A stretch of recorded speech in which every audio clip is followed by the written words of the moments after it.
di Iurie d'Assisi in Cismonte. Anne lor Santucci è rimpiazzata da Sant'Evania, a Commissione Dipartimentale da Segurità Stradale.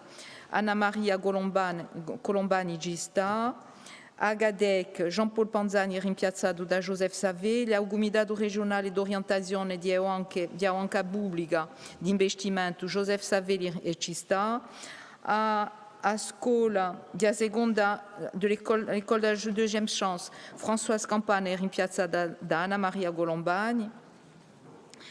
Aos indicato misto di Ubarco Regionale Corsica, Jean Biancucci è rimpiazzato da Elisa Tramoni, a Commissione Locale di L'acqua di Usage no Golfo d'Ajaccio, Jean Biancucci è rimpiazzato da Alex Binciguera, al Consiglio di Isidi di Corsica, Jean Biancucci è rimpiazzato da Paola Mosca, al Comitato di Regione di Pesci Migratori, Anne-Laure Santucci è rimpiazzata da Françoise Campana, a Commissione Accademica Nantes all'insegnamento delle lingue vive straniere, Anna Maria Colombani ci sta, a Commissione di Concertazione in materia di insegnamento privato di l'Accademia, Anne-Laure Santucci è rimpiazzata da Paola Mosca, il Consiglio di Stabilimento di Secondo Grado, Jean Biancucci è rimpiazzato da Don Gio Lucioni,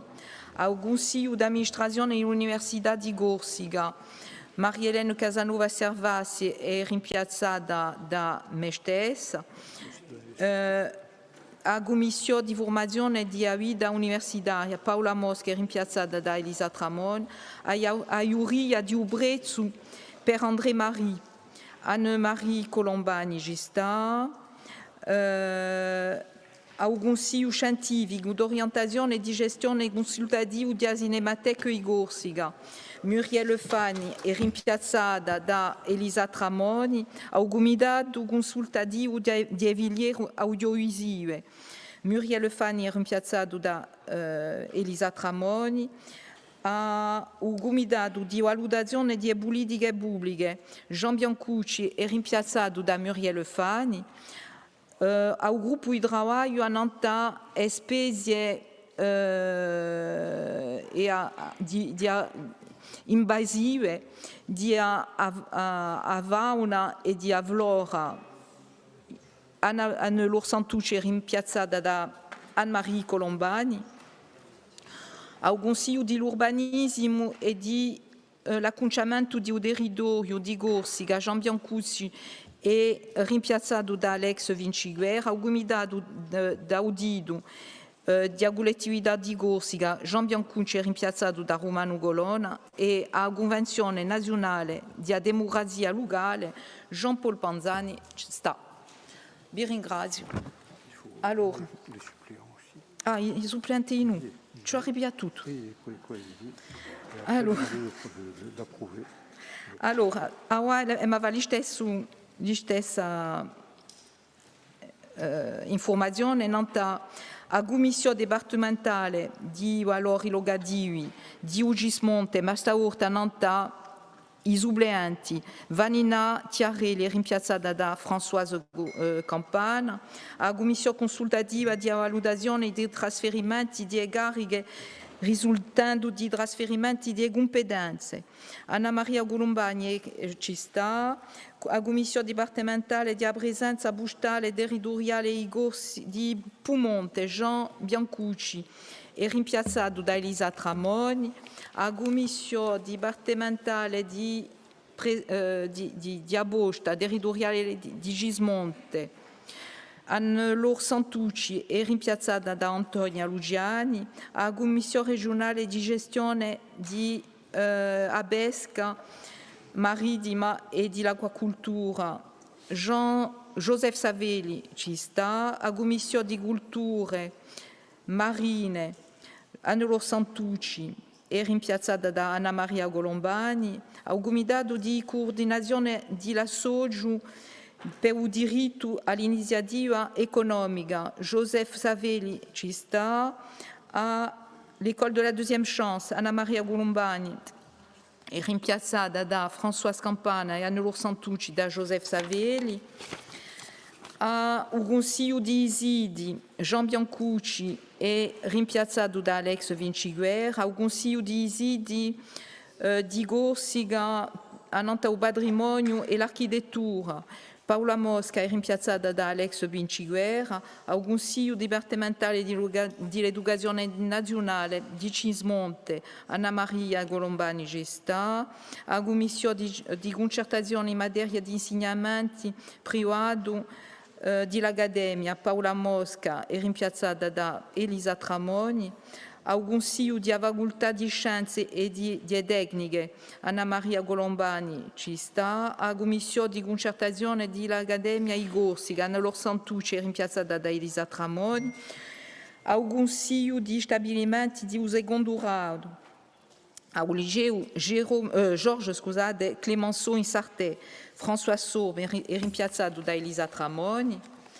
Au Consiglio di Stabilimenti di secondo grado di è scritto due volte, allora, au Consiglio di Stabilimento di secondo grado di un liceo Jules Antonini Naiaccio, Don Joseph Lucioni, rimpiazzato da Muriel Fani. Au Consiglio d'Amministrazione dell'Università, Françoise Campana è rimpiazzata da Elisa Tramoni. Au Consiglio, a Commissione Departamentale di l'acconciamento cinematografico, scusate, Jean-Paul Panzani ferma. Au Consiglio Departamentale per l'anziani combattanti e vittime di guerra c'è sempre Jean-Paul Panzani. Au Comitato di Valutazione di Politiche Pubbliche, Muriel Fani rimpiazzato da Alex Vinciguerra. E poi finisce il gruppo d'amicizia Corsica Toscana, Vanina Chiarelli Luzzi è rimpiazzata da Antonia Lugiani. Ecco, per tutti i cambiamenti. Possiamo passare, se c'è una rimarca, un cambiamento al sud da qualche sia. No? Possiamo passare a voto. Voto contro. Non partecipazione. Non partecipazione. Vabbè? Astensione. Voto a favore. Vi ringrazio. Ecco, è fatto. Passiamo siamo pronti per la commissione permanente?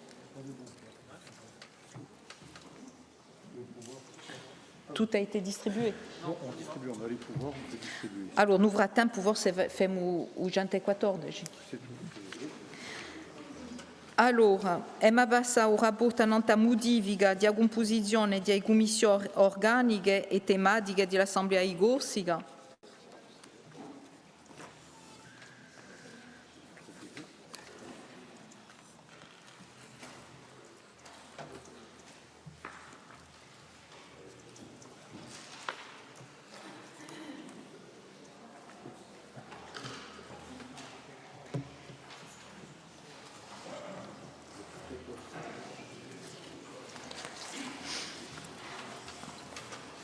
On l'a sorti hier, il faut le retrouver.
i cambiamenti proposti sono Romano Golona è designato a Commissione di Finanze e di Fiscalità a piazza di Jean Biancucci, Elisa Tramoni è designata a Commissione dell'Educazione, della Cultura, della Coesione Sociale e degli Indioghi Societali per rimpiazzare Romano Golona. Nadine Vagione è designata a una Commissione di controllo in rimpiazzamento di Jean Biancucci. Charles Vouliel-Macci è designato a Commissione CAERIM per rimpiazzare a Chantal Duval.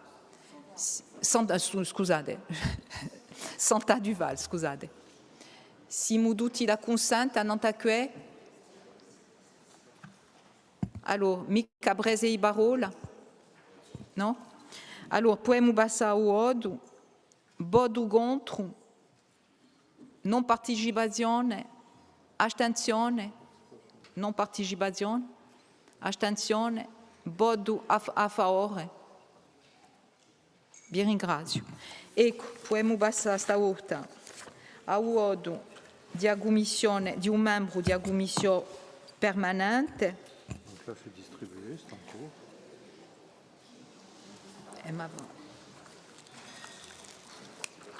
Ma va dire. Donc,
Scusate, o quorum rinforzato c'è, siamo più di 42 presenti e rappresentati.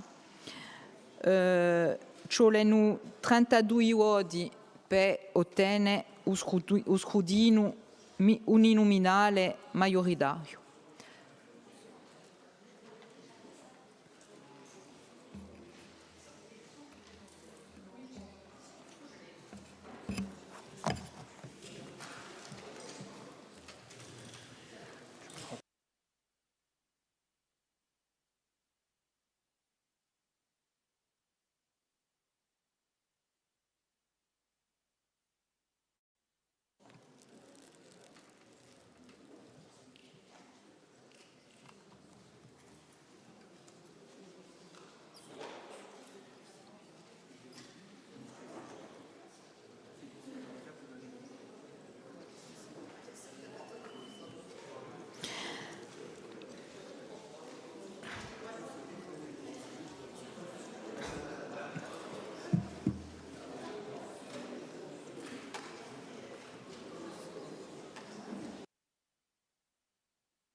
Aio, ci mui ma pena.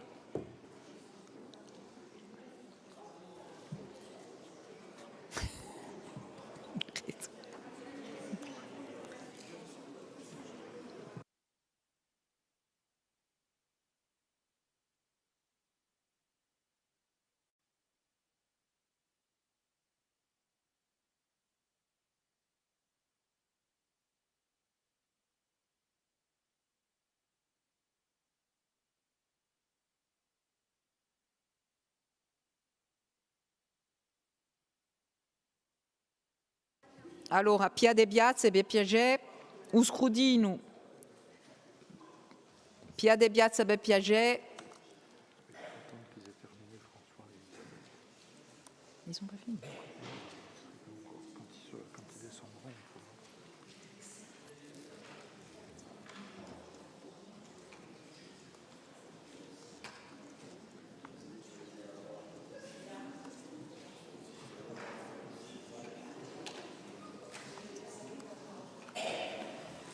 Ci siamo?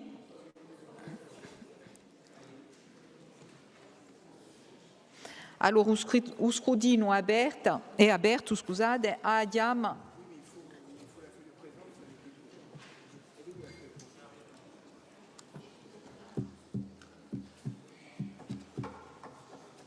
Grazie. Grazie.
Siamo pronti? Allora,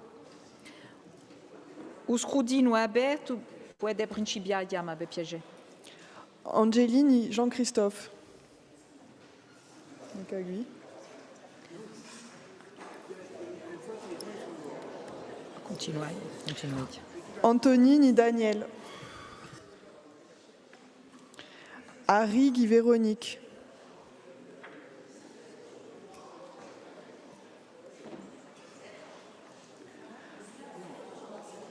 Può essere una Buddha, per piacere.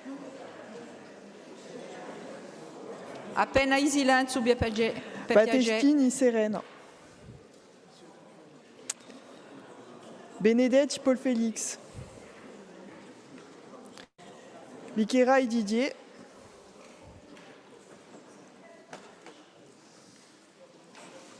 Boris Jean-Marc.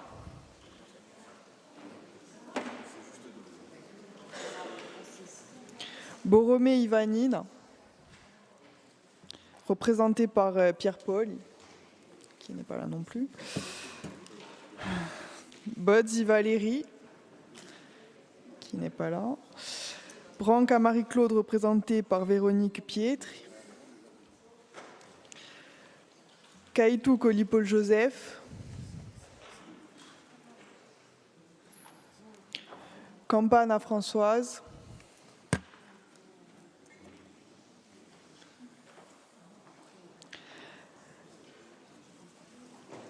Casanova Servas Marie-Hélène.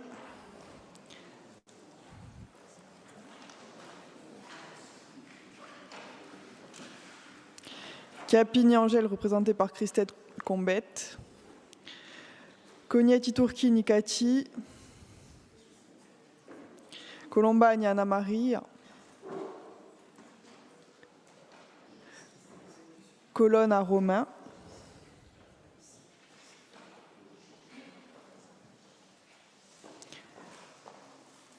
Combette Christelle. Dansari Frédéric. Duval Santa. Fanny Muriel.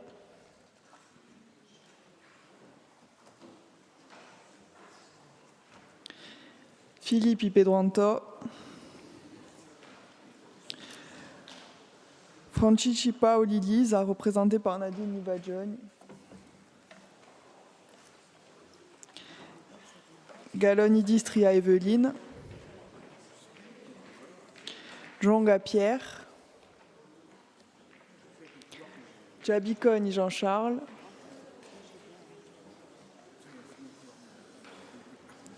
Giacometti Pireda Josefa. Guidoni Pierre, représenté par Cathy Cognetti Turchini. Le Beaumain Vanine. Le Mao Santu. Lucchini Jean-Jacques. Luciani Don Joseph. Luciani Antonia. Luciani Saverio. Non. Marchetti Sandra.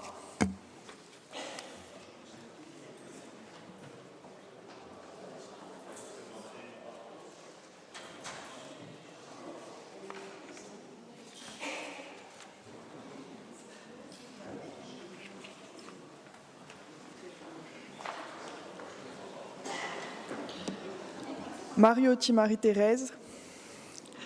Mattei Flora. Maupertuis Marie-Antoinette, représentée par Hyacinthe Vagne. Mela Georges. Mondoloni Jean-Martin, représenté par Marianne Pierre. Mosca Paola. Nivaggioni Nadine. Panzani Jean-Paul. Pédinielli Chantal. Pieri Marianne. Pietri Véronique. Paul et Antoine. Paul et Pierre. Ponce Vera Juliette. Pozzo di Borgo Louis, représenté par Françoise Campane. Profiti Jean-Noël. Quastana Paul. Savelli Jean-Michel. Savelli Joseph, représenté par Muriel Fagne. Seatelli Jean-Louis, représenté par Jean-Michel Savelli. Sorba François, représenté par Pedro Anton et Philippe. Terry Guy Charlotte. Tramogne et Elisa. Tiberi Julia, représenté par Jean-Christophe Angelini. Valdrigui Hervé. Vanni Hyacinthe. Vinci Guerra Alex. Et Volimaci Charles. Uscrudino e chioso. Scusate. Scusate.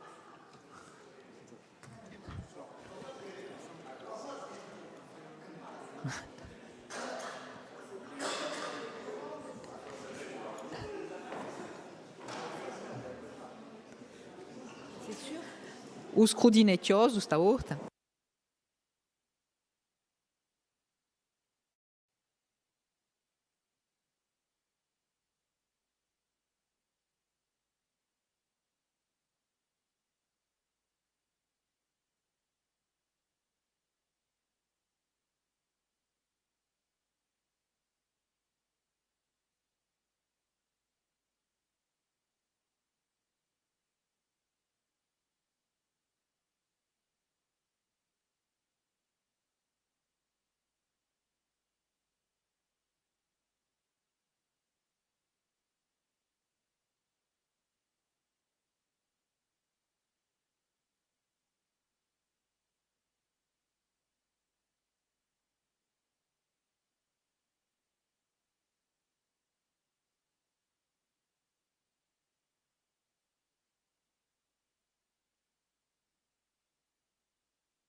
Allez, on commence le...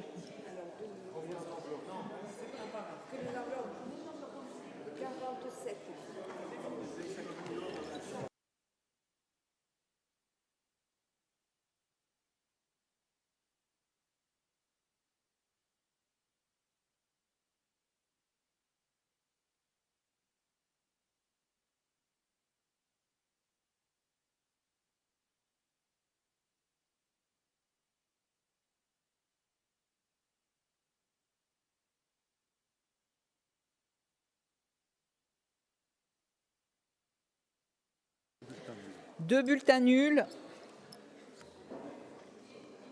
Pe piace, un po' in silenzio, vi ringrazio. Françoise Campana. Campana. Campana Françoise. Un blanc. Campana Françoise. Blanc. Campana. Blanc. Campana Françoise. Françoise Campane. Campana Françoise. Campana Françoise. Campana Françoise. Campana Françoise. Blanc.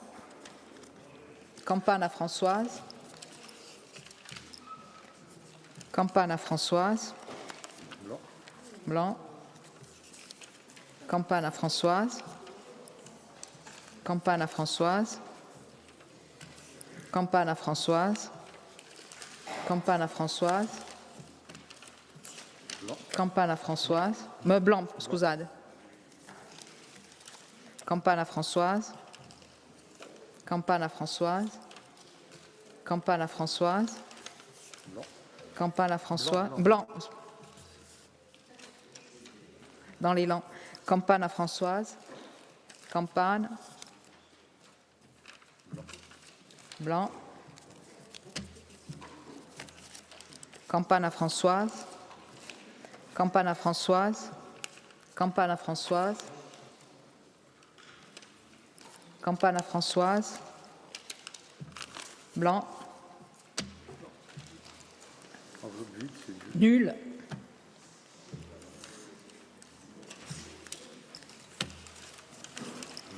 Blanc.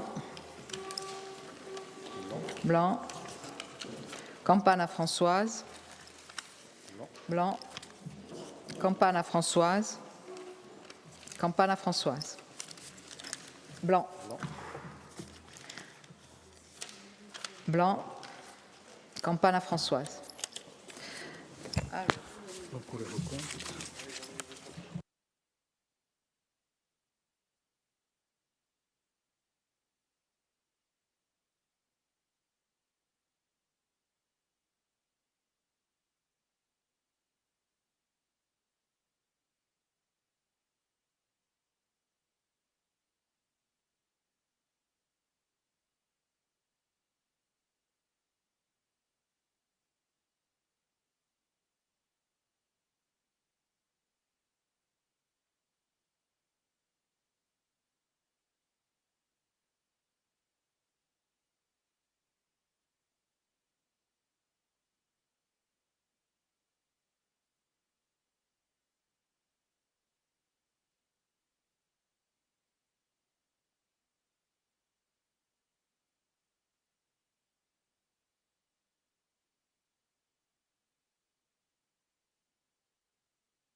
S'il vous plaît, on n'a pas besoin de vérifier toutes les procurations, hein, c'est la même chose que tout à l'heure. Hein.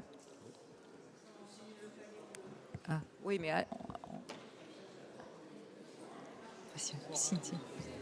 Oui.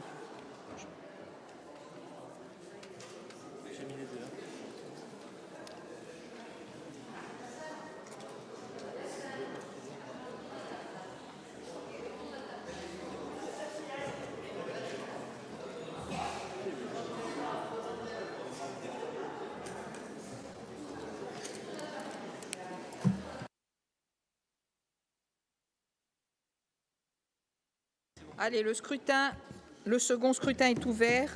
On y va.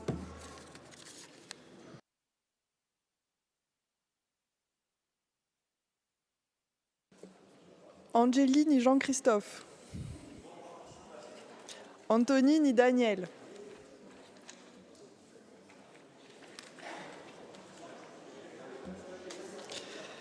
Harry et Véronique. Battestini et Sérène. Bénédette et Paul Félix, Biquera et Didier.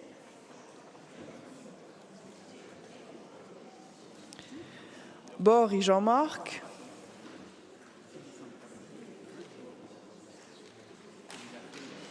Borromée et Vanine, représenté par Pierre-Paul, Bodz et Valérie, Branc à Marie-Claude, Caïtouk et Paul Joseph,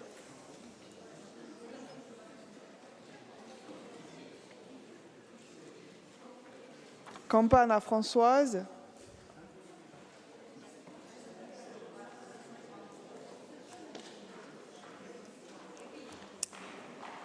Casanova Servas Marie-Hélène, Chiappini Angèle représentée par Christelle Combette, Cognette Tourquini Cathy, Colombagne Anna-Marie, Colonne à Romain, Combette Christelle, Dansari Frédéric, Duval-Sante à Fanny Muriel,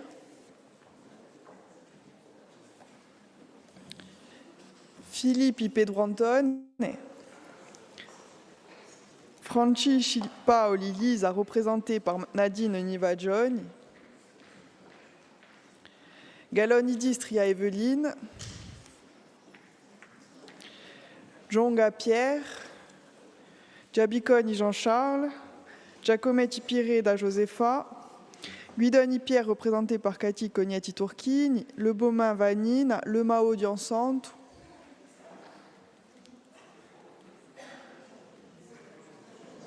Le Mao Diansante, Lucchini Jean-Jacques,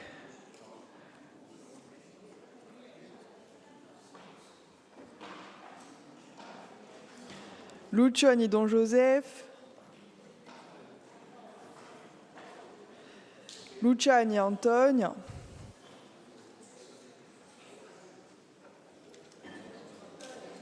Luciani Antoine,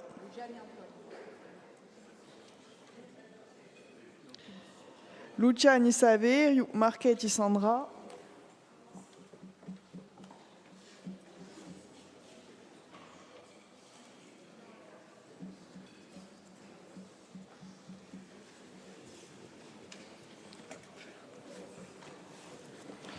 Mariotti Marie-Thérèse, Mattei Flora, Maupertuis Marie-Antoinette représentée par Hyacinthe Vagne,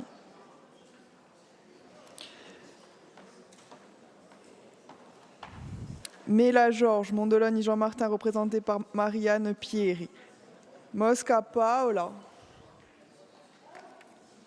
Niva-John Nadine, Panzani Jean-Paul, Pédinielli Chantal, Pieri Marianne, Pietri Véronique, Paul Antoine, Paul Pierre, Ponce Vera Juliette,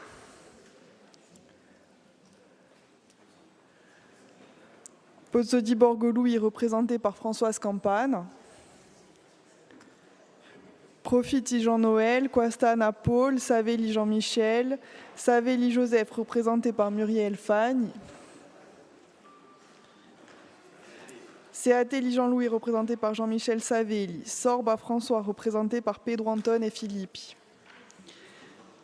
Terry Guy Charlotte, Tramogne Elisa.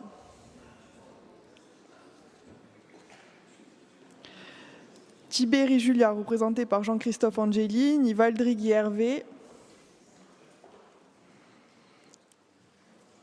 Vanni Hyacinthe, Vinci Guerra Alex,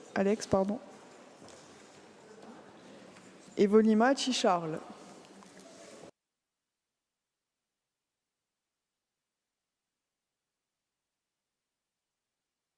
Le scrutin est clos. «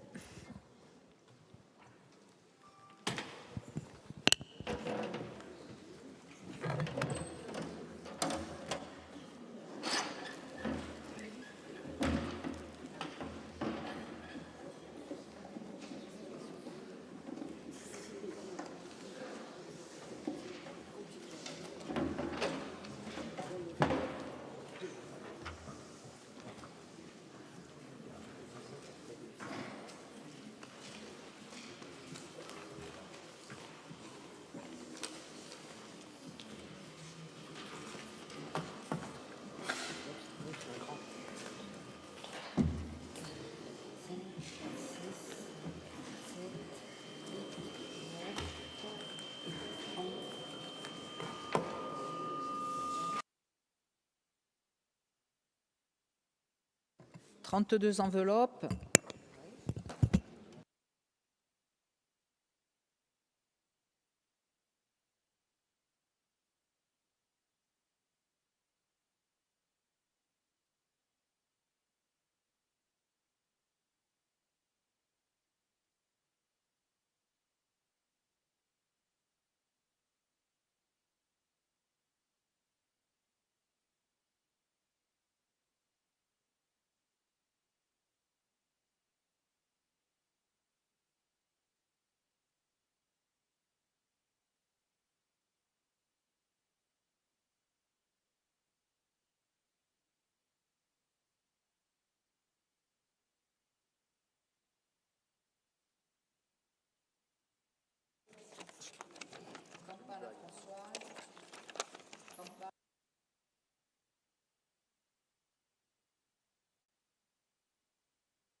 Campagne,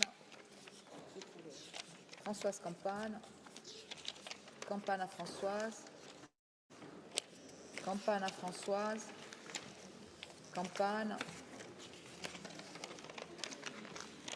Campagne à Françoise, Campagne à Françoise, Françoise Campagne, Campagne à Françoise, Françoise Campagne, Françoise Campagne, Françoise Campagne, Françoise Campagne, 32 donc, puisque 32, voilà, on recompte bien, mais c'est ça. il y a autant d'enveloppes que de bulletins.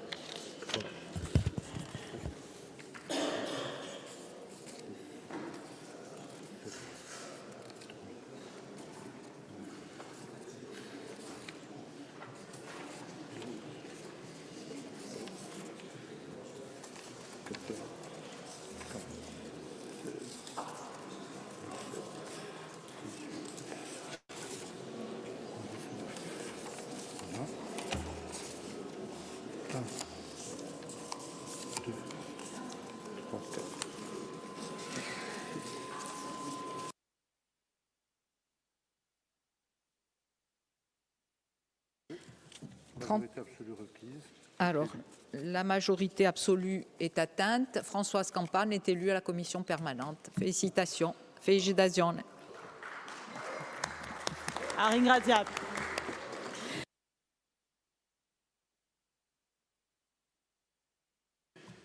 E ma poi continua a nanta i rapporti 106 a nanta presentazione di un nuovo quadro d'occupazione di un dominio forestiero territoriale. Qual è chi lo presenta?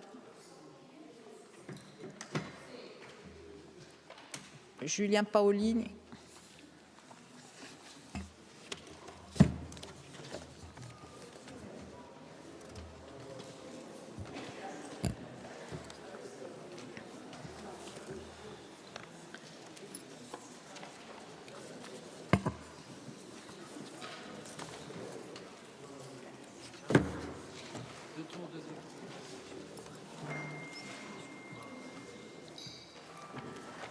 Jo Presidente, biște assente per la presentazione di un rapport.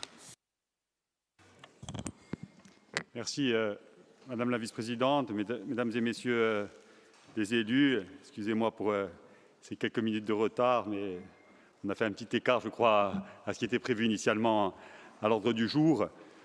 Tout d'abord, en préambule à la présentation des 3 rapports inscrits à l'ordre du jour et qui concernent le bloc forêt, je souhaiterais revenir en quelques mots sur la politique que nous avons menée en faveur de la forêt et du bois depuis 2021. Vous dire également que suite au renouvellement du Conseil exécutif, cette délégation sera à présent exercée à titre principal par le conseiller exécutif en charge de l'agriculture et président de l'ODARC, Doumé Livreli. Donc cette session, c'est pour moi l'occasion d'un bilan à mi-mandat des actions que nous avons menées au Conseil exécutif, plus particulièrement pour ma part sur cette thématique, avec les services bien sûr de la collectivité de Corse depuis 2022, puisque j'ai été désigné en 2022 comme conseiller exécutif en charge de ces politiques forêt et bois. Donc un travail qui a été mené aussi avec Bruno Guidini, qui au même moment a été nommé directeur de la forêt au sein de la DGA Aménagement du territoire. Donc je tiens aussi à souligner l'implication de M. Guidini, de l'ensemble des services, depuis maintenant 2 ans et demi sur cette thématique. Le travail a été engagé durant les assises de la montagne en 2022.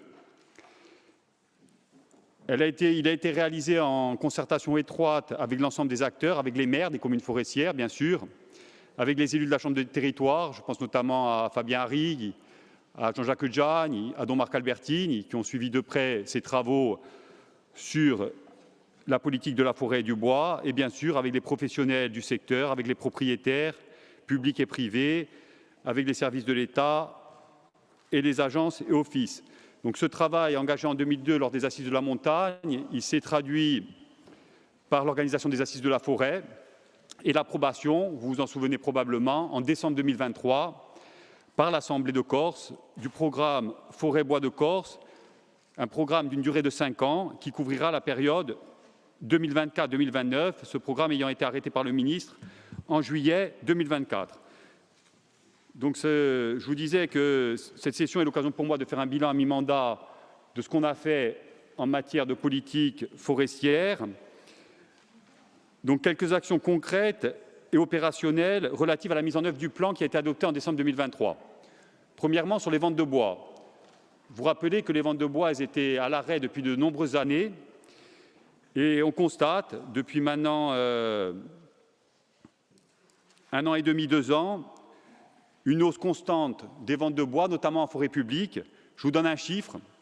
On est passé entre 2023 et 2024 de 7 400 mètres cubes de bois vendus en forêt publique à environ 25 000 mètres cubes. Une augmentation de 300% en seulement une année, dont la moitié des ventes a été faite en forêt territoriale de la collectivité de Corse et l'autre moitié en forêt communale. Une augmentation des volumes de vente de bois et une augmentation également des prix de vente et donc des recettes nouvelles pour les communes et la collectivité de Corse. Deuxième action concrète et opérationnelle, l'amélioration des pistes forestières à travers des conventions de servitude avec les communes forestières où les services de la collectivité de Corse interviennent sur le territoire des communes gratuitement pour ouvrir des pistes et permettre l'accès à la ressource bois, où ces pistes sont également utilisées dans le cadre de la prévention incendie. Et dans ce cadre-là, en plus de l'intervention des forestiers sapeurs, on mobilise un marché d'un montant de 4 millions d'euros. Une quinzaine de conventions qui ont été signées pour faciliter l'ouverture de milieux et l'installation d'agriculteurs dans les communes forestières. Le lancement d'un audit pour la rénovation des maisons forestières qui rendra ses conclusions sous peu. La création d'une formation en bûcheronnage au lycée agricole de Sartène. Madame la vice-présidente, je sais que vous suivez de près cette action-là et vous y avez activement participé.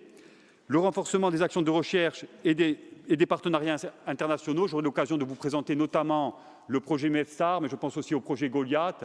Donc les partenariats avec l'université et de nombreux partenaires au niveau européen.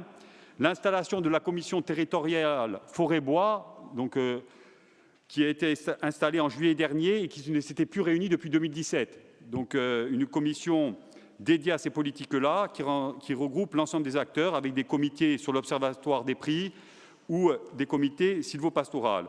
La poursuite de la certification du pain Lariche, la labellisation, notamment menée par l'ODARC, la modernisation des outils de production, les scieries, les séchoirs, dans le cadre du comité de massif ou d'un soutien de l'ODARC, et enfin le lancement d'un marché d'exploitation forestière pour commercialiser les bois d'une manière nouvelle en Corse, à travers des bois façonnés bord de route. Le marché a été lancé et on aura des résultats très prochainement. Et enfin, la gestion par massif avec l'instauration d'une gestion par massif à Tove et un travail qui a été initié dans le massif de Rospazorbe. Un travail aussi considérable en matière de prévention des incendies, je terminerai là-dessus, le plan de protection des forêts et des espaces naturels, le PPFENI, pour les 10 prochaines années, période 2024-2033, qui a été arrêté par le préfet en juillet 2024, et l'ensemble des travaux des forestiers sapeurs, avec la présentation annuelle du programme des travaux, j'y reviendrai puisque c'est inscrit à l'ordre du jour, programme des travaux des forestiers sapeurs et des sylviculteurs, les brûlages dirigés, la surveillance incendie, les interfaces qui ont été réalisées notamment dans le Piumourbe ou l'expérimentation sur les interfaces, la création d'une cellule territoriale interservice, la création de points d'eau en soutien des communes qui ont des difficultés à exercer la compétence des FCI, et aussi le renouvellement des engins, notamment de la collectivité de Corse, pour réaliser ces travaux liés à la prévention et à la lutte contre les incendies. Donc, pour terminer ce propos introductif, je remercie bien sûr l'ensemble des acteurs avec qui j'ai travaillé maintenant depuis 2 ans et demi, les élus, les maires, les professionnels, les entreprises, les propriétaires. Merci de m'avoir accompagné, soutenu, de m'avoir fait confiance. Donc, sur le chemin de la relance de la filière bois, on est persuadé d'avoir engagé la Corse sur la bonne voie en la matière, même si on est conscient qu'il reste beaucoup d'étapes à franchir. On sent un mouvement, on sent un dynamisme nouveau, mais je dirais le combat n'est pas encore définitivement gagné. Je crois que les 3 rapports qui vont suivre sont aussi une illustration concrète de notre volonté politique d'avancer dans ce secteur-là qui a trop souffert ces dernières années d'un manque peut-être de volonté et des difficultés inhérentes à l'intérieur de la Corse et à la déprise des communes les plus contraintes. Je vous remercie. A ringraziarvi. La Luisu di Agumissio di Sviluppo Economico. Ah, et pardon, vous passez tout de suite à la présentation. Allez. Oui, je vais vous présenter tout d'abord le rapport, si vous le voulez bien, Madame la Présidente. Donc, on a un rapport inscrit à l'ordre du jour qui est la présentation du nouveau cas d'occupation du domaine forestier territorial. Je disais en préambule qu'on a adopté un plan territorial pour la forêt et le bois de Corse en décembre 2023. Dans ce plan territorial, on avait une fiche d'action spécifique liée à la nécessité d'avoir un nouveau cadre d'occupation des forêts territoriales. Donc c'est l'objet du rapport de ce jour. Je rappelle que les forêts de la collectivité de Corse représentent 54 000 hectares. Ces 54 000 hectares, ils sont répartis dans 34 massifs forestiers. Ces forêts, elles ont été transférées par l'État à la collectivité de Corse en 2002, dans le cadre de la loi relative à la Corse, et ont fait l'objet d'une convention tripartite entre la collectivité de Corse, bien sûr, l'État et l'ONF, qui est le gestionnaire de nos forêts, comme il est le gestionnaire des forêts des communes.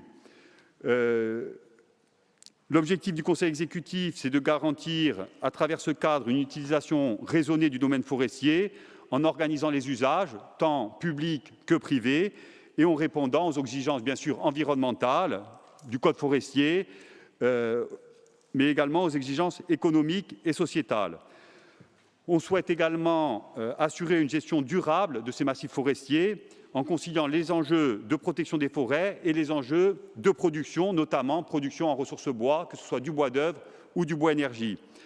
Et surtout, on souhaite garantir, j'insiste, l'accès aux populations résidentes qui vivent dans ces territoires et à proximité de nos forêts et les différents usages qui en résultent.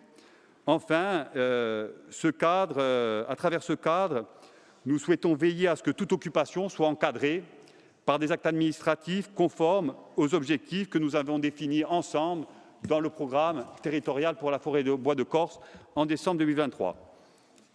D'un point de vue juridique, les espaces forestiers de la collectivité de Corse, comme ceux des communes d'ailleurs, relèvent du domaine privé de la collectivité de Corse et sont régis donc, comme je l'indiquais précédemment, par le code forestier. Ce code forestier, en revanche, il ne fournit que peu d'informations sur l'occupation des forêts appartenant aux collectivités publiques. La seule certitude, je dirais, en la matière, c'est que c'est uniquement un acte administratif du président du conseil exécutif, assorti de clauses spécifiques, qui peut autoriser l'occupation du domaine forestier territorial. Dans ce cadre-là, en 2017, l'Assemblée de Corse avait adopté un premier cadre d'occupation du domaine forestier territorial. Et pour être très honnête, et il faut bien reconnaître que ce cadre présentait un certain nombre de lacunes. Je vais en citer quelques-unes. Par exemple, des dispositions relativement mal connues par les bénéficiaires potentiels, quels qu'ils soient, que ce soit des communes, des agriculteurs ou des entreprises. Des procédures de concertation insatisfaisantes entre les services concernés, notamment avec l'ONF ou encore les services de l'État. Ça peut être par exemple l'OFB, entre autres, ou la DRAF.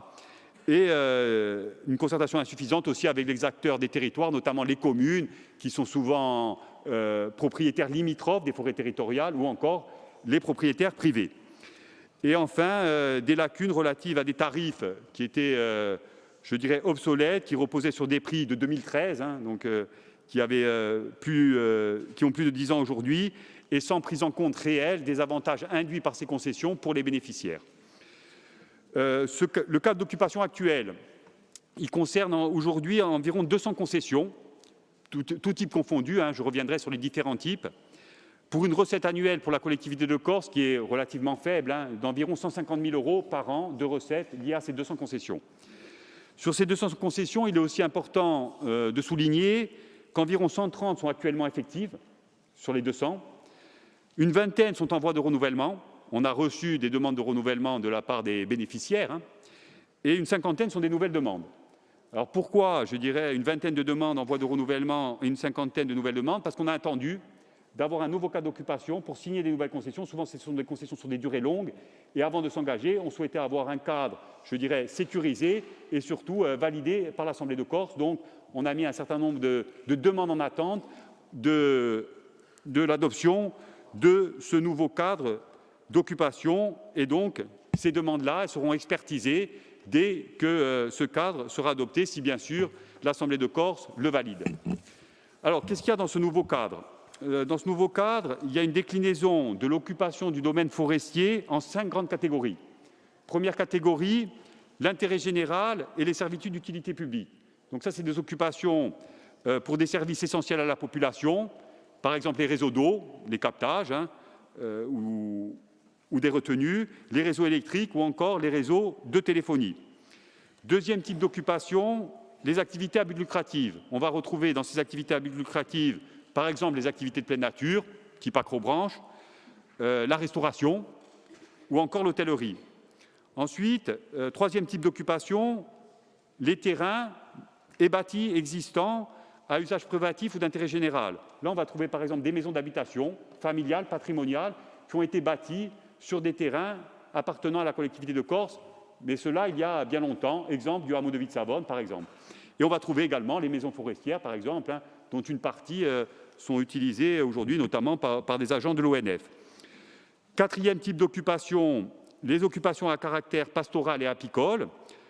C'est notamment lié aux activités agricoles, bien sûr, les pratiques de la transhumance, entre autres.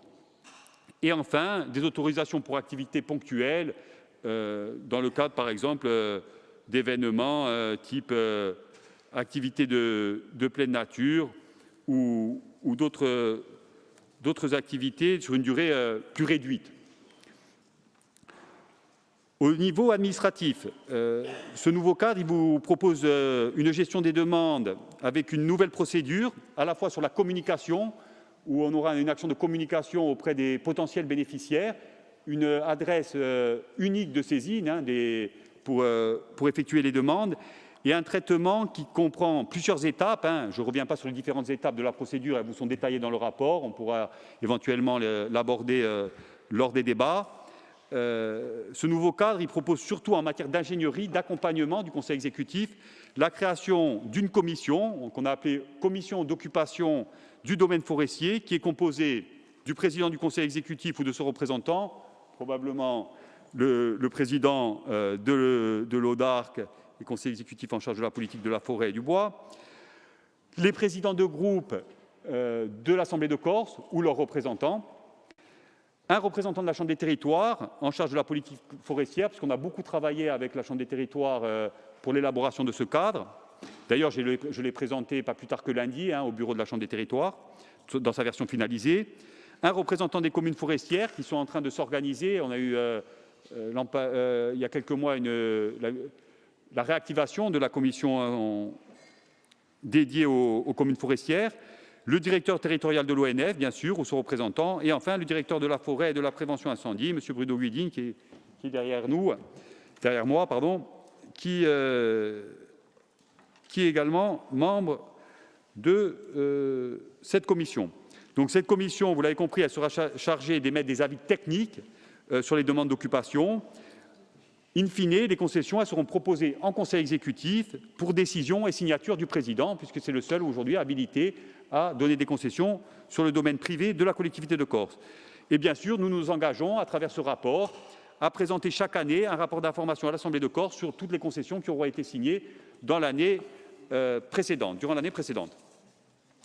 Alors, sur les critères d'attribution, qui étaient relativement peu précis dans le cadre précédent, on en a inscrit plusieurs pour la sélection des demandes de concession dans le nouveau cadre. Tout d'abord, bien sûr, le strict respect des plans d'aménagement forestier qui sont établis par l'ONF et le strict respect aussi des documents d'urbanisme pour les communes qui sont dotées de documents d'urbanisme, que ce soit des PLU ou des cartes communales, notamment sur tout ce qui est espace boisé classé, par exemple. Sur ce point relatif à l'urbanisme, je crois que c'est important de préciser que toute nouvelle construction seront proscrites dans le cadre de ce nouveau cadre. Pas de construction nouvelle sur le domaine forestier de la collectivité de Corse.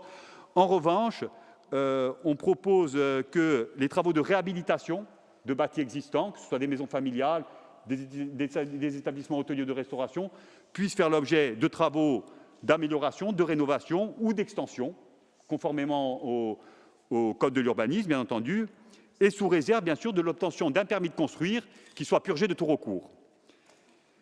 En privilégiant, pour ces extensions ou ces réhabilitations, l'utilisation de matériaux locaux chaque fois que c'est possible, notamment du bois certifié, si possible, et la promotion, par exemple, de matériaux locaux type pierre ou encore des énergies renouvelables, et je pense en premier lieu, dans les forêts, à la biomasse. Il s'agira aussi, lorsqu'on a des activités, je dirais, temporaires, d'avoir des structures, à chaque fois que c'est possible, démontables et s'assurer d'une remise en état des sites. Au niveau environnemental, parmi les critères importants, la conformité avec la réglementation relative aux sites et paysages, par exemple les espaces naturels sensibles ou encore les zones naturelles 2000 ou les SNIEF. Pour l'apiculture, j'insiste un petit peu sur ce volet-là des activités agricoles en forêt. Il faut savoir que la filière apicole a été très fortement touchée par le réchauffement climatique, avec une baisse importante de production ces dernières années, que les forêts représentent un écosystème très intéressant pour les apiculteurs dans ce cadre-là de l'adaptation au changement climatique, et qu'on a de plus en plus de demandes des professionnels pour pouvoir installer leurs ruches en forêt, ce qui rend aussi un service à la biodiversité. Et donc, en la matière, parmi les critères qu'on va privilégier, c'est notamment la labellisation des apiculteurs sous l'AOP Miel de Corse, avec à la fois donc, un critère, je dirais, lié à la labellisation d'origine et aussi une tarification préférentielle pour ces professionnels versus des amateurs qui souhaiteraient installer des ruches en forêt. J'y reviendrai. Ensuite, bien sûr, privilégier, par exemple, au niveau de la restauration, l'approvisionnement en circuit court et les filières locales, notamment d'élevage, en lien, bien sûr, avec les pratiques de transhumance en forêt, la création d'emplois ou encore la valorisation du patrimoine naturel, culturel et historique des territoires. Et en la matière, le travail réalisé par le comité massif, notamment sur la charte des estives, sera aussi un outil essentiel pour les choix sur l'attribution des concessions. Pour terminer, quelques éléments de comparaison entre ce nouveau cadre et l'ancien cadre. Donc, plusieurs points d'amélioration, selon nous. Premièrement, une équité accrue dans l'instruction des demandes et une transparence totale sur les mises à disposition et concessions accordées, notamment avec la présentation de rapports annuels et cette commission qui va venir en amont nous éclairer techniquement pour prendre les bonnes décisions. Deuxième amélioration, une révision des tarifs qui est basée sur des données actualisées, mais je vais y revenir par la suite en vous présentant le barème des redevances. Troisième point d'amélioration, l'instauration de durées plus longues des concessions. C'est important, c'est des demandes qui nous revenaient régulièrement, que ce soit des entreprises ou des particuliers qui possédaient du bâti, en nous disant qu'il nous faut des concessions suffisamment longues pour pouvoir avoir accès aux prêts bancaires si demain on a des investissements importants à faire pour les réhabilitations des sites. Et là-dessus, on privilégie toujours les concessions, notamment pour avoir une garantie de ne pas morceler la propriété publique, parce qu'on a eu aussi des demandes de vente de parcelles. Ce n'est pas le choix qu'on a fait. On privilégie les concessions pour avoir la maîtrise publique. Par contre, le principe de concession longue pour s'assurer que ces biens pourront être, je dirais, légués en toute certitude à la descendance et qui puissent faire l'objet d'amélioration et d'accès aux prêts bancaires font partie des critères qu'on va prendre en compte, bien entendu, dans les durées des concessions qui seront accordées pour des établissements de restauration, d'hôtellerie ou bien pour des maisons de particuliers. Quatrième point d'amélioration, la mise en conformité des occupations pastorales avec la nécessité d'avoir des procédures qui soient plus fluides dans l'instruction des demandes au bénéfice des agriculteurs. Je pense notamment aux bergers, pratiques de transhumance, et aux apiculteurs, j'en ai parlé. L'instruction des demandes de concession en collaboration avec l'ONF. On a eu des échanges réguliers avec l'ONF et un travail interservice qui va être renforcé. Et bien sûr, le dernier point, qui est un point aussi sensible, vous le savez, le suivi, le contrôle et éventuellement la prise de sanctions relatives aux pratiques illicites et au respect des engagements des parties, avec l'idée de dire s'il y a des pratiques illicites qui sont constatées, on ne renouvelle pas des concessions, on met fin aux concessions ou il n'y aura pas de nouvelles concessions. Donc, c'est parmi les points liés au contrôle. Aujourd'hui, c'est l'ONF qui est en charge principale du contrôle, mais on doit travailler à une mutualisation des moyens aussi en la matière. Le point sur les redevances, c'est un point qui est important. Je sais que ça a été abordé en commission. Vous avez un détail en annexe. J'ai bien conscience que ce n'est peut-être pas forcément très simple, puisqu'on a des tarifs pour les différents types de concessions, avec des coefficients, différentes zones qui ont été identifiées. Je vais essayer de vous expliquer cela de manière claire. Tout d'abord, en matière de barème, l'article 21-25-1 du Code général de la propriété des personnes publiques précise que les redevances, c'est important, ce que dit le Code général, sont établies en fonction des avantages conférés aux titulaires de la convention ou de la concession. Aussi, on vous propose une grille tarifaire détaillée pour les occupations privatives du domaine forestier. Cette grille, elle a été élaborée pour les différentes typologies, c'est-à-dire intérêt général, activité lucrative, activité agricole, maison familiale, etc. etc. Elle est basée sur une analyse détaillée du marché en fonction de différentes zones. On a identifié 6 zones géographiques. Vous retrouverez les massifs forestiers des différents territoires dans les 6 zones géographiques, les 34 massifs dont je parlais. Et on a distingué le prix du bâti du prix du foncier non bâti. Et cela sur la base des mutations les plus récentes et en fonction de la nature des biens concernés. Les méthodes de calcul, elles nous permettent d'actualiser annuellement les valeurs locatives en fonction des différents types d'occupation. Ce qui est important de souligner, au-delà des méthodes de calcul, je crois, même si on pourra y revenir si vous le souhaitez, c'est que l'impact financier pour les bénéficiaires il sera relativement faible, voire nul. Je vais vous donner quelques exemples. Désolé, je prends mon tableau. Prenons l'exemple d'un captage d'eau d'une commune de 10 mètres cubes. Avec l'ancien cas de 2017, la commune payait 120 € par an. Pas grand-chose. Aujourd'hui, avec la nouvelle délibération et le cadre qui vous est proposé aujourd'hui, elle paiera 12 €. On a fait le choix que pour les communes, c'est souvent des petites communes de l'intérieur et de montagne, d'avoir une réduction du prix importante, même si ça peut paraître symbolique, avec un prix divisé par 10 pour ce type d'activité. Ça peut être le captage d'eau, mais ça peut être aussi différents réseaux, téléphonie ou électrique.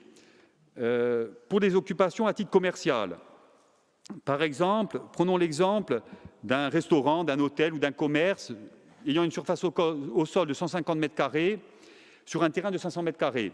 Avec la délibération de 2017, il payait 2 350 €. Avec la délibération, si vous adoptez ce nouveau cadre, il paiera 1 426 €. Donc pour les petits commerces, c'est aussi un gain annuel important d'environ 1 000 € par an, justement dans l'idée de promouvoir les activités dans l'intérieur et les secteurs de montagne notamment. En revanche, pour les établissements plus grands, je prends par exemple l'exemple d'un établissement de 300 mètres carrés sur un terrain toujours de 500 mètres carrés. Lui, il va avoir une augmentation de sa contribution annuelle qui passe de 2 300 € à 2 800 €.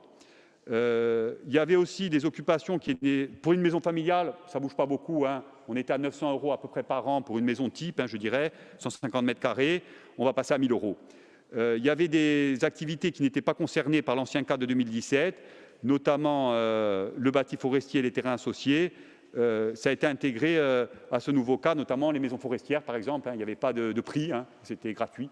Aujourd'hui, on propose 500 € par an pour les maisons forestières. On a l'obligation d'avoir un prix, même si c'est d'usage d'agents ONF. Il faut quand même pouvoir qu'il y ait une recette qui soit liée à cette occupation.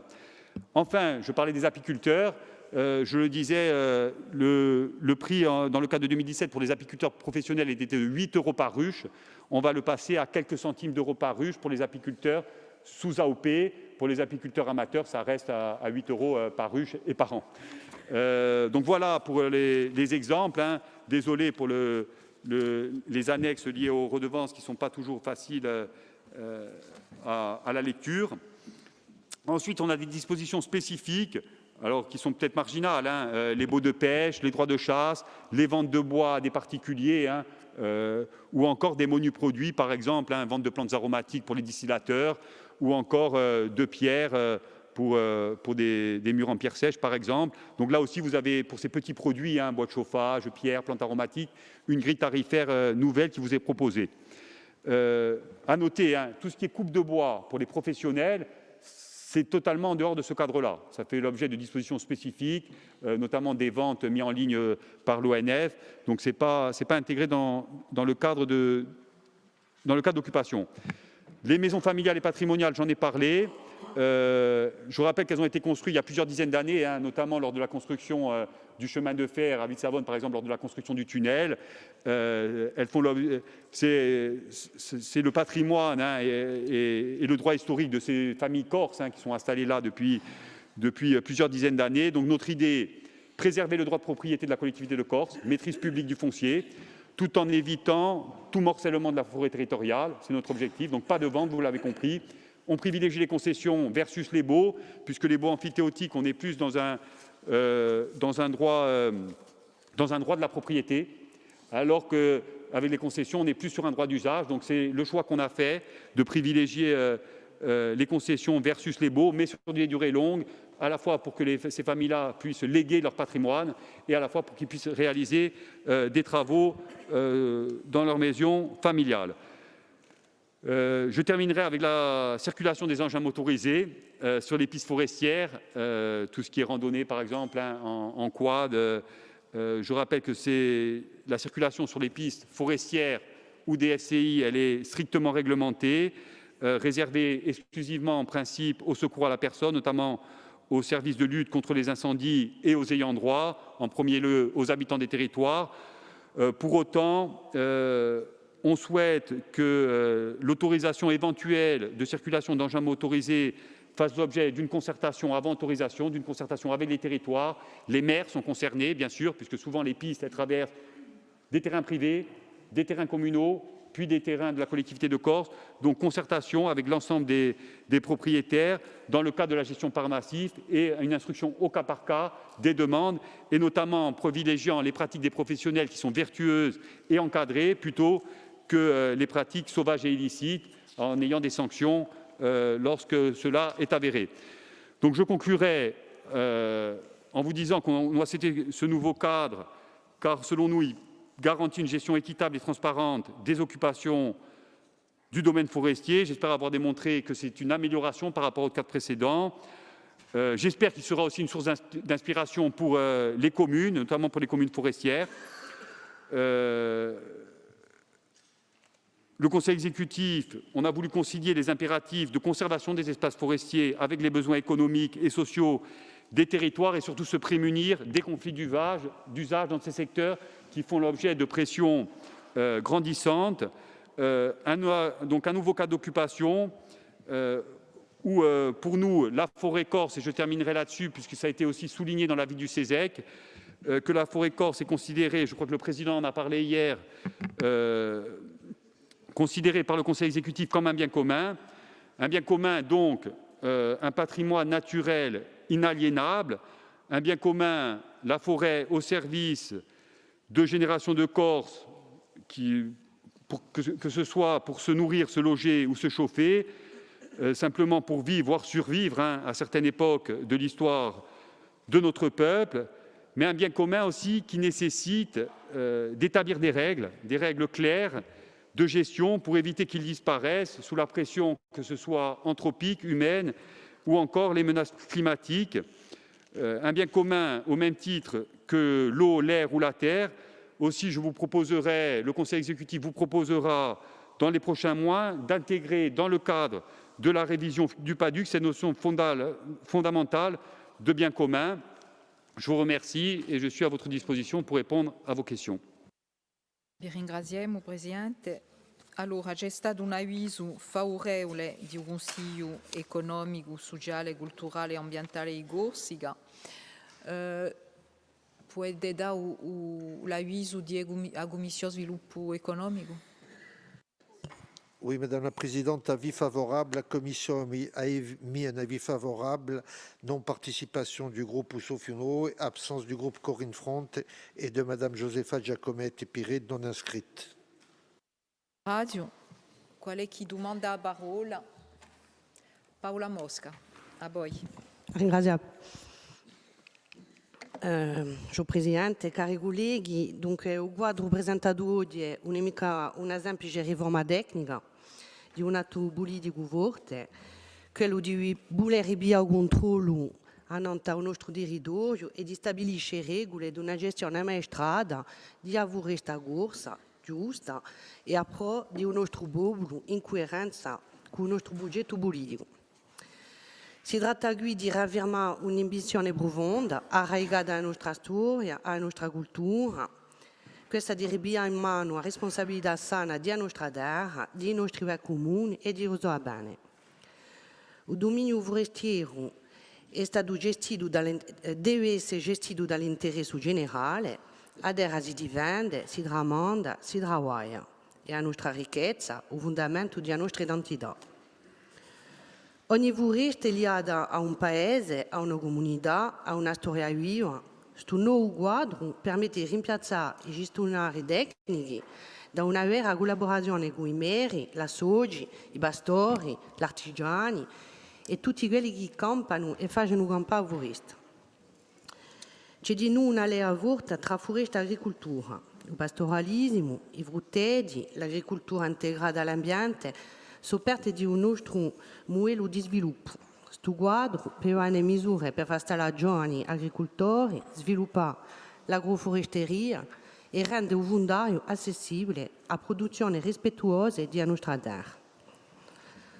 Questo nuovo quadro è di noi per la protezione e la prevenzione contro il rischio di incendi, è una maniera di allargare l'accesso, di mantenere spazi puliti tra i luoghi macciosi e l'abitazione.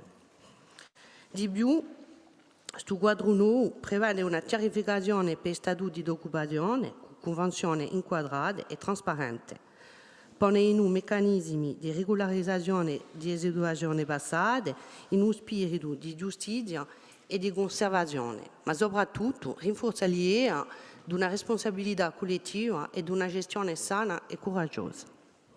Questo quadro costruiamo fondamenti nuovi. L'ultima gestione era allontanata di scopi maiodinchi. Questo quadro nuovo costruiamo fondamenti nuovi facendo a sintesi tra esigenze ecologiche, necessità economiche e salvezza patrimoniale. Voglio ringraziare qui tutte le parti che hanno contribuito all'elaborazione di questo quadro, i servizi della collettività, le leggi, gli attori culturali, i tecnici, gli agricoltori, i forestieri e tutti quelli che hanno messo sapere, coraggio e volontà. La foresta, in Corsica, non è mica solo una risorsa naturale, è la memoria viva di un popolo, un filo tra le generazioni, un spazio di vita, di lotta e un patrimonio che appartiene al comune. Il dominio forestiero di Corsica, proprietà di un popolo corso, deve essere gestito secondo i principi fondamentali della nostra coscienza nazionale. A ringraziarvi. Vi ringraziamo. Qual è chi domanda la parola? Jean-Jacques, alors, Paul Quastana. Non, juste quelques questions parce que je ne suis pas sûr d'avoir tout bien compris. Vous dites en finale, le domaine forestier est inaliénable, c'est bien ça. Quand on voit qu'on rallonge les périodes d'occupation pour pouvoir les transmettre, on se demande s'il n'y a pas une privatisation rampante. D'autre part, la forêt aujourd'hui devient aussi intéressante au plan touristique que le littoral. Peut-être pas encore, mais ça va finir par arriver. L'attractivité du domaine forestier sera peut-être beaucoup plus importante à terme, vu que le littoral commence à être sérieusement bétonné. Alors, est-ce qu'on ne risque pas, là aussi, de se retrouver dans la mesure où, en plus, les taxes sont très basses, est-ce qu'on ne risque pas de se retrouver avec le même phénomène de spéculation qu'on a sur le littoral et de se retrouver avec en plein cœur de nos forêts, parce que les résidences à l'année en plein cœur des forêts, il n'y en a pas beaucoup, hein, de se retrouver avec une explosion aussi de résidences secondaires. Merci.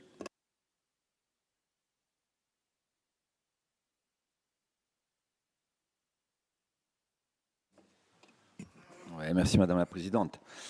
Moi, je voudrais revenir sur l'importance de ce rapport pour les agriculteurs.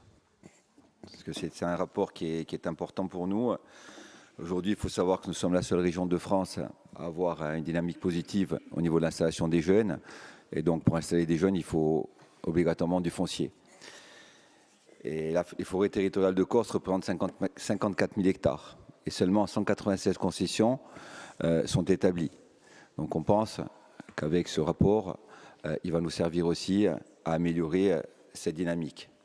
Donc simplifier, encadrer et promouvoir ces conventions pour nos jeunes agriculteurs prioritairement, mais aussi pour nos aînés, devenait une nécessité. Il était, comme le rappelle ce rapport, important de mettre en conformité l'occupation pastorale de ces espaces par des agriculteurs et de les mettre en conformité avec le code forestier, chose qui n'était pas faite jusqu'à présent. Il était tout aussi important de faciliter le conventionnement avec nos agriculteurs en respectant l'équité et la légitimité des demandes. Parce qu'on a vu qu'on a eu souvent des problèmes entre agriculteurs sur des zones qui étaient demandées. Alors, nous nous réjouissons bien sûr de la création d'un comité sylvo-pastoral pour faciliter l'accès de ces ressources à nos jeunes qui ont besoin de foncier et d'espaces pastoraux pour s'installer. Alors, nous sommes aujourd'hui dans une cohérence politique avec des objectifs concrets pour aider le pastoralisme à se développer, pour ne pas disparaître. Alors, je vais prendre pour exemple l'ODARC, à travers son PSN, qui va renforcer et amplifier les aides à l'installation des jeunes bergers, mais aussi le comité des massifs, qui nous a rendu une étude exceptionnelle sur les estives, qui va devenir par l'écriture d'une charte et son vote prochainement un vrai socle pour entreprendre un vrai travail de réappropriation de nos montagnes et de nos forêts par le pastoralisme. Ce sont 220 communes, il faut le rappeler, de montagne qui sont concernées par ce projet. Et aujourd'hui, la collectivité de Corse vient conforter cette politique de la montagne en organisant et en facilitant l'utilisation de nos forêts territoriales par nos agriculteurs et pour tous ceux aussi qui veulent l'utiliser. Alors, nos objectifs politiques sont aujourd'hui déclinés par l'ensemble de nos institutions, on le voit bien, et dans leur diversité. Cette cohésion est indispensable pour réussir. Alors, je voulais aussi remercier et souligner le travail des services, particulièrement de son directeur, M. Guidine. Donc, nous voterons ce rapport qui s'inscrit dans les efforts que nous faisons pour faire vivre nos territoires de montagne. Et nous nous félicitons de ce rapport. Merci. Ringraziabi. D'altre domande? Oui. Oui, alors, moi, je n'envisageais pas d'intervenir, mais c'est vrai que c'est un rapport très, très intéressant. Je voulais tout d'abord vous poser une question sur les interfaces. C'est un outil très intéressant pour lutter contre l'incendie et pour installer nos jeunes agriculteurs. Je sais qu'il était prévu des interfaces sur la commune de Piétrose, sur Guisonne et sur Prunet. Je voulais savoir s'il y avait eu des installations. Et après, je voudrais revenir sur les concessions et répondre un peu à l'interrogation que vous avez faite concernant les habitations et le risque de spéculation de ces habitations qui se trouvent dans, je dirais, tout ce qui est domaine public, forestier de la collectivité, où vous avez parlé en fait, concernant les habitations, d'envisager des baux à long terme.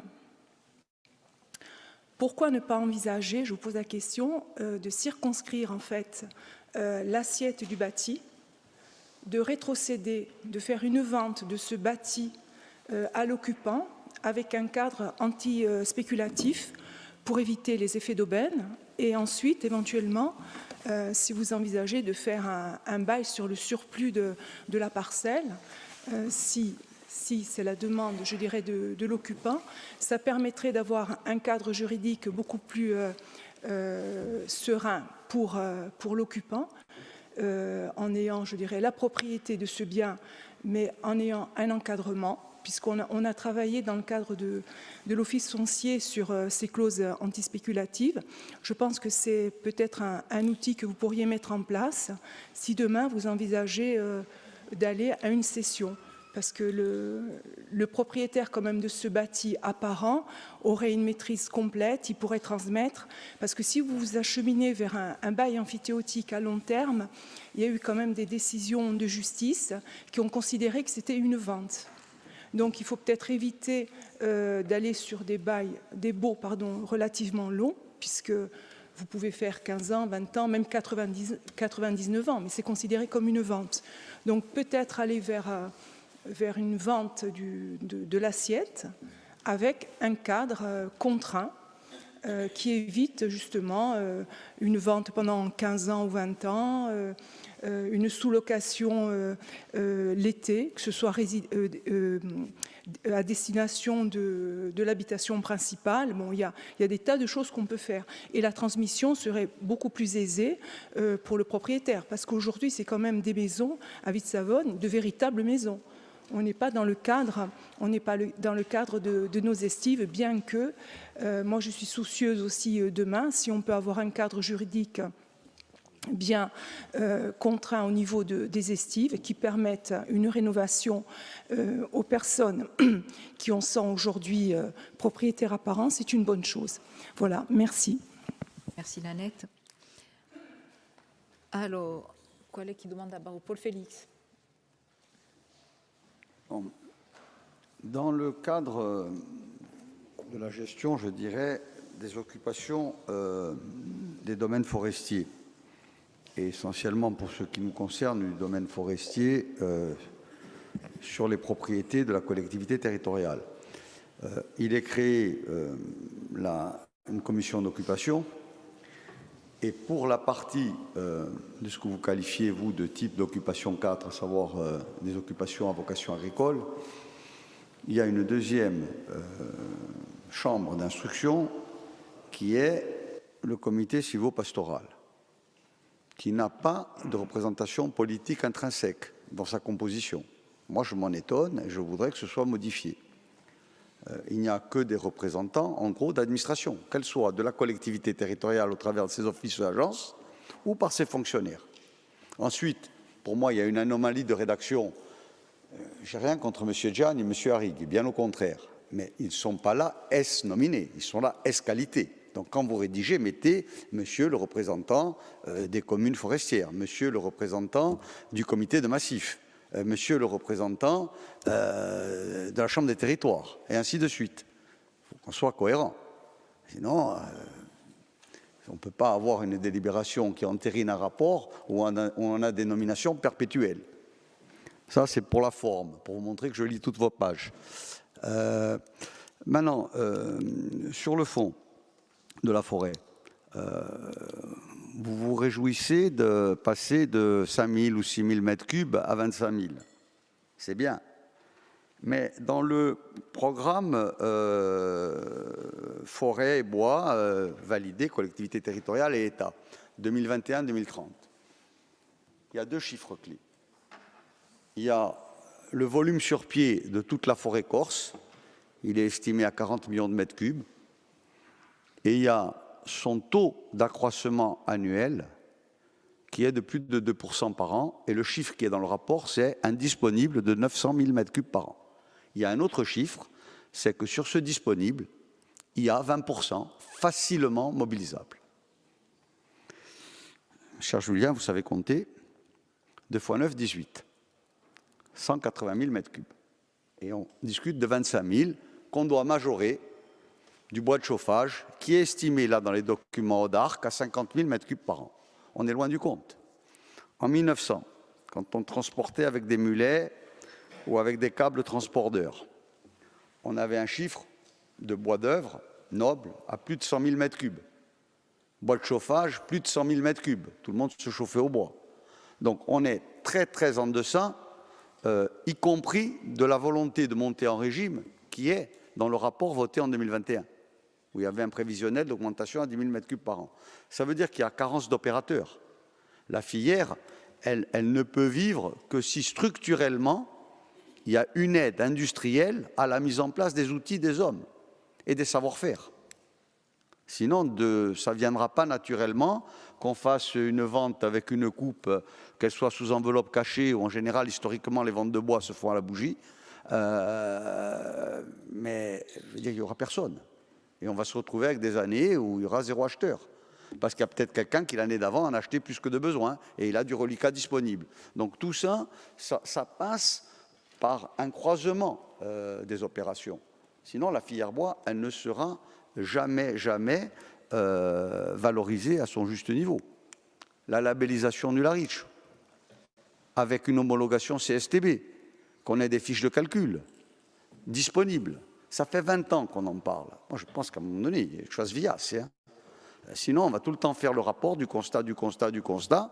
Et l'accroissement de la forêt, malheureusement, il est essentiellement en périphérie des villages, hein, où il rentre du pain maritime quasiment partout, et on va constater dramatiquement des incendies qui vont rentrer dans les maisons. Comme ça s'est déjà passé malheureusement en Corse, et souvent des incendies d'hiver, parce qu'on n'est pas en dispositif d'alerte conséquent. Donc tout ça, nous, on acte, on a conscience de la difficulté, mais on voudrait que derrière, il y ait ce croisement opérationnel, qu'il y ait des moyens, des incitations à l'installation. Il n'y a plus personne aujourd'hui qui fait de coupe de bois. C'est un métier qui disparaît. Moi, je suis originaire de Ghisogno, non c'è più Nîmes. Il y en avait 4, il n'y a pas très longtemps. 4 entreprises. Donc, tout ceci, ça demande peut-être un appel à projet, un appel à compétences et quelque chose qui permet... Parce que le marché bois, aujourd'hui en Corse, il y est. C'est redevenu à la mode. Mais c'est du bois d'importation. Et du mauvais bois. Même des piquets en châtaignier, aujourd'hui, viennent d'ailleurs. C'est des châtaigniers d'élevage très tendres qui pourrissent en 2-3 ans. Donc, on n'est plus dans une logique qui est rationnelle. Donc, pour la partie occupation des domaines publics, je le redis, moi, je voudrais qu'on revoie le comité civo-pastoral. Il n'y a pas de politique et il y a un poids trop important à l'administration, que ce soit la nôtre ou celle de l'État. Je pense qu'il y a quelque chose à faire pour qu'il y ait, comme vous l'avez fait pour la commission d'occupation du domaine forestier, de faire la proposition. Je ne sais pas si c'est piloté conjointement par la BRAF et par la CDC, mais qu'il y ait un lot d'élus qui soit conséquent, du même poids que ce que vous proposez dans la commission du domaine d'occupation. Maintenant, pour ce qui concerne les occupations de personnes privées sur le domaine public, il y a une quinzaine d'années, l'Assemblée de Corse avait refusé, à la petite majorité de l'époque, qui était partielle, celle de Paul Giacobbi, la vente d'un terrain en forêt de Vitsavone pour pouvoir construire un hôtel sur le site de l'ancien grand hôtel de Vitsavone. On avait opposé le droit des autres, c'est-à-dire qu'il fallait qu'il y ait une étude de la réalité des occupations domaniales, de tous les baux amphithéotiques qu'il y avait, et d'avoir une vision de l'ensemble. Moi, j'aimerais que ce rapport nous soit proposé. Une fois qu'on en a connaissance, qu'on a la formulation éventuelle des demandes, qu'on discute de la rétrocession, mais en connaissance de cause. Et avec quelque chose de très spécial, moi, je souhaite que ce soit uniquement une rétrocession avec une délimitation parcellaire à l'angle des maisons, qu'il n'y ait pas de terrain. Qu'on soit sur du strict bâti.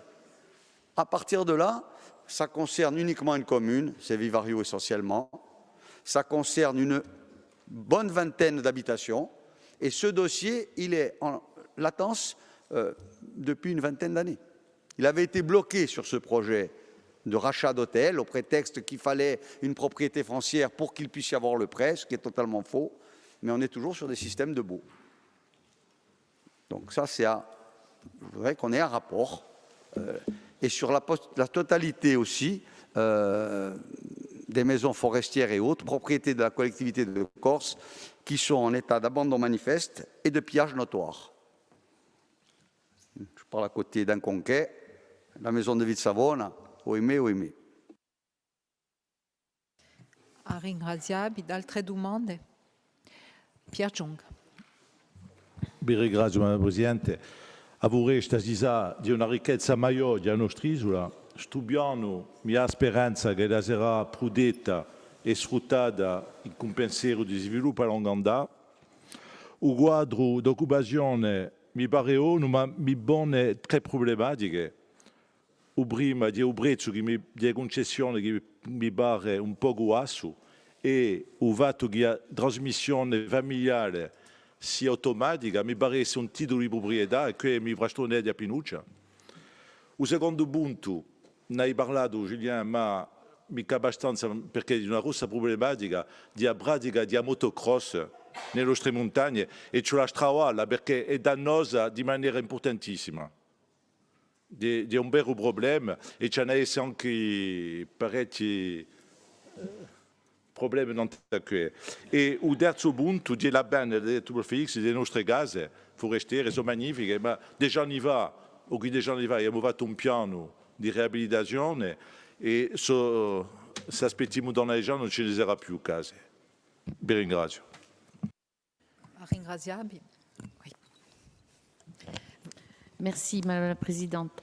On avait déjà évoqué à maintes reprises les problèmes que rencontre la filière bois au sein de cet hémicycle. Alors moi, ce que je ne comprends pas, c'est qu'avec la matière d'œuvre que nous avons, comment expliquer les difficultés que rencontrent les entreprises forestières? Malgré des initiatives privées pour relancer cette filière, il semble que des difficultés restent souvent et presque insupportables pour les différents porteurs de projets. Il semblerait qu'aussi qu'au niveau des aides, à la différence de d'autres pays, notamment en Pologne, où ils sont financés à 70%, nous ayons des aides beaucoup moins importantes pour un secteur quand même qui ne demande qu'à prospérer et dont une ressource est importante sur notre territoire. Alors, comment cette collectivité peut-elle aujourd'hui valoriser cette filière et surtout essayer vraiment de la mettre en œuvre pour un territoire comme le nôtre? Merci. Ringraziavi. Più un'imo domanda a parola. Pedro. Ringraziabi, signora Presidente. Non giusto qualche punta a destra non sta sto rapporto. Già vorrei arrivare a un conto ciò che l'ha detto collega Paola Mosca. C'è un rapporto a dare, non sta su rapporto, una legge essenziale con il popolo gorso e non ce l'è mica scordassine. Un affare importante di noi è la complementarità con il lavoro di Comitato di Montagna, a Gartula di Bascorre in Montagna, e il fatto di permettere ai pastori di un luogo di occupare e di intrattenere, perché è importante i luoghi. E penso che il rapporto era in 2023, credo qui all'Assemblea. Dopo un affare che ho di noi per apportare all'apicoltore, ho fatto di permettere, dunque i prezzi sono divisi per legge, per apportare ai prezzi in alto, non ho fatto di avere un labello di qualità di l'AOP Mele di Corsica e di un affare che mi pare assai bene. C'è un interesse culturale e patrimoniale di sicuro perché c'è a terra, c'è un popolo e la lingua è sempre liata a si due qui e penso che è un affare amintua di noi perché i luoghi contano la storia di un popolo e attraverso i nomi e attraverso la lingua di noi. Penso al caso particolare di noi, il caso di Avizzaona, l'affare è di mantenere i riti e di conservare i riti di quelli che l'hanno, ma di noi di avere la maestria per la collettività di un fondario, infatti, di quello l'affare. Non mica lascia perdere i riti a quelli che l'hanno, ma di mantenere questa maestria per la collettività.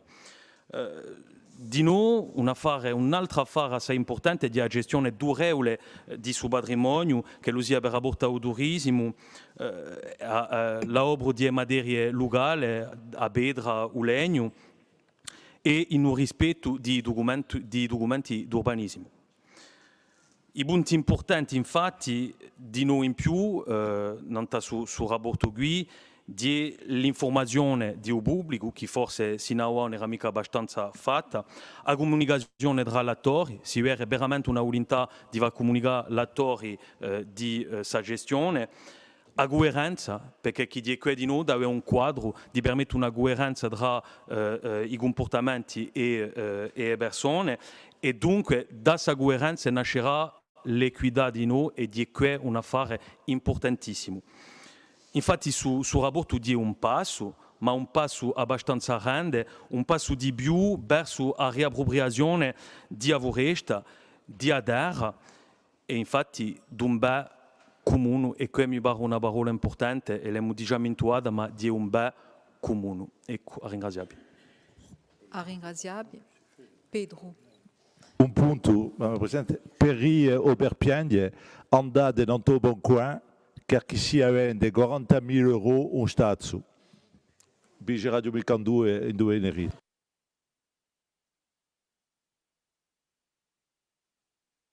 Problema.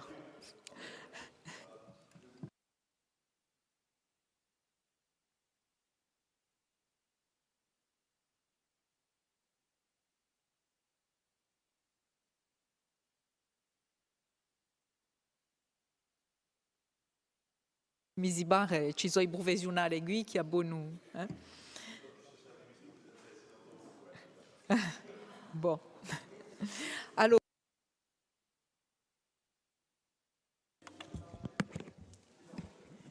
Scusate. No, due parole. Sur le rapport, bon, si tratta da voresta, même si Cathy et d'autres ont, entre guillemets, débordé et évoqué la question plus générale, et c'est normal, de la filière bois. Moi, je rejoins assez Paul Fay. Pendant longtemps, ayant quelques responsabilités dans le secteur, je regardais d'année en année les courbes des ventes de bois. Et c'est vrai, on n'est pas sur quelque chose de linéaire. On a parfois des emballements et puis ensuite des décrues, entre guillemets, et, dirons-nous, des phénomènes qui varient assez nettement d'une année sur l'autre. On a connu des années, entre guillemets, blanches, avec des lots qui ne trouvaient pas preneurs. Et on a, c'est vrai, vous le notez, et tant mieux, on ne va pas le relativiser, mais le contextualiser, des chiffres qui, depuis quelque temps, paraissent un peu plus intéressants. La difficulté, ce n'est pas la progression de 6 à 25. C'est celle du delta, ça a été relevé par un certain nombre d'orateurs qui existent, entre l'état de la ressource, le potentiel offert et la réalité de ce qui est aujourd'hui posé. Cathy, d'autres disaient qu'est-ce qui manque. Vous posez un cadre aujourd'hui d'occupation, de gestion de la forêt. Donc même si ce n'est pas à proprement parler le débat, je pense qu'on gagnerait, Julien, dans des temps indéterminés, à travailler ensemble sur 3 sujets. Le premier, c'est la première transformation. Si on veut que la forêt soit véritablement une ressource, et pas simplement un espace récréatif ou ludique, même si elle a aussi cette dimension-là, puisqu'on parle de multifonctionnalité de la forêt corse, comme de la forêt en général, il faut qu'on recrée des scieries. La Corse en a connu des dizaines après-guerre. On en a aujourd'hui 2, 3, 4, des micro-scieries, bon, etc.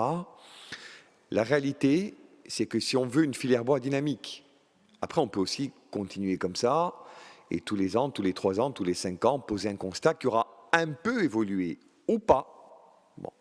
Si on veut franchir un palier et faire vraiment un saut qualitatif, il faut travailler sur la première transformation. Moi, je vois le changement dans le territoire que je connais bien, depuis qu'une scierie a été créée. Elle a été créée par le privé. Elle a été subventionnée par le public, notamment par l'ODARC, président. On a eu des problèmes pour l'installer. On s'est heurté à un certain nombre de gens qui n'en voulaient pas, etc. On a tenu bon et on l'a poussé. Aujourd'hui, elle crée une dynamique indéniable sur le front de l'achat de ressources, sur le front de la montée en compétence des acteurs du territoire, sur le front de l'utilisation du bois corse dans la construction publique et privée. Donc moi, je pense qu'il faut qu'on réfléchisse à ce qui n'est pas un mot qu'on emploie à tout bout de champ, en tous les cas dans notre groupe, mais qui, ici, prendrait toute sa dimension, c'est un plan. Et qu'on dise, voilà, de combien de scieries avons-nous besoin pour que la première transformation et donc l'utilisation de la ressource redevienne pertinent ou pertinente. Nous, on pense qu'il en faut au moins 4 autres. Et que le public, il a vocation peut-être à intervenir plus massivement. Je vais vous rappeler, Président, et ce n'est pas un reproche, que les taux proposés par l'ODARC sont, c'est vrai, très en deçà, mais pour plein de raisons, de se pratiquer par un certain nombre de régions qui veulent booster l'exploitation forestière et la première transformation. Donc on peut réfléchir à des taux plus élevés et à une intervention de la puissance publique plus massive. C'est une réflexion, en aucun cas une critique, on y reviendra. Deuxièmement, un des élus le disait, la question des ETF. Il n'y a plus d'entrepreneurs de travaux forestiers. Oui, il y en a quelques-uns, en Kassai, mais on n'est plus du tout dans les proportions d'il y a 20 ans, 10 ans, et je ne parle même pas du passé plus lointain. Bon. Donc vous parlez d'une formation bûcheronnage, je l'ai vu, on en a pris acte. Peut-être faut-il élargir le prisme et penser à un ensemble de formations dédiées à ces questions qui soient plus agiles, plus opérationnelles et donc plus diversifiées. Troisièmement, il y a la question du plan d'accès. J'ai entendu un certain nombre d'orateurs, ce come voi in tanto che corso nazionalisto attaccato assai ao carattere pubblico, basisagro di avere questa corsa. Mais en même temps, et je le dis très tranquillement, on doit trouver un point d'équilibre. Ou c'est public, inaliénable, accessible à des conditions hyper strictes, etc., ou on pose un cadre qui permet une exploitation économique, touristique, forestière, etc. Nous, on est, comme vous, j'imagine, partisans, bien sûr, de l'option philosophique qui consiste à la préserver, mais également de l'option pragmatique qui consiste à la mettre véritablement en avant, notamment d'un point de vue économique. J'aimerais connaître un chiffre, je ne sais pas si vous l'avez.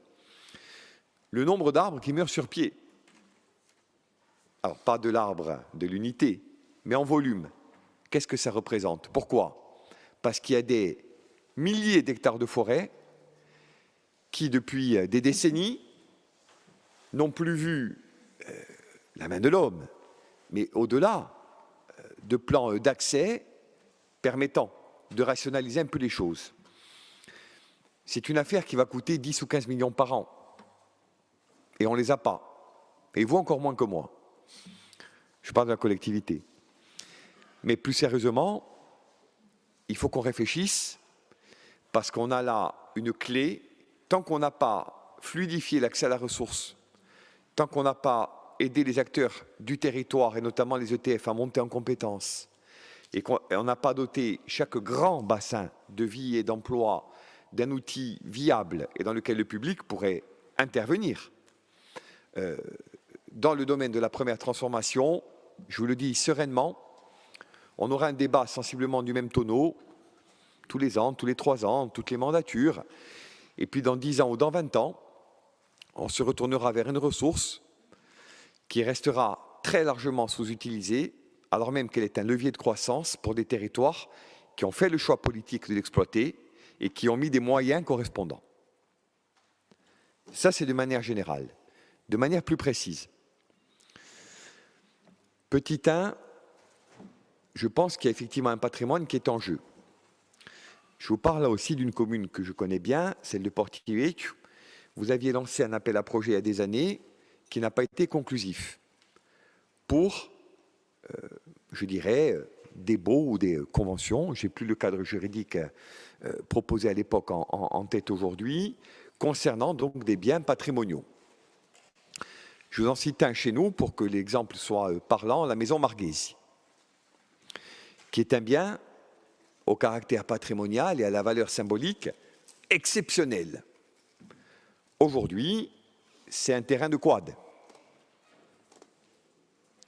comme tant d'autres. Donc, il faut qu'intervienne en la matière la notion d'urgence. Parce que vous savez, et moi j'ai eu modestement l'occasion de l'expérimenter à l'époque, quand ces biens-là, et la Corse en regorge, vont être proposés à un partenariat public-privé, pour le dire en des termes génériques, vous allez avoir, et on va avoir, quantité d'offres de services et de propositions. Et il nous faudra déterminer le bon curseur entre ce que Paul appelait la privatisation rampante, l'appropriation de biens publics à des fins X, et la mise en valeur de biens qui, en l'état, on ne va pas se mentir, ne peuvent pas être massivement investis et remis en valeur par la collectivité, qui n'en a ni l'ingénierie, ni les moyens personnels, ni les moyens financiers, ni être confiés sans condition aucune au privé seulement. Donc, il faut qu'on y réfléchisse. Mais là, il y a une ressource patrimoniale considérable qui, comme tant d'autres, faute de choix politiques durs et rapides, est vouée à l'abandon, à la prédation et au pillage. Donc, il faut qu'on réfléchisse ensemble. Le rapport y fait clairement référence à un certain nombre de solutions. Et j'avais écrit au président du conseil exécutif, donc je profite de l'occasion qui m'est donnée pour le redire, on est, nous, preneurs, y compris de solutions mixtes, public, ou nous deux et privé. Mais on ne peut pas continuer en l'état, d'autant qu'on a, nous, un projet qui nous tient à cœur et qui consisterait à réhabiliter le Paradis, qui est devenu une propriété communale après avoir longtemps été celle du clergé.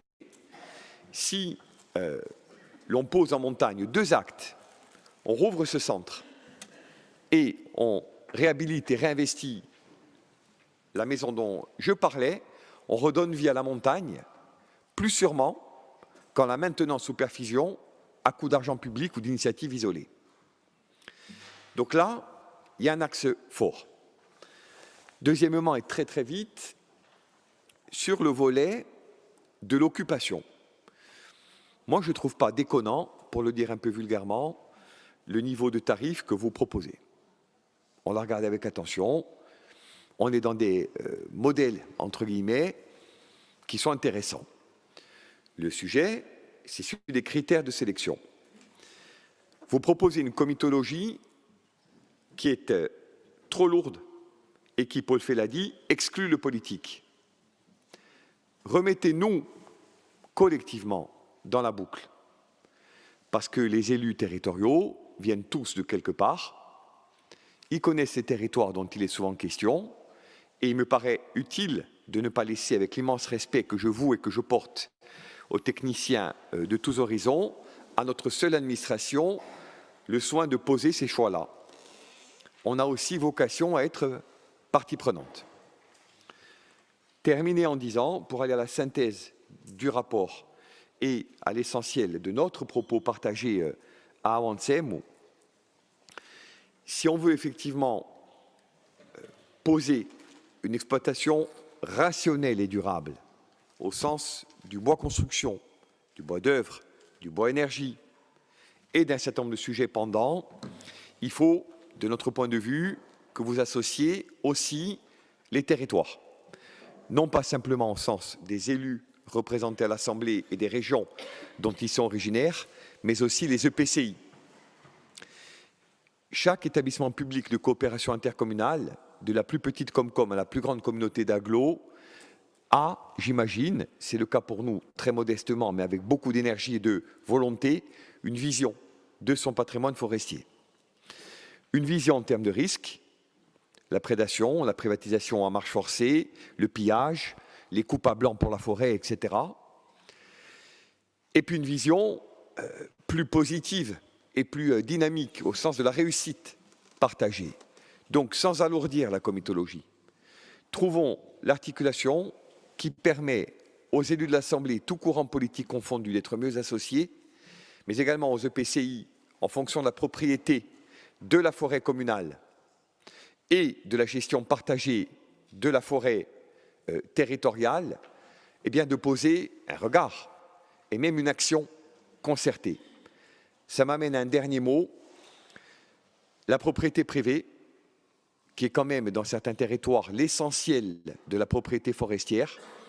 On peine collectivement à amener les propriétaires vers des plans simples de gestion qui viennent contrarier et parfois même empêcher une exploitation saine et durable du couvert forestier. Il faut qu'une incitation plus nette à ce niveau-là. Parce que là où on a des exemples, je pense à des coopératives forestières dans le Sartenay et ailleurs, y compris sur la création de bouchons pour un certain nombre de grands vignobles, etc., on voit qu'il y a des leviers de microcroissance à l'échelle de territoires donnés qui sont vraiment des leviers intéressants. Mais ça passe par des plans simples de gestion et plus généralement par un cadre donné au privé pour que la ressource qui aujourd'hui se meurt soit valorisée et remise en perspective. Donc, quelques contributions au débat du jour, et vous l'avez compris, la claire volonté d'accompagner une volonté politique qui ferait enfin de notre forêt non plus un sujet de débat au confluent de l'idéologie ou de la théorie, mais un sujet de développement au confluent de l'appropriation par notre peuple d'une ressource essentielle et d'un développement économique qui est aussi et surtout un facteur d'émancipation. Je vous remercie. Ringraziabi D'autres demandes? Si. Charlotte Terrigui. Oui, non, je voulais juste dire à Jean-Christophe que les territoires sont déjà largement impliqués dans ce domaine à travers la Chambre des territoires, qui a fait un très très très gros travail sur le sujet. Il est, je crois d'ailleurs, à l'initiative de la relance de la gestion des forêts. Et je me permets de signaler que je constate que très très souvent, dans beaucoup d'interventions, la Chambre des territoires est un petit peu occultée. On ne la remet pas vraiment à la place où elle devrait être. Il y a beaucoup de travail qui est fait dans tous les domaines, beaucoup de réflexions, et elle représente les maires et les EPCI. Tous les EPCI ils sont représentés. Donc il appartient à chacun d'entre vous de vous rapprocher de vos représentants et de leur demander d'être peut-être un petit peu plus actifs. Voilà, merci. Merci Charlotte.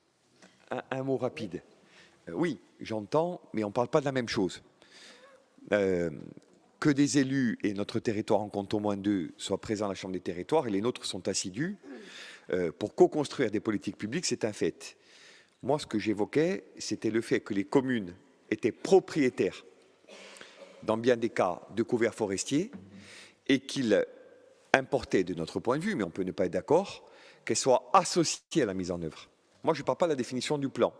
Le plan, il n'y a pas de difficulté. Je parle de l'association, de l'implication des communes dans la mise en œuvre opérationnelle. Et ça me paraît important. Voilà, d'un mot. Josefa Giacometti Pireda. A ringraziare. Allora, di sicuro che a vorresta di un indiogo maggiore, una sfida maggiore e una risorsa che a gestisce e ci saranno di sicuro di peta sfide climatiche, di noi pericoli di giraggio che verranno davanti a noi, perché chi è stata detta innanzi a me, a vorresta può diventare di noi un indiogo di predazione, e è di dia un indiogo di predazione.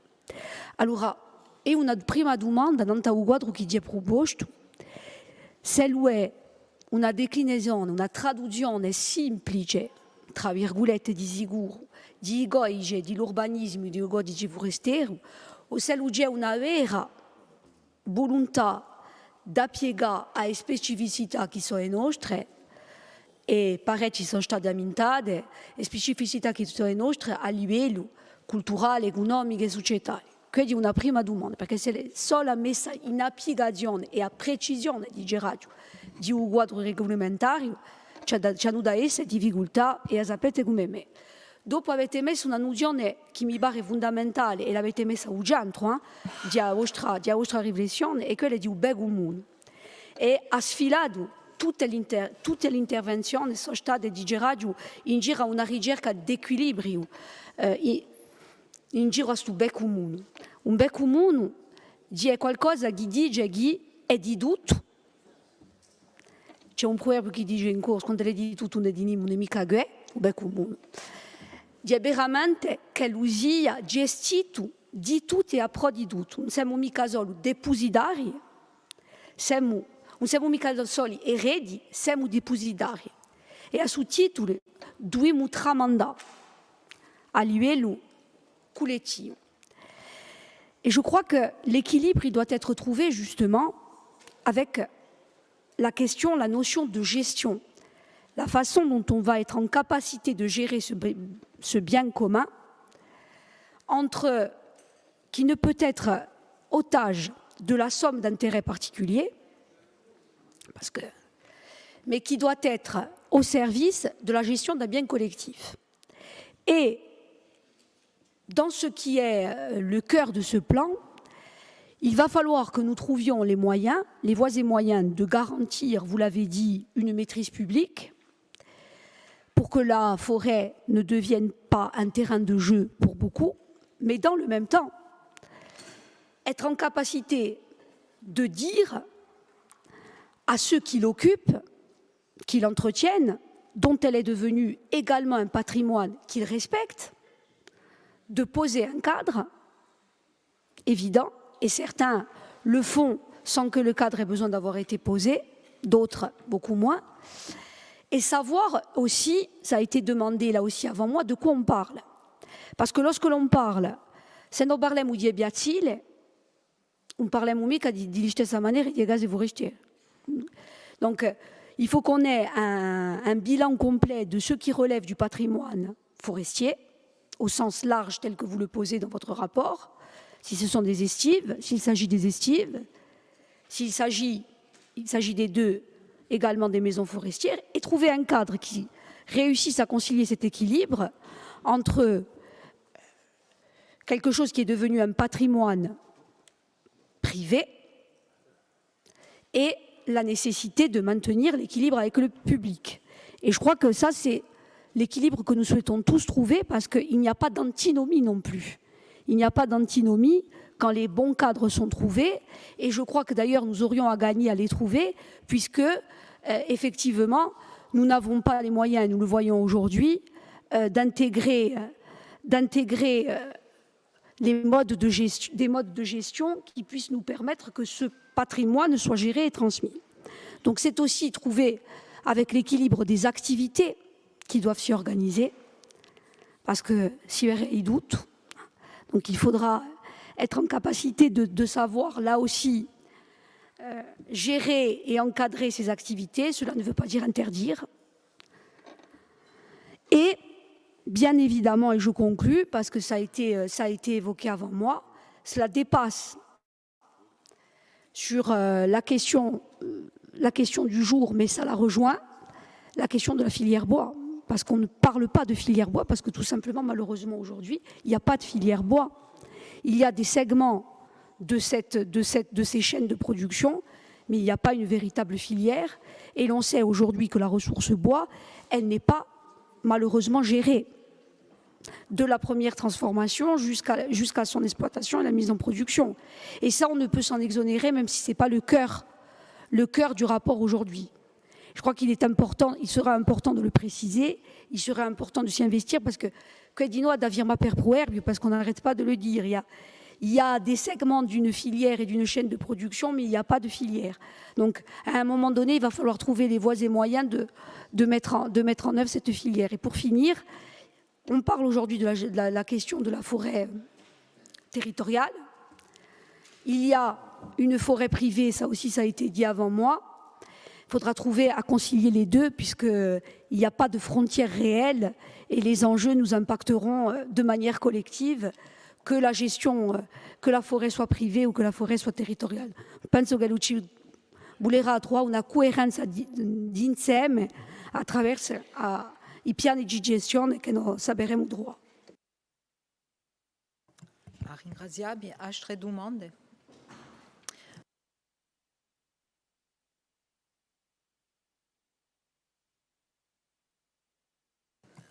En tant que responsable d'une structure depuis quelques années, j'ai vu évoluer la réflexion dans ce domaine.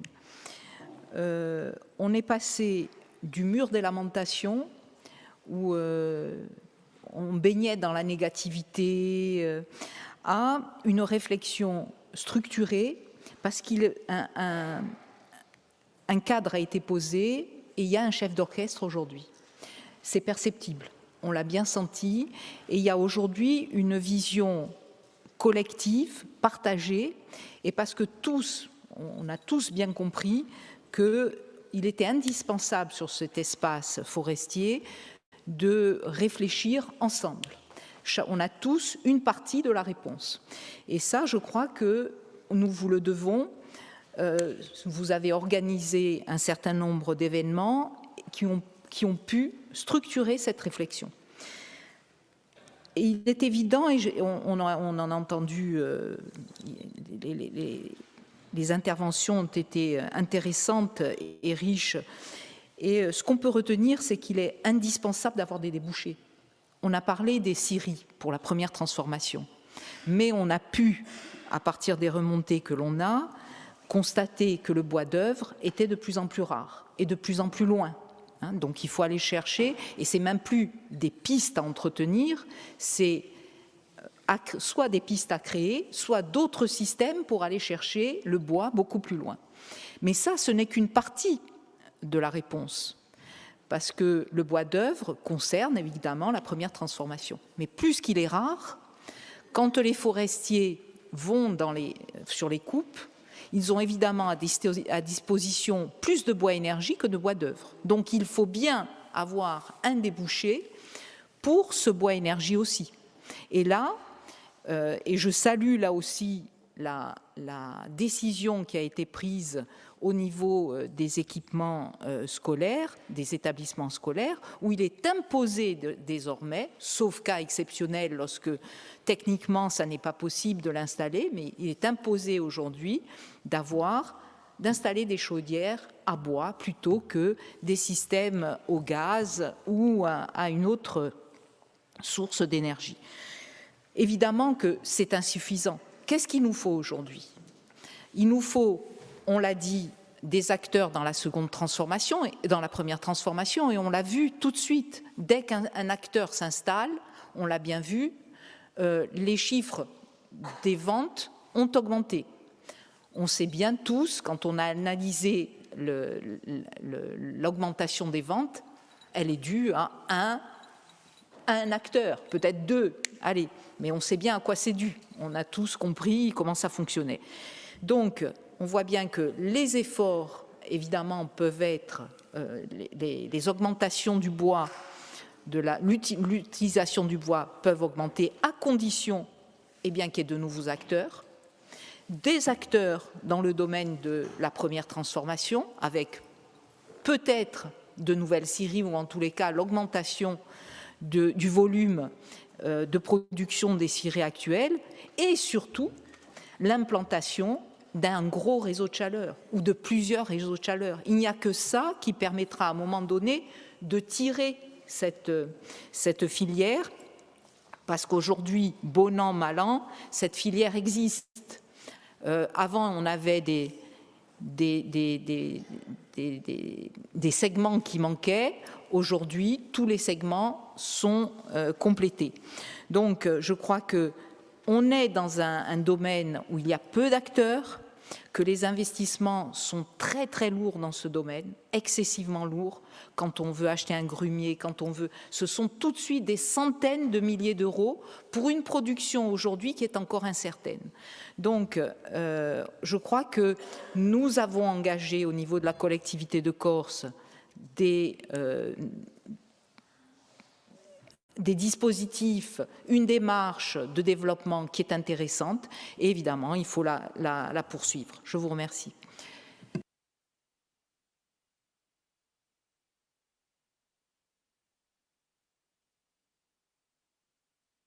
Excusez-moi, Président. On vous donne la parole pour... Merci, Madame la Vice-Présidente. Au vu de la richesse des débats et de l'esprit, je crois, constructif qui ont animé les différentes interventions,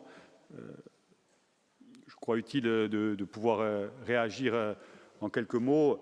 Bien sûr que l'objet du rapport, c'est essentiellement le cas d'occupation, mais qu'il était tout à fait légitime d'aborder d'autres problématiques, notamment celles relatives à la filière bois ou encore à des enjeux encore plus stratégiques autour de la notion de bien commun. Et je voudrais commencer avec ça. J'ai dit à la fin de mes propos que ça ferait partie des orientations stratégiques qui seront au cœur de la révision du PADUC, et on aura d'ici quelques mois à vous proposer le périmètre de la révision du PADUC dans laquelle on souhaiterait voir cette notion apparaître de manière très claire autour, bien sûr, de la question de la maîtrise publique des secteurs stratégiques.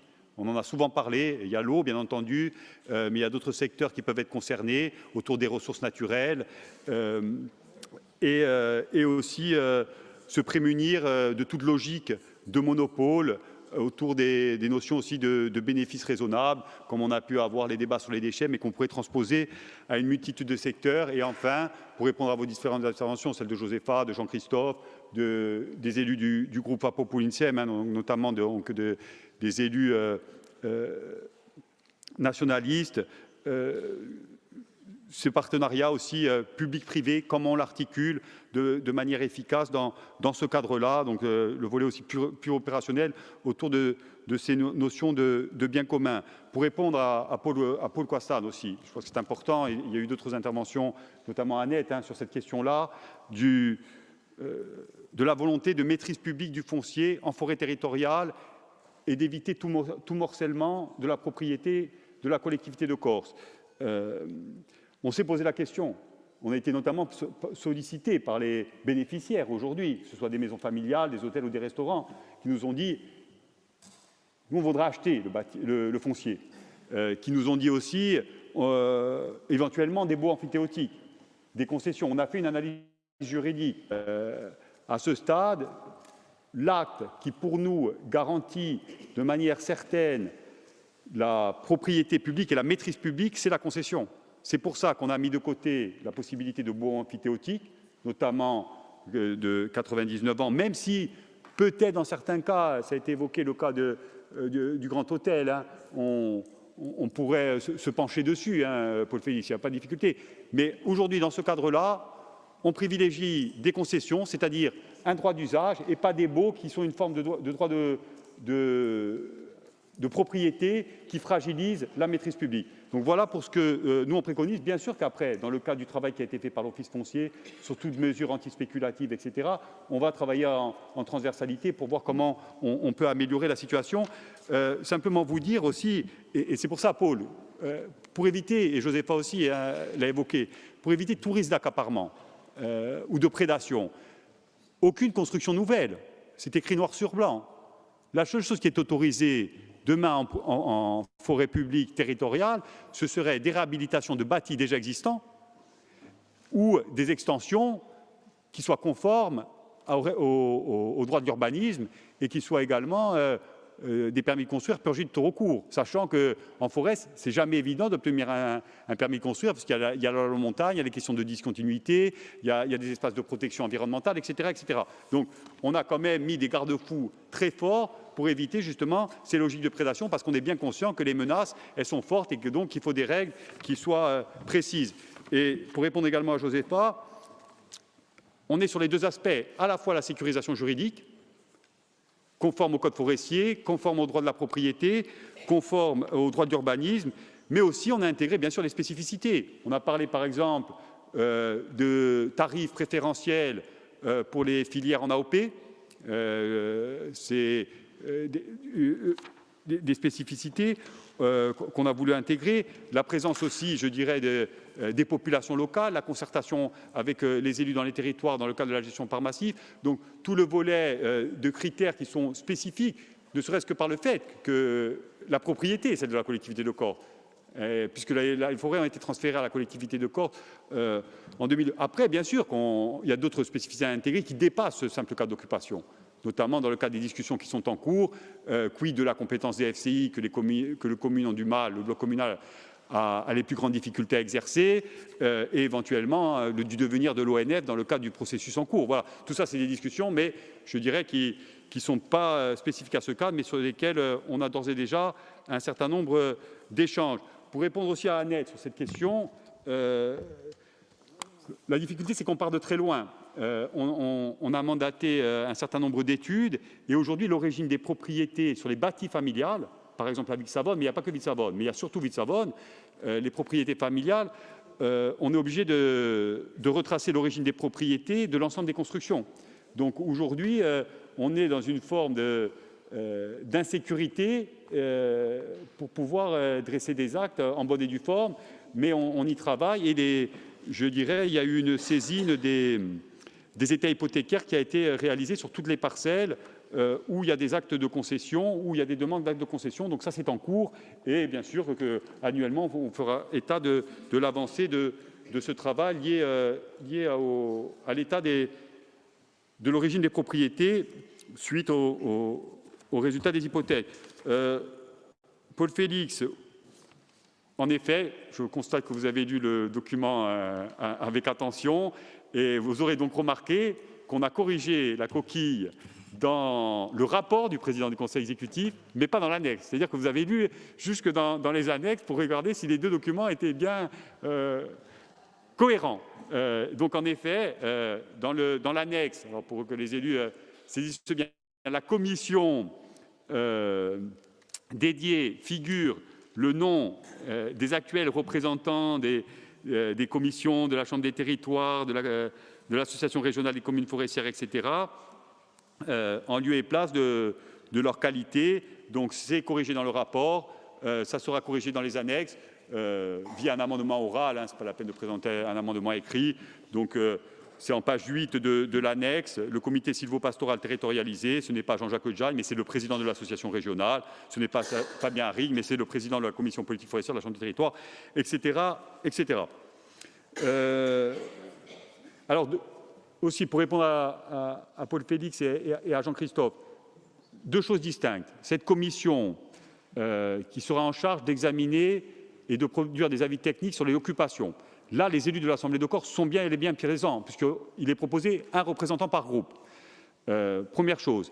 Dans le comité sylvo-pastoral, dont parlait Paul Félix, là, en effet, c'est un comité qui a été instauré par la commission territoriale, qui ne se réunissait plus depuis 2017 et qui s'est réunie pour la première fois en 2024, il me semble, oui, et qui a instauré ce comité. Donc, lors de la prochaine commission territoriale qui se réunira, on proposera une modification de ce comité pour intégrer, bien entendu, des élus au comité sylvo-pastoral, pas de difficulté, et c'est ensuite le préfet qui valide la composition de ce comité. Mais c'est vrai qu'au moment de la réunion de la commission territoriale, on n'avait pas intégré la présence d'élus.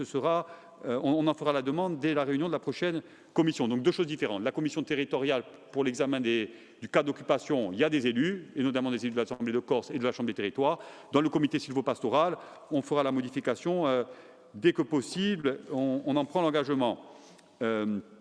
Sur les ventes des bois, en effet, hein,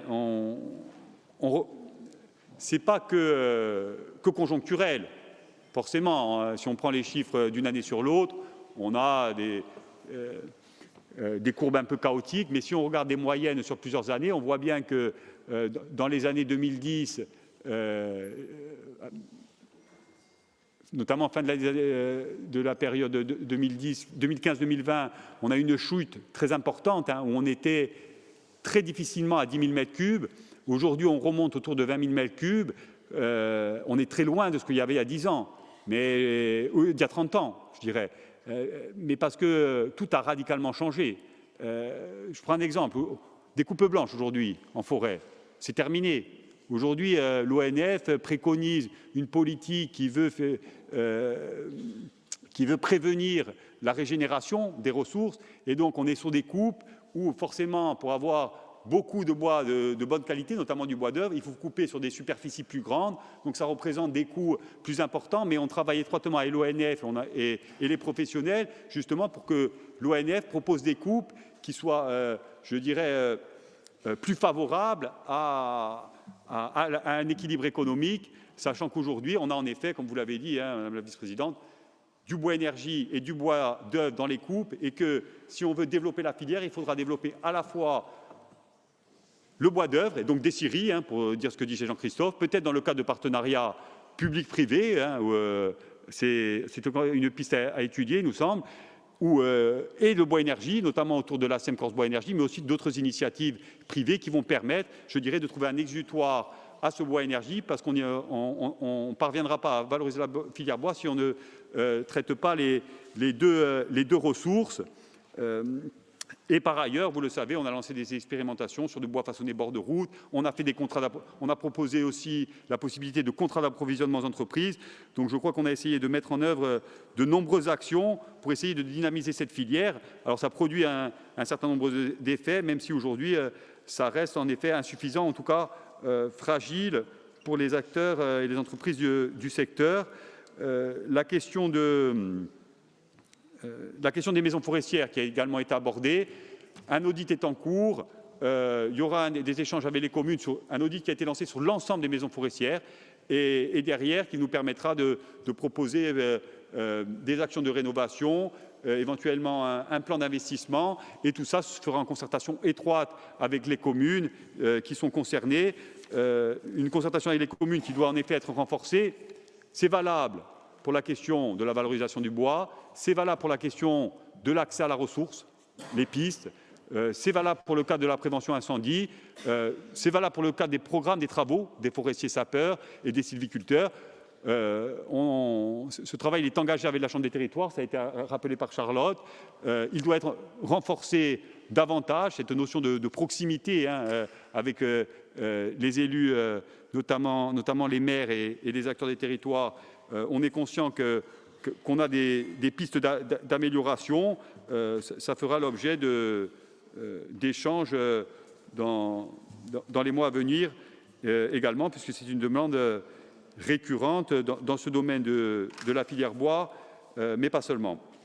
Voilà, je crois avoir dit l'essentiel et je vous remercie une nouvelle fois pour vos interventions et je vous rassure en vous disant que sur les 2 prochains rapports, je serai beaucoup plus rapide. Merci. Allora, passiamo a voto contro, non partecipazione, astensione, voto appro all'unanimità. Allora, 2 possibilità. Sia continuiamo e fermano 3 rapporti e 2 mozioni, posto che quella di Corinne Fronte è adesso lavorata in noi e passa in commissione la prossima volta. Sia ci piantiamo e tanto possiamo venire a 5 ore, annanzi a 5 ore dai 6 figlie. Secondo ciò che volete, continuiamo? Allez, continuiamo. 80 programma di lavoro di Eugenio Forestiero e di silvicoltori.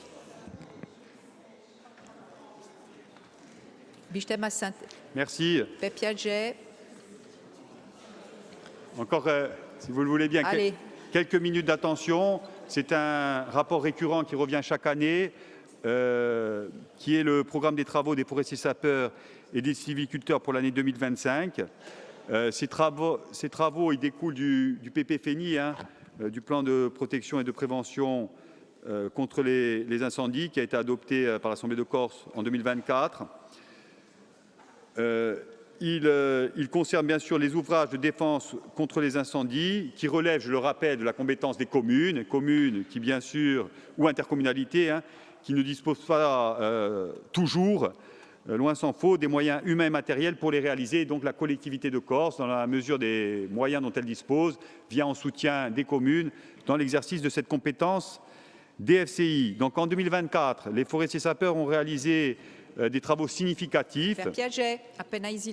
Dans le territoire du Cismonte, 1070 hectares de travaux ont été réalisés sur les 1620 hectares prévus, 66% de réalisation. J'expliquerai pourquoi on a ce taux de réalisation qui peut apparaître relativement en deçà des objectifs initialement fixés. 61 km de pistes DFCI qui ont été réalisées en rénovation ou en création sur les 84 km prévus, 72% de réalisation, et 346 hectares débroussaillés en brûlage dirigé. Pour le Poumonte, on est à peu près sur les mêmes niveaux de réalisation. Au niveau des actions de débroussaillement, 79% des objectifs ont été atteints, 662 hectares sur les 831 prévus, et 182 km de pistes réalisées sur les 282 km prévus. Le programme 2025, bien sûr, il prévoit également l'entretien des pistes, comme le programme précédent, les zones d'appui à la lutte, les points d'eau, le débroussaillement des zones stratégiques, 32 en Cismonte et 38 en Poumonte. Les priorités d'intervention, elles ne sont pas prises au doigt mouillé, hein, mais elles font l'objet de discussions et d'une validation par des groupes techniques départementaux interservices qui rassemblent l'ensemble des acteurs qui se sont réunis en décembre et en janvier. Les travaux prévisionnels, ils sont détaillés par intercommunalité, par commune. Ils doivent faire l'objet d'un échange aussi, hein, qu'on doit renforcer avec les maires, je l'ai dit précédemment. Des difficultés toujours inhérentes, bien sûr, aux moyens humains, même si on a considérablement investi dans la modernisation des matériels. Hein, et donc aujourd'hui, on a des engins modernes qui facilitent le travail, qui permettent d'augmenter, je dirais, de manière qualitative à la fois les conditions de travail, mais aussi la qualité des ouvrages réalisés. Mais pour autant, il y a des difficultés inhérentes, bien sûr, aux conditions météorologiques et aussi aux aux ressources humaines ou matérielles dans un certain nombre de secteurs. Nouveauté de ce programme de travaux, on intègre en 2025 le programme des travaux des sylviculteurs. Donc c'est eux qui réalisent les travaux en forêt. Ça concerne aujourd'hui 120 chantiers en 2024. Donc il y a le bilan 2024 des travaux des sylviculteurs. Les sylviculteurs, c'est des anciens agents honnêtes de droit privé qui ont été intégrés à la collectivité de Corse. Donc c'est une compétence nouvelle qu'on a acquise également. Donc 300 km de pistes forestières qui ont été entretenues, 120 hectares de travaux de défense contre les incendies et 12 km de travaux parcellaires et 60 hectares de travaux d'amélioration des peuplements forestiers. Et bien sûr, les équipes des sylviculteurs assurent la quantification, la préparation et le suivi des récessions de chantier en collaboration avec l'ONF.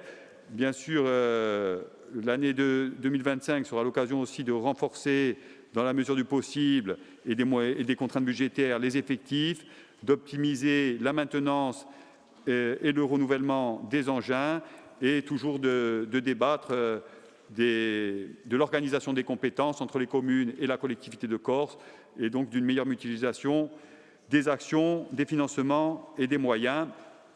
Ce programme de travaux, bien sûr, il a fait l'objet d'un échange en Chambre des territoires lundi dernier et avec le bureau, et il sera diffusé aux communes et intercommunalités si, bien sûr, l'Assemblée de Corse le valide. Je vous remercie. Grazie. L'avviso di Agumissio di sviluppo economico.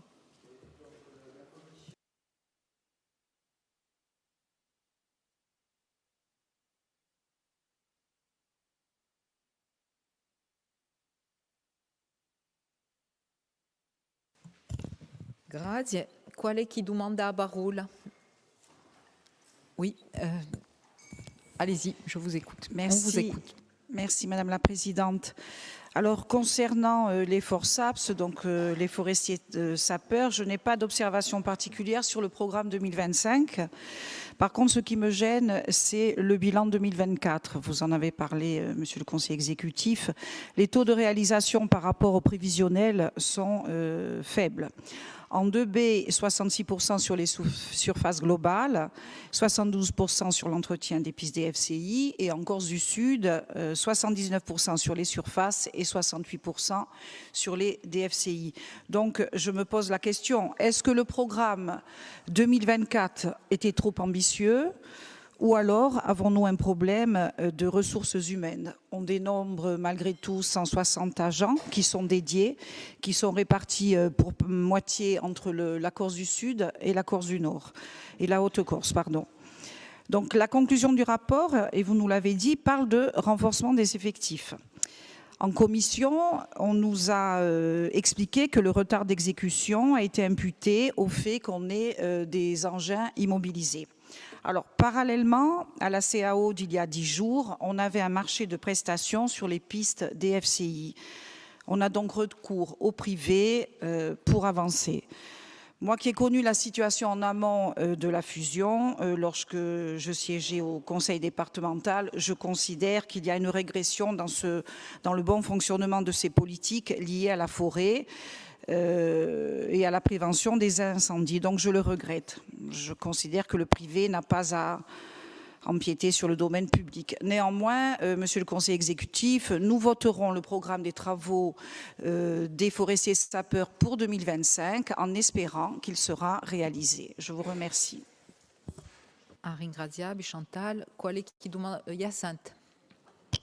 Douillet Baroul à la Corte, mais je pense que bon, c'est un peu tard et je pense que sur ce genre de dossier, il faudrait peut-être prendre le temps peut-être de projeter ce qui est fait, parce qu'on a des photos, des dossiers, des images, mais on ne voit pas bien la réalité des travaux effectués.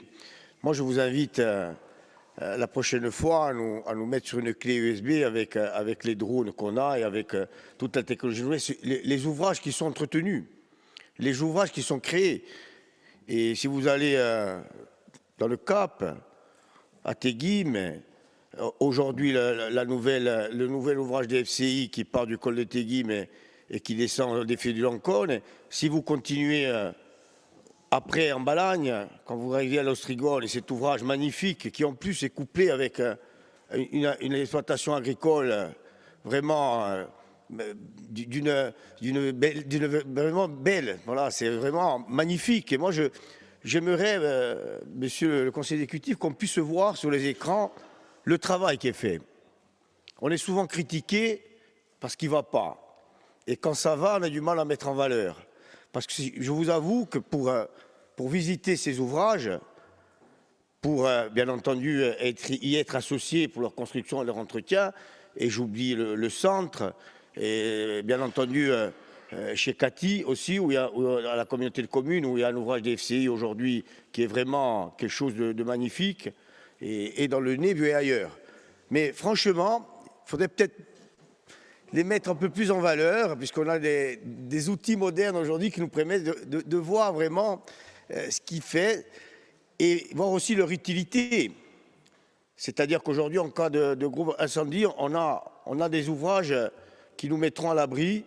Et aujourd'hui, le travail de brûlage dirigé aussi, que ce soit au service des agriculteurs, au service des sociétés de chasse, c'est un travail considérable qui est fait. C'est une montée en puissance qui n'a jamais été faite. Donc c'est bien de le dire, je le dis rapidement, je ne vais pas alourdir des débats, mais c'est bien qu'un jour, à la Chambre des territoires ou ici, ou alors vous nous faites passer une petite clé USB, je pense qu'il y a des spécialistes, et chez les forestiers, et chez les pompiers, qui peuvent nous faire un petit film pour montrer l'entretien, l'aménagement du territoire. Vous savez que j'y suis très attaché avec ma collègue et amie Véronique Harrig. On est souvent sur ces ouvrages qui aujourd'hui sont une richesse, une protection.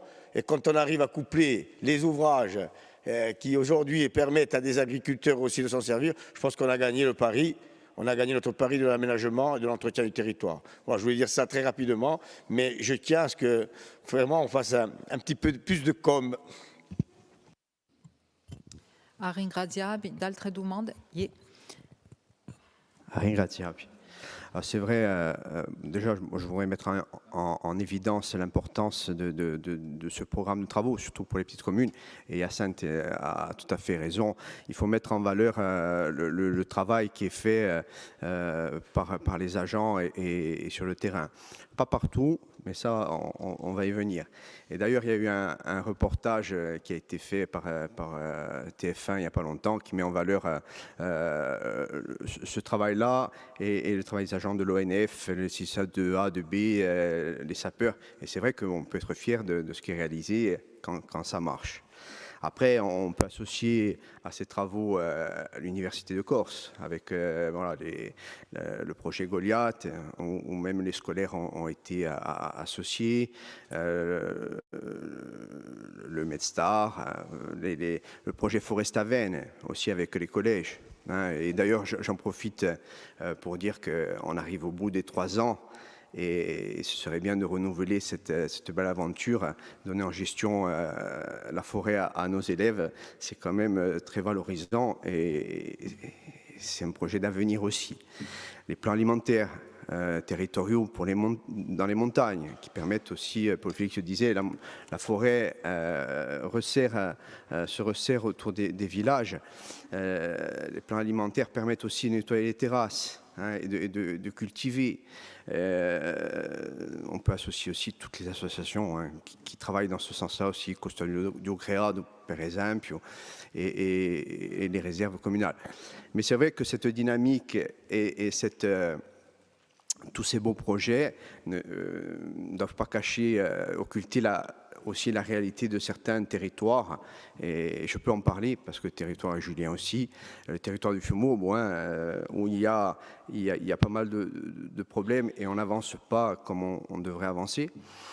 Il y a ce problème de compétences, ça vous en discutez et c'est vraiment un problème.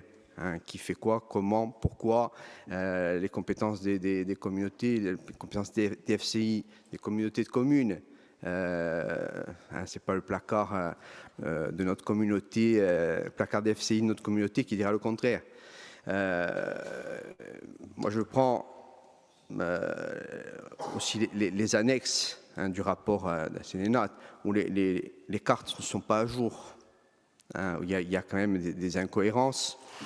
Il y a, je vous prends l'exemple de la piste d'FCI Bentis-Serra qui n'a plus été faite depuis avant Covid. Et tous les ans, on nous dit « Ah, l'année prochaine, c'est prévu. On la prévoit, on la met. » Et pour tout est là, on y est passé, au tempo passe et rien n'est fait. Moi, je vous rappelle qu'en 2021, on avait pris une motion, on avait posé une motion à la communauté des communes, justement sur le devenir des sapeurs forestiers dans le FUMO.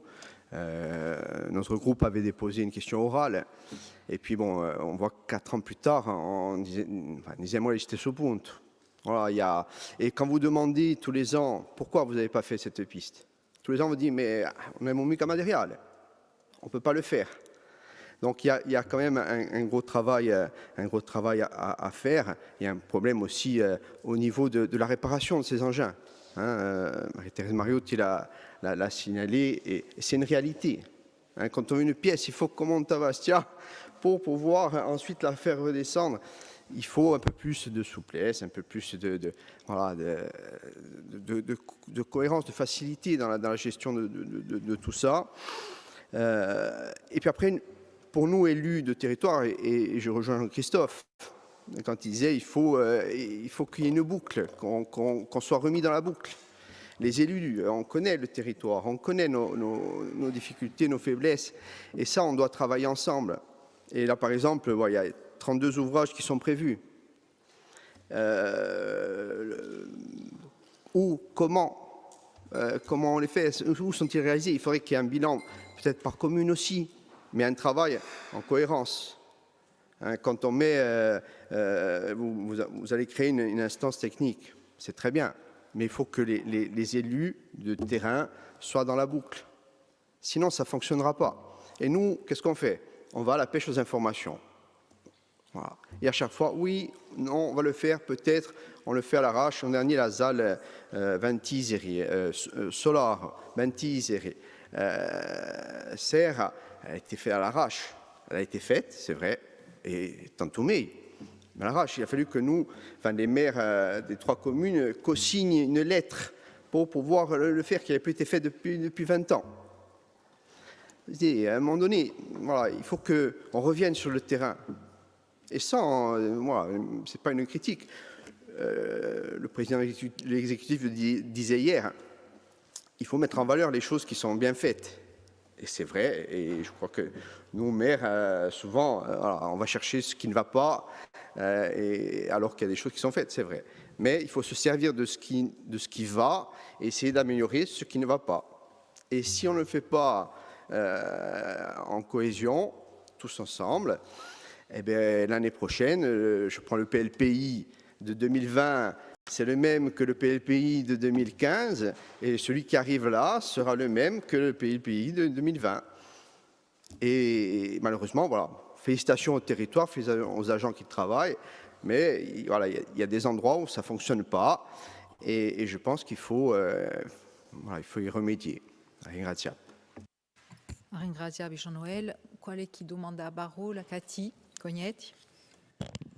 Pour reprendre un peu les propos qui ont été tenus concernant la mise en place de la DFCI, notamment au sein des intercommunalités, mais nous avons aussi donc le problème administratif de mettre en corrélation l'ensemble des acteurs, et puis on joue aussi sur du privé. Quand on fait une ZAL ou quand on fait une route pour accéder au DFCI, on a le problème de l'accès à la propriété privée qui met du temps, parce qu'il faut contacter l'ensemble des propriétaires pour pouvoir accéder. Certains sont d'accord, certains pas, il faut faire des déviations. Donc évidemment, après mettre en place l'ensemble des acteurs autour de cette préservation qui est nécessaire, ça prend du temps, ça ne se fait pas.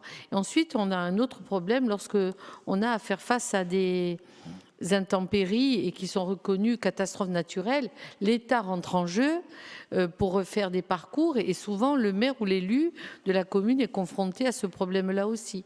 Donc c'est vrai que mettre en synergie l'ensemble des acteurs pour réaliser des pistes ou des espaces de préservation sont difficiles à mettre en œuvre pour les différents acteurs. Grazia. Pionimo. Allora, Presidente, mi lascia la parola. Oui, merci. Une remarque d'ordre général, ça a été souligné notamment par Hyacinthe Vagne et par Jean-Noël Profisi, souligner la qualité des travaux réalisés par les équipes des FORSAP et des sylviculteurs. C'est vrai que lorsque c'est écrit comme ça, des kilomètres de pistes, des ouvrages d'appui à la lutte, des halles, des actions de brûlage dirigé, on ne se rend pas bien compte de l'ampleur et de la difficulté liée à ces chantiers, des difficultés liées au foncier, mais pas seulement. Ça nécessite de mobiliser des engins lourds, des équipes, souvent dans des zones difficiles d'accès. Et donc, certes, on pourrait se dire, c'était dit, Chantal, que 70% de taux de réalisation, ça reste insuffisant. Mais c'est quand même 70%, et quand je le mets, c'est 70% au regard de ce qu'on entend au quotidien des agents qui travaillent à la collectivité de Corse, notamment des agents qui travaillent sur le terrain, je me dis qu'on a quand même un écart considérable entre le ressenti que peuvent avoir parfois les populations, les Corses, sur la qualité du travail réalisé par les agents et l'effectivité du travail réalisé. Donc 70% de taux de réalisation, c'est pas si mal. On va essayer de faire mieux. Et je rappelle que c'est une avancée aussi d'avoir ce débat-là, de venir tous les ans avec un programme de travaux, avec un bilan, en mettant carte sur table sur ce qui a été fait et ce qui n'a pas été fait. Et bien sûr qu'il faut qu'on améliore les choses. Avec la concertation avec les maires, on a encore beaucoup de travail à accomplir. Il y a des difficultés, vous le savez, liées aux moyens humains. Dans le FUMOR, il y a des équipes qui sont en difficulté. Il y a des problèmes aussi de personnes, comme partout. Certains ici sont maires, sont des élus. On sait qu'il y a des cas parfois qui sont délicats à gérer, mais je pense qu'on améliore les choses. Il faut l'améliorer aussi dans la communication, en effet, pour mettre en valeur le travail de la collectivité de Corse. Je pense que le conseiller exécutif, président de l'ODARC, avec ses qualités de communicant, fera le nécessaire pour cela. Parmi les pistes d'amélioration, bien sûr, le renouvellement des engins, ça a été dit. Malgré des efforts considérables, ça a été 7 millions d'euros ces dernières années qui ont été consacrés au renouvellement des engins, en mobilisant notamment des fonds européens, du FEADER ou des fonds d'État CFM. Donc le renouvellement des engins, des difficultés liées à la maintenance d'engins parfois obsolètes, et aussi un effort à faire, à mon sens, en matière de mutualisation des moyens. C'est en cours, mais ça fait partie des pistes d'amélioration qu'on doit avoir. Mutualisation des moyens au sein de la collectivité de Corse, que ce soit matériel ou humain, mais aussi avec l'ensemble de l'écosystème collectivité de Corse, avec le travail qui est fait notamment par les CIS, entre autres. Poursuivre bien sûr tout ce qui est lié à la transversalité. On a parlé de l'expérimentation dans le FUMOR. Ça fait partie des opérations qu'on mène au profit quasi exclusif des communes avec les moyens de la collectivité de Corse. C'est valable aussi pour l'entretien des pistes.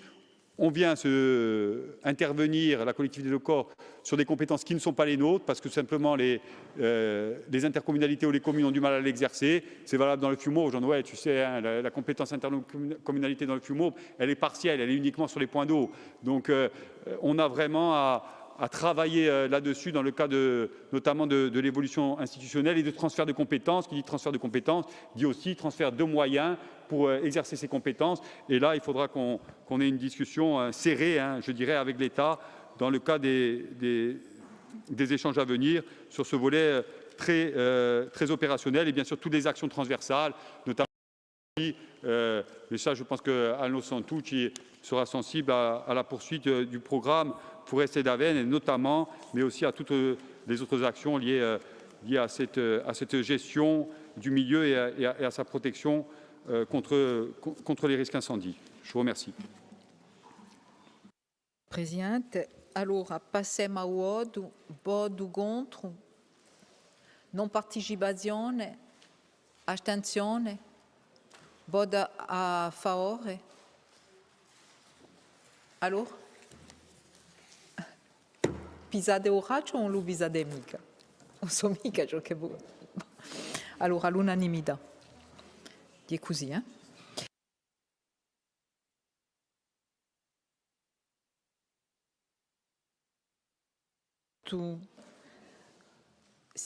Presentato da Presidente Paolini, programme Interreg MedStar 2.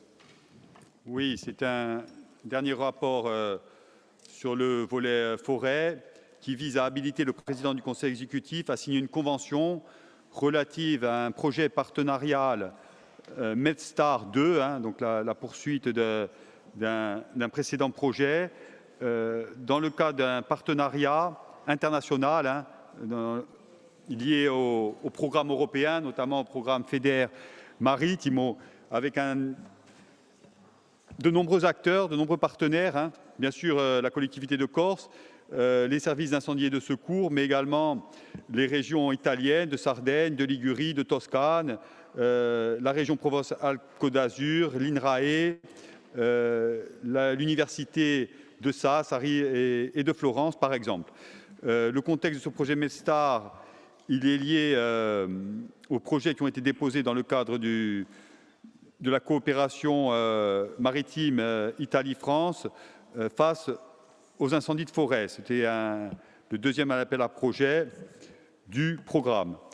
Comme vous le savez, la Corse est confrontée aux risques naturels, notamment liés au changement climatique, les incendies, mais pas seulement.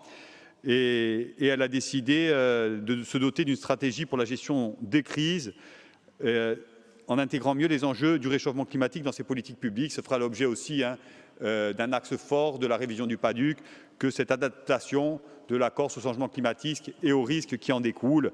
Je pense aux risques de sécheresse, mais aussi liés aux inondations. Vanina Luzzi, président de l'Office hydraulique, aura à évoquer ce sujet dans le rapport suivant. Donc, en mars 2023, une mission spécifique à la prévention et à la gestion de crise a été créée. Et donc, ce programme, il nous permet d'avoir un dialogue renforcé avec l'Europe et l'Union de la Méditerranée sur toutes les actions liées à la réduction des risques et à l'adaptation aux catastrophes naturelles, notamment aux risques incendies. Ça rentre également dans le cadre des actions de coopération transfrontalière basées sur le traité du Quirinal et la loi d'orientation et de programmation du ministre de l'Intérieur, l'OPMI. Donc, qu'à niveau d'action dans le projet MedStar 2, la planification et la gouvernance, notamment dans le cadre de la création d'une force d'intervention corso-sarde et l'élaboration de modalités opérationnelles d'engagement, prévention, corso-sarde également. Deuxième axe, la prévention incendie, avec les partages d'expériences, les OPP-FENI, on en a parlé, et l'intégration des travaux de recherche scientifique qui sont menés en Corse, notamment avec l'université. Troisième axe, la gestion et la lutte, notamment avec les actions de brûlage dirigé, les actions des commandos, les actions de réouverture du milieu, l'utilisation de drones, donc toutes les spécialités qui sont inhérentes au corps des forestiers sapeurs et qui ont permis de spécialiser des corps d'élite sur ces domaines-là, et donc des partages d'expériences entre les différentes régions sur ces questions-là. Et enfin, dernier axe, la formation, avec une étude sur la réalisation d'un centre euro-méditerranéen de formation et d'entraînement de protection civile et des échanges de bonnes pratiques sur les coopérations transfrontalières qui existent déjà en sécurité et protection civile.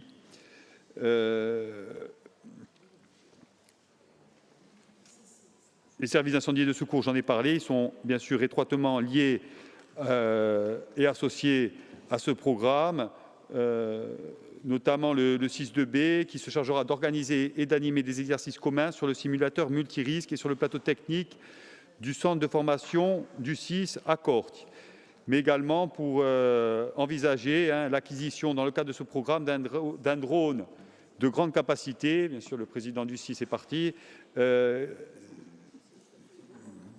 pour éviter, bien sûr, pas parce que ça ne l'intéressait pas, mais pour éviter tout risque de conflit d'intérêts. Donc un drone de grande capacité susceptible d'assister et de renforcer les missions menées par les hélicoptères bombardiers d'eau. Un point budgétaire et j'ai terminé.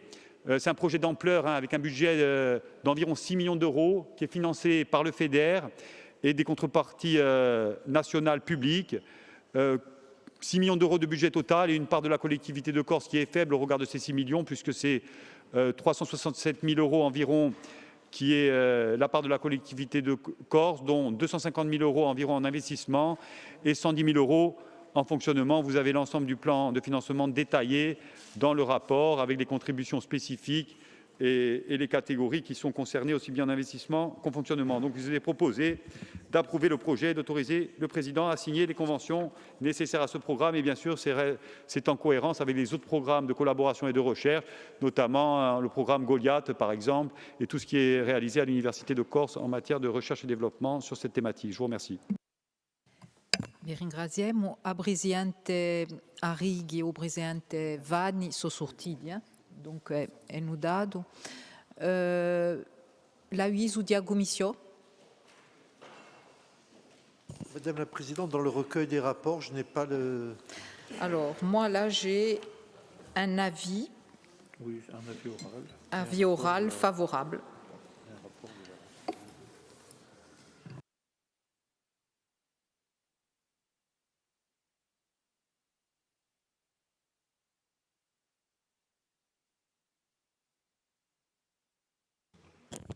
Oui, Madame la Présidente.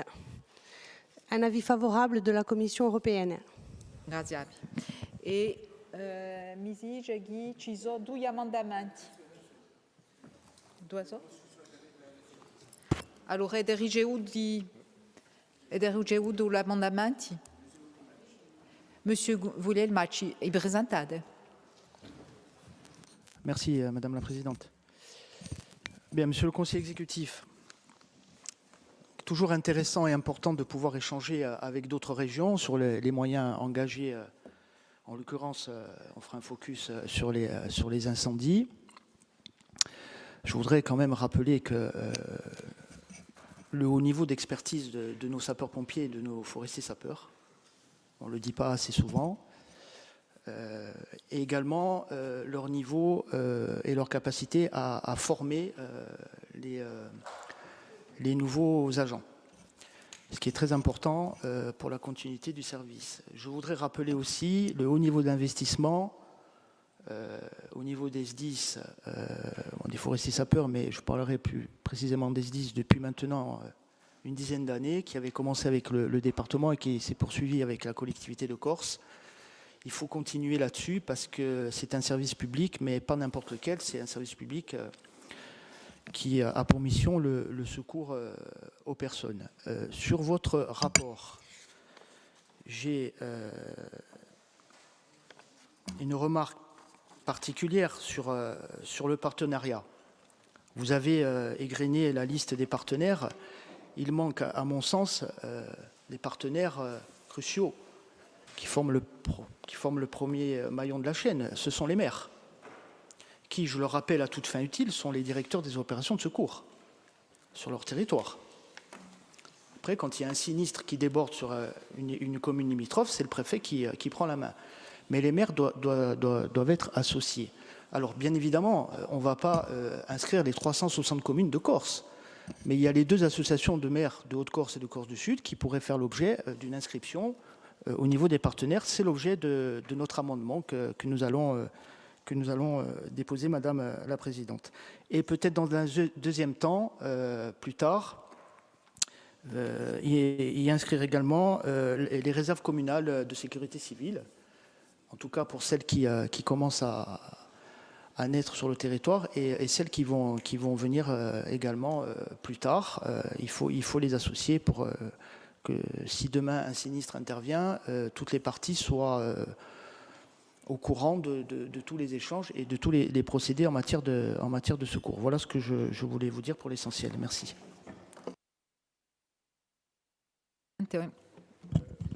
Merci pour cette intervention.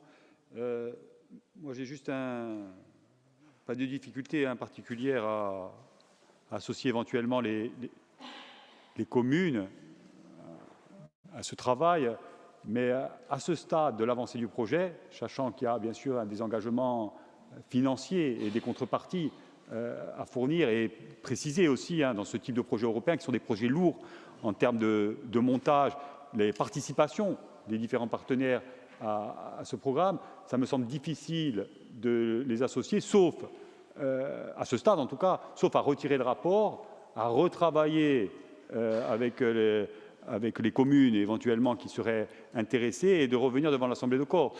Mais je vais quand même interroger mes services pour m'en assurer. Moi, j'ai un peu d'expérience sur les fonds européens en matière de recherche et développement, mais je préfère quand même m'en assurer auprès des services. Donc peut-être ce qu'on pourrait faire, c'est prendre connaissance de l'amendement qui sera rédigé et de revenir en début d'après-midi si on fait une pause pour déjeuner. Je ne sais pas, on ne fait pas de pause. Eh bien, alors il faut qu'on suspende après la présentation et on revient après la présentation du rapport pour donner un avis sur cet amendement. Mais à ce stade, ça me semble très délicat. Grazie. Emma Barol all'Assemblea. Quale chi vuole la parole? Pierre-Paul. Oui. Non, moi je pense pour Monsieur le Conseil exécutif, pour revenir à ce qu'a dit Monsieur Volimatch, je pense que l'association des maires, elle est de fait. Elle n'est même pas, je dirais, à rajouter ou pas rajouter. Je dirais qu'elle est de fait dans les interventions qu'il peut y avoir en cas de catastrophe naturelle, technologique ou industrielle. Mais au-delà, je voulais féliciter par contre la qualité de ce rapport. C'est vraiment un rapport de très grande qualité. Féliciter bien entendu l'Université de Corse pour les travaux qui sont effectués à travers les différents programmes, en particulier Goliath. Féliciter les 2-6 qui aujourd'hui, comme l'a dit M. Volimatch, s'investit l'encadrement, le personnel s'investit dans la formation et est prêt à répondre à toute éventualité avec ses moyens bien entendu. Alors citer un problème particulier que l'on connaît, que M. Volimatch connaît comme moi, pour la ville d'Ajaccio. Aujourd'hui, la ville d'Ajaccio, et je dirais, reçoit régulièrement des bateaux de croisière. Alors sachez quand même une chose, que si demain il y avait un incendie sur ces bateaux de croisière, eh bien, on n'est pas prêt. On n'est pas prêt à y répondre. Donc ça fait partie justement peut-être de ces programmes qu'il faudrait développer, parce que si un incendie venait sur ces bateaux gigantesques en plus, ça poserait des gros problèmes. Et ni les 6 ne sont pas prêts. Ils n'étaient pas prêts quand j'y étais, ils n'étaient pas prêts quand et je pense qu'ils ne sont pas prêts aujourd'hui non plus et qu'ils n'ont pas le matériel nécessaire pour y répondre. Donc je pense que c'est un élément important à envisager. Mais je reviens sur le rapport qui est de grande qualité, que nous voterons, mais on s'associe à l'amendement de M. Volimatch. Bateau de croisière ou pas? Paul Félix Benedetti. Dans le cadre des notions de coopération et lorsqu'on fait allusion au traité du Palais Quirinal, entre autres cet article 4, bon, on pense sécurité civile avec risque incendie, catastrophe naturelle. Côté italien, la catastrophe naturelle envisagée de manière permanente, c'est le tremblement de terre et les incendies. Et nous, en Corse, on a cette vision incendie. Mais il y a un autre paramètre qui n'est pas pris en compte, c'est la sécurité aux personnes, permanente. Quand je dis sécurité aux personnes, ça veut dire mutualisation de moyens de secours héliportés, entre autres. Et synchronisation. Je vous en parle parce que j'ai eu connaissance d'un fait qui s'est passé il y a 4 jours sur l'aéroport d'Ajaccio. Il y a un appel de détresse international sur un bateau qui croisait au large de la Sardaigne, côte ouest. Un problème médicalisé grave. Par signal radio, connaissance en Corse du problème. Mobilisation d'une équipe héliportée disponible. Hélicoptères, médecins, personnel, je ne sais pas si c'était des pompiers du GRIP, pourquoi, pour intervenir. L'ordre de décollage n'est jamais arrivé. C'est une vedette qui est partie de Sardaigne pour aller faire une récupération en haute mer. L'autre jour, il y avait du gros vent. Là, pourquoi? Le système, quand vous avez une intervention internationale, je me suis renseigné, c'est le SAMU de Toulon, si c'est en mer, qui est habilité. Et si c'est une mise à disposition sur un côté terrestre, par exemple, je prends un exemple, un gros accident à Bonifacio, et on demande une intervention de secours côté Sardes, ils sont tout prêts. Là, à ce moment-là, c'est ou le SAMU de Toulouse ou je ne sais plus lequel qui est habilité. Donc on est dans la désynchronisation complète. Moi je pense qu'on doit aussi demander à ce qu'on travaille à ces synchronisations-là. Là en l'occurrence les Sardes n'avaient pas d'hélico disponible, la Corse l'avait. Et l'hélico il n'est pas parti. Je ne sais pas si le type il s'en est sorti ou pas. Donc on doit réfléchir à ces planifications-là. On peut avoir la même chose à Bastia avec une disponibilité de moyens aériens sur Piombine ou Livourne ou autre et rien à Bastia ou vice-versa. Donc quand on regarde la catastrophe naturelle en problématique, je dirais, d'incidents et d'occurrences, elle est faible. Alors que l'accidentologie avec la pénurie de moyens, elle est certaine. Donc je pense qu'on doit y travailler. On doit penser collectif et global. Dans ce cadre du traité Kérial, on doit mettre une clause de discussion des moyens pour les aides à la personne entre la Corse et l'Italie. Graziabi, Françoise Campagne. Merci Madame la Présidente. Donc moi, je voulais adresser un petit message de félicitations. Donc, je tiens à féliciter le travail mené depuis près de 3 ans des services du 6-2B, notamment les responsables des projets européens, pour le projet de drone bombardier d'eau, premier projet de ce genre, subventionné par les fonds européens à 100% et qui sera présenté lors de l'ouverture de la campagne Feux de forêt en juin prochain. Ce drone aura une capacité à terme de 300 kg, ce qui permettra au 6-2B d'avoir un appui opérationnel sans précédent et cela à un moindre coût. Félicitations. Arin Graziabi. D'altre Brezei Barol. Nimo.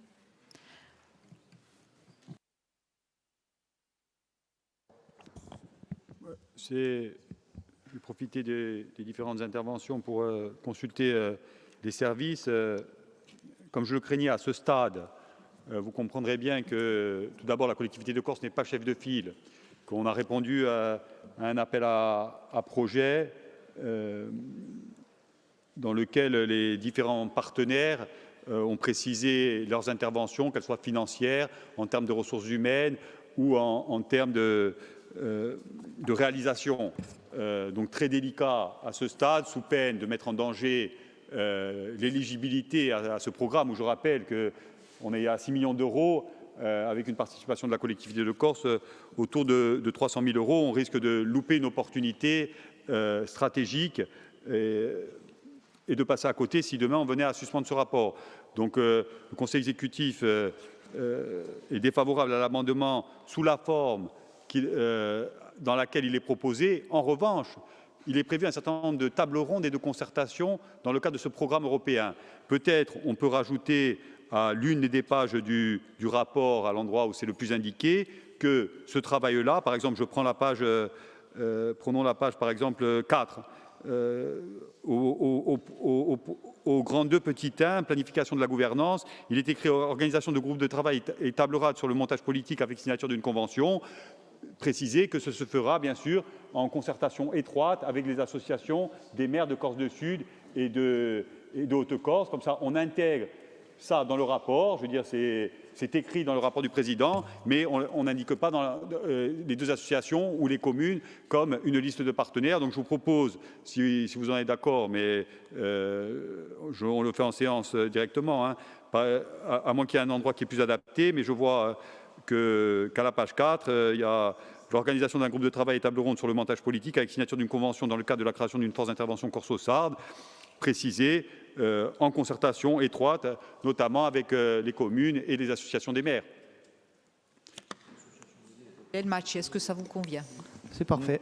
Pour moi, c'est parfait. Donc, les associations des maires, les 2 associations des maires. Ça, c'est pour le premier amendement. Ça, c'est pour le premier amendement. Il y en avait un autre? Non. Il n'y en a qu'un.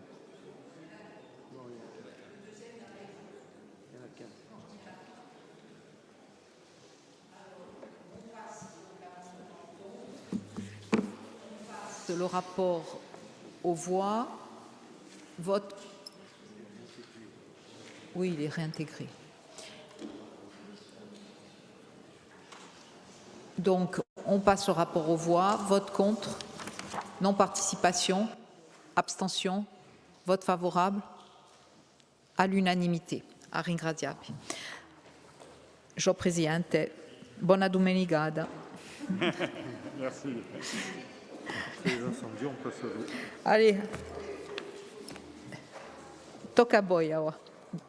Allora, il rapporto 107 non ha problematica di acqua e di rischi di inondazione.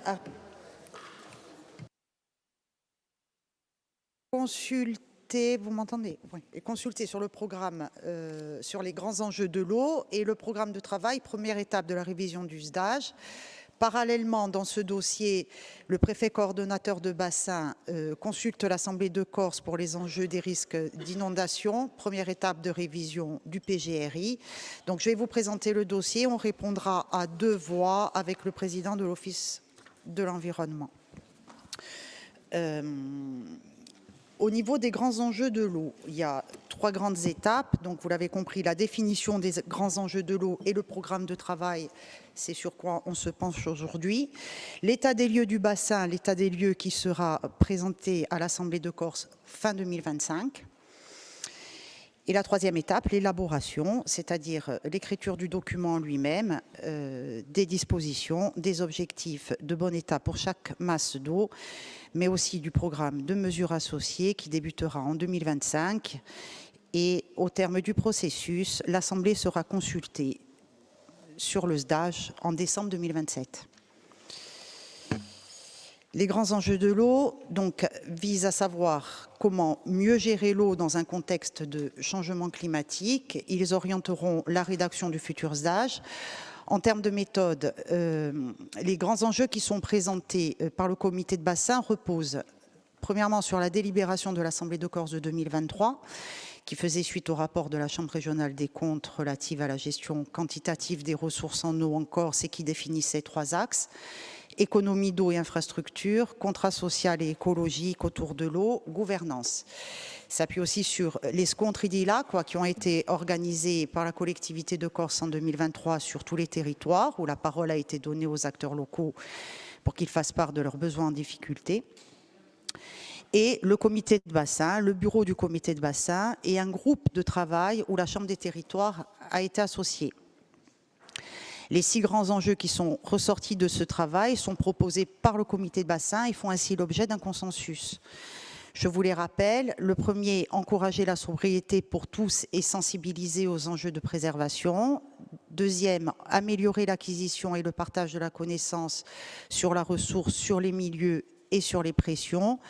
Restaurer et préserver les milieux, placer l'eau et les milieux au cœur des différentes politiques pour un développement et un aménagement durable, poursuivre le rattrapage en infrastructures, eau potable, irrigation, assainissement et enfin, améliorer la gouvernance et développer l'ingénierie. Le changement climatique n'est pas un enjeu en tant que tel, il est bien sûr transversal au CIS et il sera intégré à l'ensemble des enjeux. Ces enjeux, donc je vous le disais, sont totalement cohérents avec les axes définis par l'Assemblée de Corse en 2023. Il s'agit notamment, pour encourager la sobriété et prélever moins, de déployer les outils adaptés tant pour les usages agricoles que pour les usages domestiques. De la même façon, l'accélération de la mise en œuvre des PTGE est un levier à activer. De poursuivre l'acquisition de connaissances, car même si elle a progressé, il y a de nombreuses lacunes qui existent sur les prélèvements, les consommations, les rejets. Or, seules des connaissances fiables et robustes permettent d'orienter les politiques publiques et de prendre des décisions éclairées. Le lien entre l'eau, l'aménagement et le développement des territoires sont forts. La réflexion doit être menée pour définir une trajectoire commune entre SDAGE et PADUC pour assurer un développement des territoires tenant compte des ressources disponibles et respectueux des milieux. La révision des 2 documents constitue une opportunité pour parvenir à mieux articuler les politiques sectorielles, aussi bien urbanistiques, agricoles, énergie et transport avec l'eau. Le rattrapage en infrastructure est une priorité, vous le savez, pour la collectivité de Corse. Les économies sont, comme dit précédemment, un préalable, de manière pragmatique en tenant compte de la capacité à faire. L'augmentation des capacités de stockage fait partie du panel de solutions pour être en mesure d'assurer les usages. Bien sûr, l'augmentation des capacités de stockage doit être adaptée aux conditions hydrologiques pour assurer leur remplissage et aux besoins, l'idée étant de pouvoir prélever davantage d'eau quand il y en a donc en hiver et moins en été, quand les milieux ont davantage besoin. La définition de ces aménagements sera faite dans le cadre d'instances locales, de concertation et de dialogue, notamment dans les comités de pilotage des PTGE. En matière de gouvernance, les liens entre le comité de bassin et les territoires doivent être approfondis, à l'instar de ce qui a été fait lors des SCONTRE. Par ailleurs, l'échelon local doit être davantage moteur et doit définir son ambition pour l'eau, ce qui facilitera la mise en œuvre des actions. Mise en place d'instances souples de gouvernance locale sur le modèle des comités de pilotage des PTGE. Les difficultés des services publics d'eau et d'assainissement pour assurer une gestion patrimoniale sont réelles et la recherche d'une solidarité à une bonne échelle pourrait, dans certains cas, peut-être une piste pour améliorer la situation, ce qui... On l'étudiera donc. Et enfin, l'accès à un bien commun, l'eau, en quantité suffisante et de qualité, doit être garanti. Certains enjeux, comme la poursuite du rattrapage des infrastructures d'assainissement ou la question de la préservation des milieux, ne figuraient pas dans la délibération de 2023, car cette délibération répondait à des questions quantitatives. Pour autant, dans un contexte de changement climatique et au regard du déficit d'équipement pour traiter les eaux usées, les efforts sont à poursuivre et ces questions paraissent encore prioritaires. La collectivité est très impliquée sur ces sujets, financièrement, mais aussi en assistance avec le SATES et le SATEMA. Au-delà de ces enjeux, la collectivité de Corse sera toutefois vigilante à la prise en compte de l'ensemble de ces politiques dans le SDAGE. Schéma territorial des espaces naturels sensibles, lutte contre les espèces exotiques envahissantes, par exemple, récemment voté par l'Assemblée de Corse. Par ailleurs, une attention particulière devra être portée à la qualité des eaux côtières et du littoral, compte tenu des usages et de son intérêt pour le tourisme et l'économie. Dans ce cadre, les expérimentations en cours de notre collectivité sur la gestion de la fréquentation des sites naturels patrimoniaux et sur l'organisation des mouillages devra être prises en compte. Ces enjeux sont très ambitieux et nécessitent des moyens à la hauteur et une meilleure efficacité de l'action publique. Il convient de rappeler que si la politique de l'eau est décidée localement, à travers le comité de bassin, sa mise en œuvre et les moyens nécessaires ne le sont pas totalement. Le comité de bassin de Corse est le seul à ne pas être doté de sa propre agence de l'eau. Pour rattraper les retards et mieux répondre aux besoins qui seront amplifiés par le changement climatique, la création d'une agence de l'eau propre à notre bassin s'impose pour aboutir à une organisation plus simple et plus efficiente, améliorer la gestion de l'eau et garantir une meilleure maîtrise de nos ressources. Sur les enjeux inondations, au contraire de la politique de l'eau, qui est du ressort de la collectivité, la politique de la gestion des risques d'inondation est établie sous l'égide de l'État, qui a saisi l'Assemblée de Corse pour donner un avis sur les documents qui ont été établis.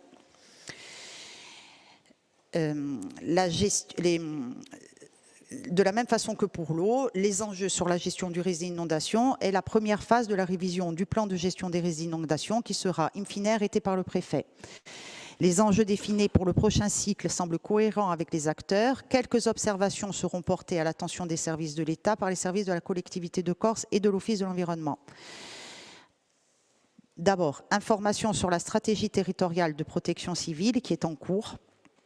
Capitaliser sur les événements de crue, bilan global, coûts et dommages, à établir rapidement après un événement avec attention particulière sur la présence d'anciennes décharges en bordure des cours d'eau, santé humaine et milieu, sur la sensibilisation et la formation de tous les acteurs pour maîtriser l'urbanisation, notamment professionnels de la construction et ordre des architectes, sur la gestion de crise, clarifier les compétences de chacun, identifier et mettre à disposition les outils de connaissance et de sensibilisation, informer les collectivités sur les outils de mise en situation existants, notamment les outils de simulation du SIS-2B à valoriser, former les collectivités à l'utilisation de ces outils, inciter la mise en place de systèmes d'alerte locaux. Deux autres, stratégie territoriale de la bande côtière en cours de réalisation par l'Office de l'environnement sera à prendre en compte pour lutter contre la submersion et la mise en place d'une instance regroupant les acteurs concernés pour élaborer les documents comme demandé par le comité de bassin. Et pour votre information, nous travaillons actuellement avec l'ADREAL à la création d'une instance dont la composition pourrait être proposée au prochain comité de bassin de juin 2025. Ringraziavi.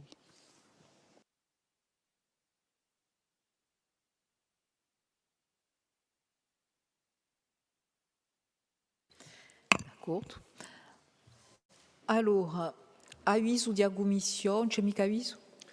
Madame la Présidente, la Commission a émis un avis favorable sur ce rapport. Non-participation des groupes Unsofiuno et Avancem, absence du groupe Corinne Front et de Madame Josefa Giacometti-Pired, non inscrite. Grazie. Alors, qual è chi domanda a Barro la nota su Gartolare? Nimo? Marité. Merci. Comme vous l'avez dit, Madame la Présidente de l'Office hydraulique, les deux documents, donc le SDAGE et le PGRI, vont s'arrêter fin 2027 et on est là sur l'examen de la révision. Vous nous le soumettez. Dans le cadre de la consultation publique, on en a parlé avant, où notre Assemblée devait donner un avis avant le 25 mars. Je pense que vous allez nous répondre là-dessus, 2025. Donc déjà, notre question était, est-ce que notre avis va être pris en compte dans la mesure où on a dépassé ce délai. Bon, il intervient, on ne va pas revenir sur le contexte, ces rapports interviennent dans un contexte très préoccupant de dérèglement climatique, puisqu'après, entre autres, une année 2024 extrêmement problématique en termes de sécheresse, grâce à Dieu, l'année 2025 semble démarrer sous des auspices un petit peu meilleurs, puisque sur certains territoires, il pleut quand même depuis pratiquement 8 mois, mais on est quand même dans un contexte très préoccupant. Alors déjà, on avait une question qui aurait peut-être pu être un petit peu mis en exergue dans ce rapport. Qu'est-ce qui a changé par rapport aux enjeux du SDAGE précédent? Bon, nous n'avons pas détecté de changement majeur, mais il aurait peut-être été intéressant que vous nous précisiez si les priorités avaient un petit peu évolué. Donc, vous proposez 6 enjeux classiques, sobriété, préservation, connaissance, etc. Je ne vais pas revenir dessus, avec des débuts de pistes et de travail sur les actions à décliner. Alors là, je vais citer Josefa, qui hier, il faut que je la retrouve, à l'occasion effectivement de son intervention, avait dit qu'il serait temps, je paraphrase un peu, de passer un petit peu du déclaratif au concret.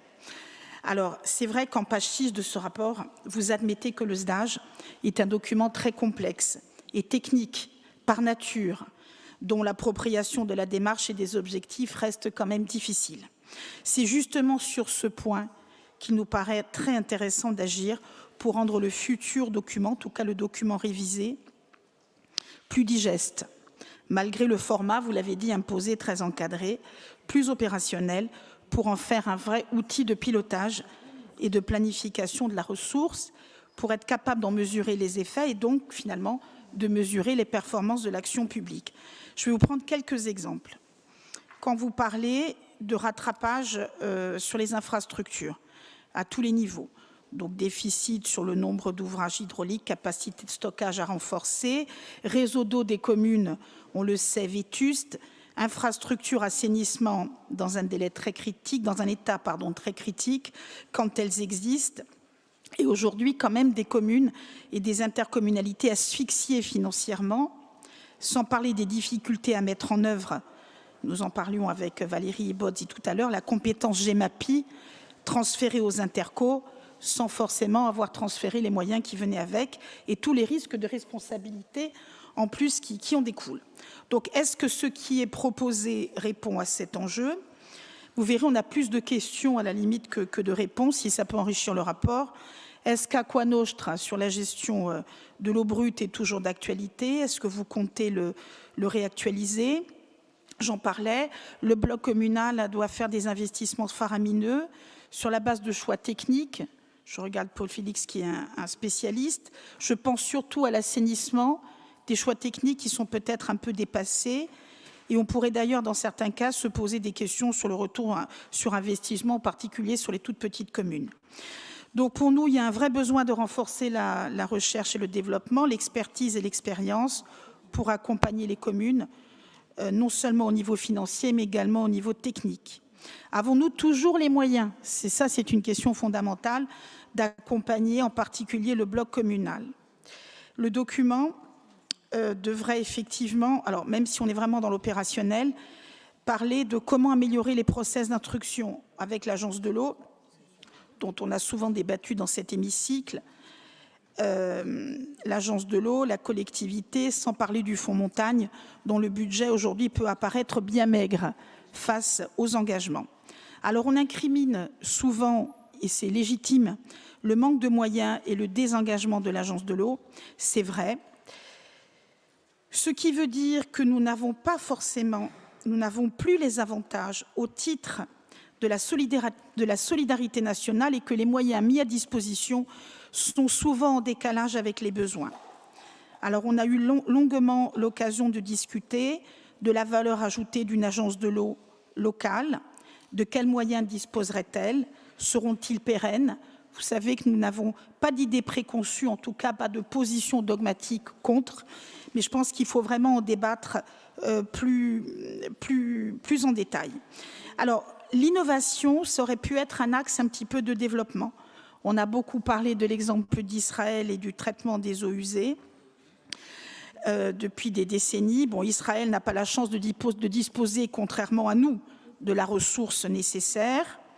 Nous effleurons dans le rapport le sujet et surtout, quand nous voulons le mettre en place sur le terrain, on avait un projet au niveau de l'intercommunalité de la Costa Verde et le président Giovanni Angeli le savait, ça peut devenir rapidement une usine à gaz.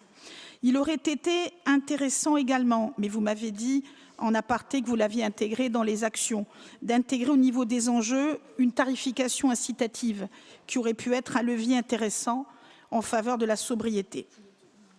Là, je vais plutôt m'adresser au président de l'Office de l'environnement. Outre la gestion de l'eau, il y a le volet relatif à la gestion des risques. Concernant les 6 enjeux liés aux inondations, là aussi, nous vivons quotidiennement la différence entre la théorie et les obligations d'un document de planification et les actions sur le terrain. Ça tombe bien ou mal, j'allais dire, puisqu'on parle de bilan post-crue. Il en est question, on a encore parlé malheureusement la semaine dernière, des crues du Golo, à Luciana et Vescova, et ce phénomène est révélateur. Des agriculteurs ont tout perdu et ça devient malheureusement très récurrent. Donc, quelles leçons en tirer et surtout, que faire? Les outils de planification doivent également faciliter le déploiement d'actions concrètes sur le terrain. Dans le cas du Golo, il est question, entre autres, de bassins de rétention sur des ouvrages publics. On parle de l'extension de la 4 voies, qui aurait été mal conçue, d'absence d'entretien des canaux. Donc, que pouvons-nous proposer, en plus quand la collectivité de Corse en a la compétence, pour éviter que ça ne se reproduise à nouveau? Moi, je suis élue depuis 10 ans sur la région. Ça fait 10 ans, effectivement, qu'on est confronté à ces mêmes problèmes. Vous voyez, il y a beaucoup de questions. Donc, pour conclure, il faudra être très attentif au programme de mesures qui est quand même fondamental, c'est le suivi qui sera associé aux futurs SDAGE, ainsi qu'aux actions opérationnelles pour atteindre les objectifs. Et il va falloir pouvoir répondre à la question cruciale, comment faire toujours plus avec toujours moins de moyens. Ça, c'est un des enjeux de la négociation avec l'État, et c'est sur ce point qu'il faudra travailler pour justement être à la hauteur de ces fameux enjeux. Je conclurai également pour dire qu'il faut définir les trajectoires communes, on en parle entre le SDAGE, entre autres, et les documents d'aménagement, dont le PADUC. Et là, cher Julien, je vous rappelle que nous devions délibérer en tout début d'année pour préciser les contours de la révision partielle du PADUC et que nous espérons que ça va arriver très rapidement. Donc, nous voterons ce rapport avec les réserves d'usage sur son côté opérationnel. Et enfin, je ne pense pas que ça nécessite un amendement. Depuis la rédaction du rapport, heureusement, le transfert obligatoire de la gestion, de la compétence eau n'est plus prévu depuis la loi effectivement promulguée le 11 avril 2025. Je ne pense pas qu'il faille amender le rapport, mais en tout cas, il faut en tenir compte. Je vous remercie. Ringraziabi, d'astre domande. Josefa. À Ringradia, en effet, au détour de ce rapport, il s'agit on est un peu dans un entre-deux, entre un premier bilan et diagnostic pour les futurs enjeux du SDAGE, du futur schéma, avec des grands enjeux qui nous sont présentés, et une saisine pour avis sur le volet inondation du PGRI. Donc, on ne va pas rentrer dans le débat de fond aujourd'hui, mais il y a beaucoup de choses quand même qui sont annoncées. On parle de biens communs depuis ce matin, et on est sur un débat fondamental pour ce qu'il s'agit de la gestion de l'eau, puisqu'on est non seulement sur les enjeux de changement climatique, sur la question de la gestion de la ressource, sur la question de la gestion des risques. Sur la gestion de la ressource, on a l'impression là aussi d'être un peu en redite, mais pour les grands ouvrages, pour les capacités de stockage, pour les retenues, je rejoins l'intervenante précédente. Quelles seront les grandes enveloppes, quels seront les financements dans la perspective des futurs schémas à venir? Donc on a des questionnements, je dirais, globaux qu'il nous faudra prendre en compte. Mais aujourd'hui, moi, je vais aller aussi à l'essentiel de ce pourquoi nous sommes saisis pour avis aussi, et malheureusement l'illustrer par une triste actualité. Ça a été fait par Marie-Thérèse Mariot, et je m'inscrirai dans la continuité, puisque effectivement les crues du Gaule nous donnent une triste illustration de ce qui, dans nos grands schémas, dans nos grands plans, dans les avis que nous rendons, se concrétise sur le terrain, se concrétise lorsque l'on parle de gestion de risque et de préservation des populations. Là, on parle de vie, d'agriculteurs qui sont bouleversés, de remise en question de leur propre activité et de la capacité de continuer à produire et à vivre sur leur terre. Parce que ce questionnement-là, c'est le questionnement de fond qui est posé parfois derrière des schémas et des grands principes théoriques. Alors moi, quand je vois la gestion des risques et le listing qui est établi sur la question des risques d'inondation, on a une double responsabilité ici. On a d'abord celle de l'anticipation et de la prise en compte dans nos documents d'aménagement, également dans le PADUC, d'un développement urbanistique anarchique de ces dernières décennies, parce que le développement anarchique et l'urbanisation massive, ce n'est pas seulement la spéculation, la conséquence, c'est aussi des aménagements, c'est aussi un sol qui devient artificialisé et imperméable, et c'est aussi des conséquences claires sur des vies, malheureusement, et sur des exploitations. Et puis, donc ça, il faudra évidemment l'anticiper encore et encore mieux. Mais ça, c'est des plans à long terme. Donc il faudra aussi accompagner ceux qui le vivent au quotidien et dès aujourd'hui. Le 17 avril dernier, donc, durant cette crue, le président de la Chambre d'agriculture, Jean-Baptiste Arène, et le président des maraîchers de Corse, François Gérone, ont pointé un certain nombre de manquements qui semblaient être à la cause et à l'origine des conséquences de cette crue. Parce que les crues du Gaule, elles arrivaient tous les 20 à 25 ans. Aujourd'hui, peut-être même parfois, on pourrait en discuter et on pourrait d'ailleurs se questionner là-dessus. Est-ce que ça s'est bien évalué? En tout cas, aujourd'hui, en 1 an et demi, ce dont nous sommes sûrs, en revanche, c'est qu'en 1 an et demi, il y en a eu 3. 3 qui ne sont pas seulement intervenus sous l'effet du seul changement climatique, mais bien des activités humaines également. Celle que je viens de citer en termes d'urbanisation, ça a été dit sur des aménagements routiers dont on dit qu'ils ont été mal anticipés et que des bassins de rétention, des bassins auraient été mal positionnés. Il y a également défaut d'entretien des réseaux d'évacuation des eaux pluviales, qui ont été évoqués par plusieurs, et c'est récurrent, des défauts d'entretien des canaux du Ly et d'embouchure du Gaulle. Il y a d'ailleurs un plan au niveau des intercommunalités qui est visiblement en cours. Quelle part va y prendre la collectivité aujourd'hui? Et même, il a été dans la recherche des causes, je formule l'hypothèse, peut-être qu'il nous faudra regarder avec du côté d'EDF également, et au regard de la convention qui a été signée pour la gestion aval du barrage de Calagouche, parce que la gestion des causes et la recherche des causes est remontée jusque-là. C'est une hypothèse, il faudra peut-être que nous ayons à nous la poser. C'est un questionnement en tout cas. Donc je crois qu'il nous faudra véritablement accompagner la gestion des risques dans un processus de long terme et internaliser tous ces questionnements et véritablement s'engager dans un plan et de court terme.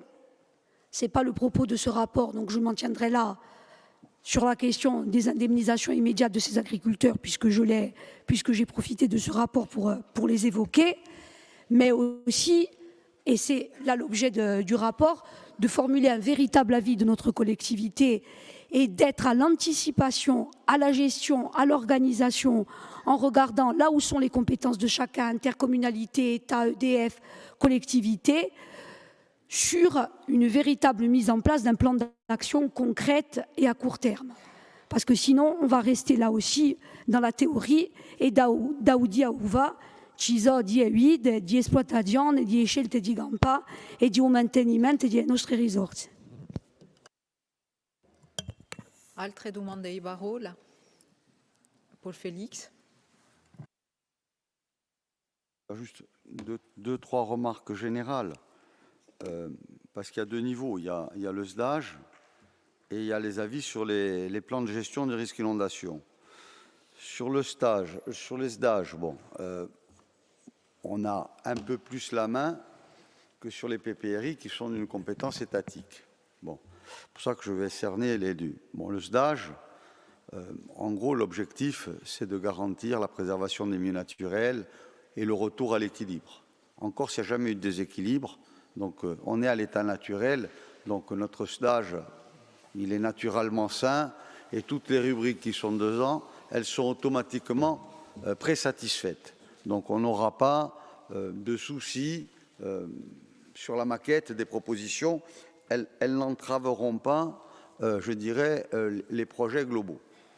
Sauf qu'elles figent des situations, elles les figent par exemple sur l'utilisation de l'hydroélectricité. Au vu de l'évolution du coût de l'énergie, des logiques de développement durable par rapport à la décarbonatation de l'atmosphère terrestre, il me semble que la recherche prioritaire d'énergie naturelle et saine, même si le côté anthropique d'une prise sur une rivière génère une nuisance, elle la générera, de mon point de vue, beaucoup moins qu'une centrale thermique, fût-elle au colza. Point. Ça, c'est mon avis. Je pense qu'il est partagé par énormément d'économistes et d'énergéticiens dans le monde aujourd'hui. Donc là-dessus, il faudra faire attention aux logiques de classement et de préservation. Moi, je veux bien que l'on ait une préservation sur les cours d'eau pour la macrostigma, au-delà de 800 mètres, mais en aval de 800 mètres, pour la fario, je pense qu'on doit avoir une vision beaucoup plus pragmatique et beaucoup plus favorable à l'intérêt général de la Corse. Donc ça, c'est sur ce point-là, parce que c'est le seul endroit où on va avoir des restrictions d'usage, fort. Ensuite, sur la partie augmentation des ressources, en termes de stockage et de production, je pense qu'il faut qu'on sorte du modèle colonial amené par la Somivac aux années 50, avec les retenues collinaires, qui sont encore très chères à l'Office d'équipement hydraulique, dont je fus. C'est la facilité. On prend en bas, c'est facile à faire un bassin, on met une pompe, on met un réservoir de régulation et on distribue. Ça coûte aujourd'hui au minimum 25 centimes d'électricité par mètre cube. Et, je vous le rappelle, nous vendons aujourd'hui aux agriculteurs le mètre cube à 3 centimes. Donc vous voyez la distorsion qu'il y a entre la réalité d'un coût, ne serait-ce qu'énergétique, je ne vous parle pas du coût d'exploitation, et le prix de vente. Donc moi je crois qu'on doit prioriser les prises d'eau en altimétrie, avec pas à 500 mètres d'altitude, mais avec un niveau moyen qui doit être au moins une côte de prise à 150 mètres. C'est ce qui a été fait historiquement sur les gros aménagements de la plaine orientale, par les colons. La prise d'eau de Trévadine, elle était à 155 mètres d'altitude.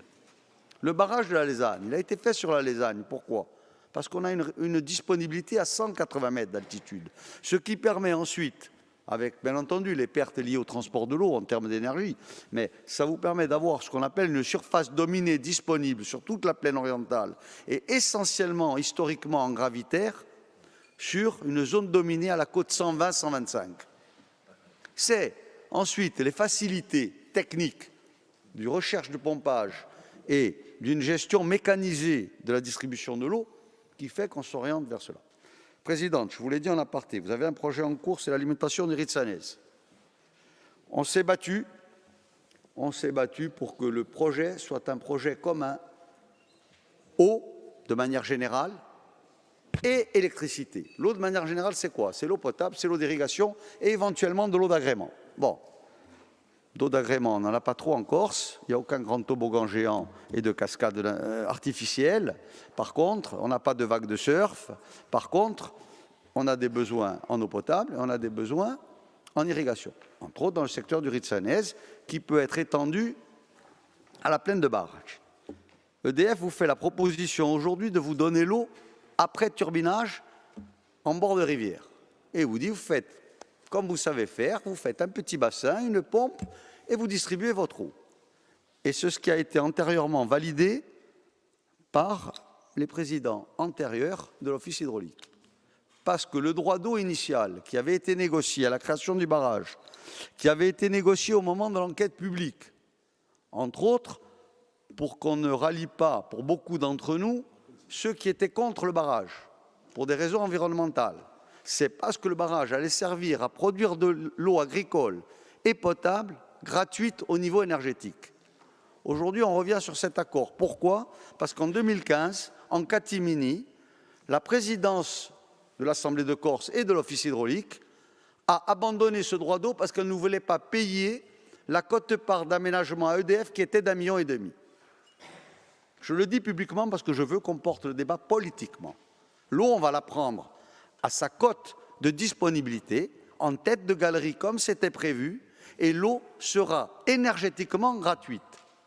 C'est quelque chose qui est indu. C'est l'enquête publique qui avait validé cela, et à partir de là, on doit y revenir. Et je vous demande de ne pas signer la convention que vous devez signer le mois prochain, qui dit que vous n'aurez que 10% de l'eau en tête de galerie, pour faire semblant d'irriguer 4 ou 5 oliviers, et 90% de l'eau en zone aval.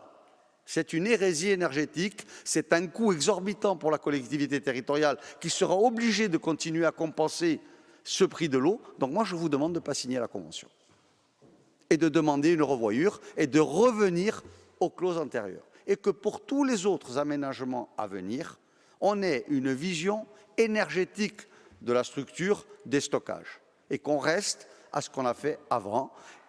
Quand j'étais jeune ingénieur à l'Office d'équipement hydraulique et qu'on a négocié avec EDF les droits d'eau pour la rive sud, EDF, on l'a obligé à nous donner l'eau avant le turbinage aval d'Ocana. Et on a par contre, nous, fait la retenue de compensation, qui est, là aussi, toujours à la côte 180 mètres d'altitude. Et toute l'eau de la rive sud d'Ajaccio, elle est énergétiquement gratuite.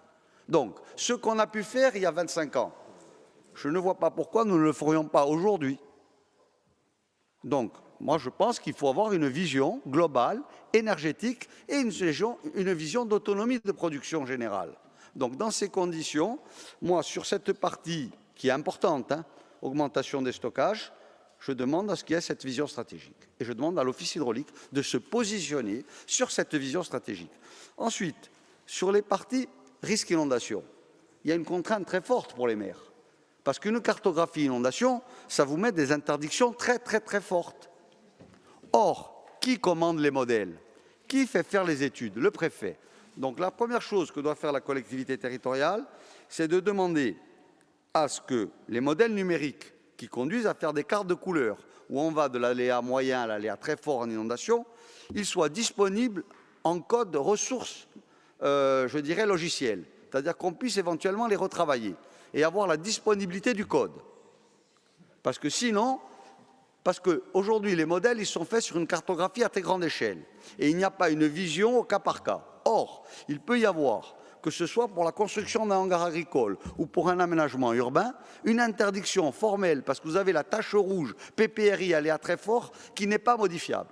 Or, pour pouvoir la modifier, il faut avoir accès aux codes. Donc les codes, ils doivent être normalisés. Il ne faut pas que chaque bureau d'études qui reçoit une commande invente son code. Il faut qu'on demande une codification de la méthodologie de numérisation de notre risque inondation et qu'on ait la main. Je ne sais pas si c'est du ressort de l'Office de l'environnement ou de l'Office hydraulique. En tout cas, ça fait partie d'une demande de logique d'harmonisation. Ensuite, et pour finir, il y a eu en Corse la définition de 3 secteurs à très grand risque inondation. Sauf que ces secteurs, bon, il y a le Grand Bastia, il y a la Marane et il y a la région ajaxienne. Sauf que par commodité, la préfecture, elle a considéré que le Golo ne déborderait jamais à Vescovat, mais qu'il ne déborderait qu'à Luciane, et il a décrété que le Prunelli ne déborderait jamais sur Grossette, mais il déborderait que sur Ajaccio. Donc il a fait une délimitation des zonages de TRI en fonction des gros bassins, en disant eux auront la capacité de mettre en œuvre la politique qui sera induite par les préconisations du plan lié au TRI. Ça, c'est une absurdité.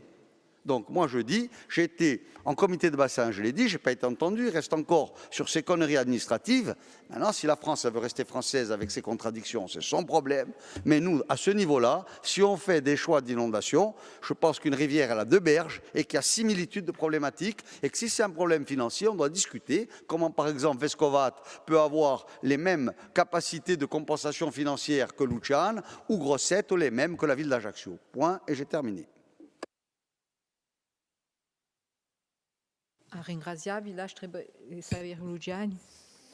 Merci. Bon, là, tout le monde a balayé, il n'y a pas grand-chose à dire. Moi, je reviens sur des choses qui me semblent des préoccupations de tous les jours. Je lisais l'autre jour dans la presse qu'en 2024, je vais déroger un peu au climat ambiant, puisqu'on est dans le changement climatique, les jours les plus chauds que la normale ont été 2 fois plus nombreux que les jours les plus froids. Quand je dis ça, c'est pas grand-chose, sauf que dans un climat futur, ça veut dire que la température moyenne annuelle de 2024, elle sera dépassée une année sur 2, pratiquement de 2,7 degrés. Je ne sais pas si vous imaginez ce que ça veut dire, 2,7 degrés en termes d'implication pour le milieu ambiant, pour les humains, pour les cultures et pour tout le reste. Et à l'horizon 2050, donc c'est après-demain, hein, et on arrivera pratiquement à 4 degrés à l'horizon 2100. Là, je ne parle pas pour nous, je parle pour les jeunes, qui seront très vieux à ce moment-là. Donc ça veut dire en gros qu'on est dans un climat méditerranéen aujourd'hui, qui n'est plus, je l'ai déjà dit, le climat méditerranéen de nos livres de l'histoire-géographie de CN2. On est dans un climat qui bientôt, et Antoine Orsini l'avait bien souligné, va même être pire que celui, enfin pire, je m'entends en termes de chaleur et de conséquences, que celui de Tunis ou de Tombouctou. Donc ça nous interpelle parce que quelque part on est devant ce défi-là. Alors moi je dépasse un peu le débat du SDAGE. Hein. On est sur une transition puisqu'on est aux 3 ans. Hein. J'ai connu ça avant dans une autre vie, puisque le SDAGE actuel, finalement on l'a construit nous à l'époque. Hein, donc on est comptable aussi de ses conclusions et aussi de ses doutes, parce que bon, c'est un document qui, heureusement j'espère, doute encore. Et qu'il aura vocation à être amélioré. Mais vous dire donc simplement que 2024 est donc une année significative et elle est au 4e rang des années les plus chaudes sur la période de 1900-2024. Après, ex-aequo avec 2018. Derrière, 2022, 2023, 2020. Donc c'est les années qui sont autour de nous. C'est-à-dire qu'on est devant un pays qui n'est plus la Corse de nos pères ou de nos grands-pères. On est devant un pays qui, aujourd'hui, un peu comme tout le reste, comme sa population peut-être aussi et sa culture, est en train de changer complètement. Donc c'est par rapport à ça que je pense que l'interpellation est importante, parce que derrière, je pourrais décliner. On pourrait déborder et aller sur l'aménagement hydraulique. Paul Félix a évoqué un point qui me semble évident. Bon, d'abord, vous l'avez indiqué, il y aura une double réponse, parce que bon, on est dans la transversalité. On ne peut pas faire autrement qu'être transversal. Parce que ce n'est pas l'histoire de l'eau qui nous... L'eau, c'est... J'avais écrit à une époque, c'est le début de la tribu. L'eau, c'est ce qui conditionne la vie. Mais derrière, il y a tout ce qui est, je dirais, au-delà de l'action anthropique qui peut de temps en temps contrarier ce que nous faisons. Je crois que l'eau, finalement, elle a vocation non pas seulement à abreuver les uns et les autres ou à arroser nos jardins, elle doit aussi produire de l'énergie. Je crois que ce pan-là, aujourd'hui, il est quand même, de mon point de vue, en tous les cas, de par la dynamique qu'elle peut engendrer, elle est aujourd'hui en dessous des enjeux que nous devrions avoir à ce niveau-là. Je prends l'exemple de l'électricité.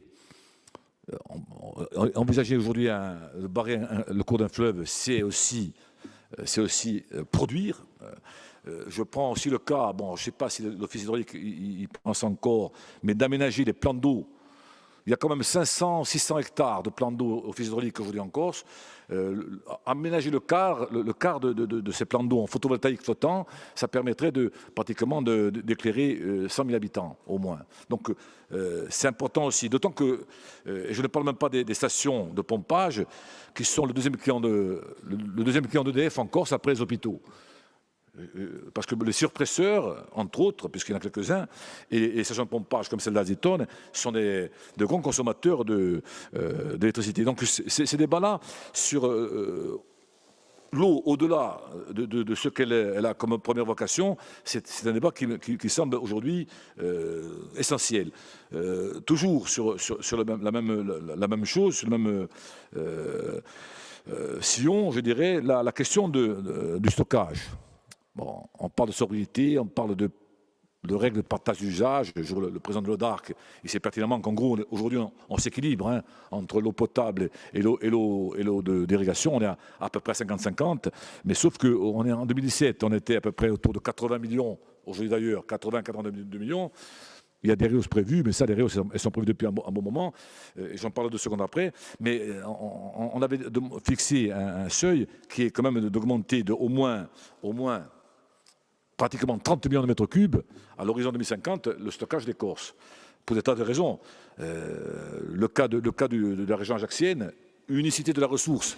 S'il n'y a pas de tôle, s'il y a un problème à tôle, il n'y a plus d'eau pour 100 000 habitants et pour les agriculteurs qui sont dans le coin.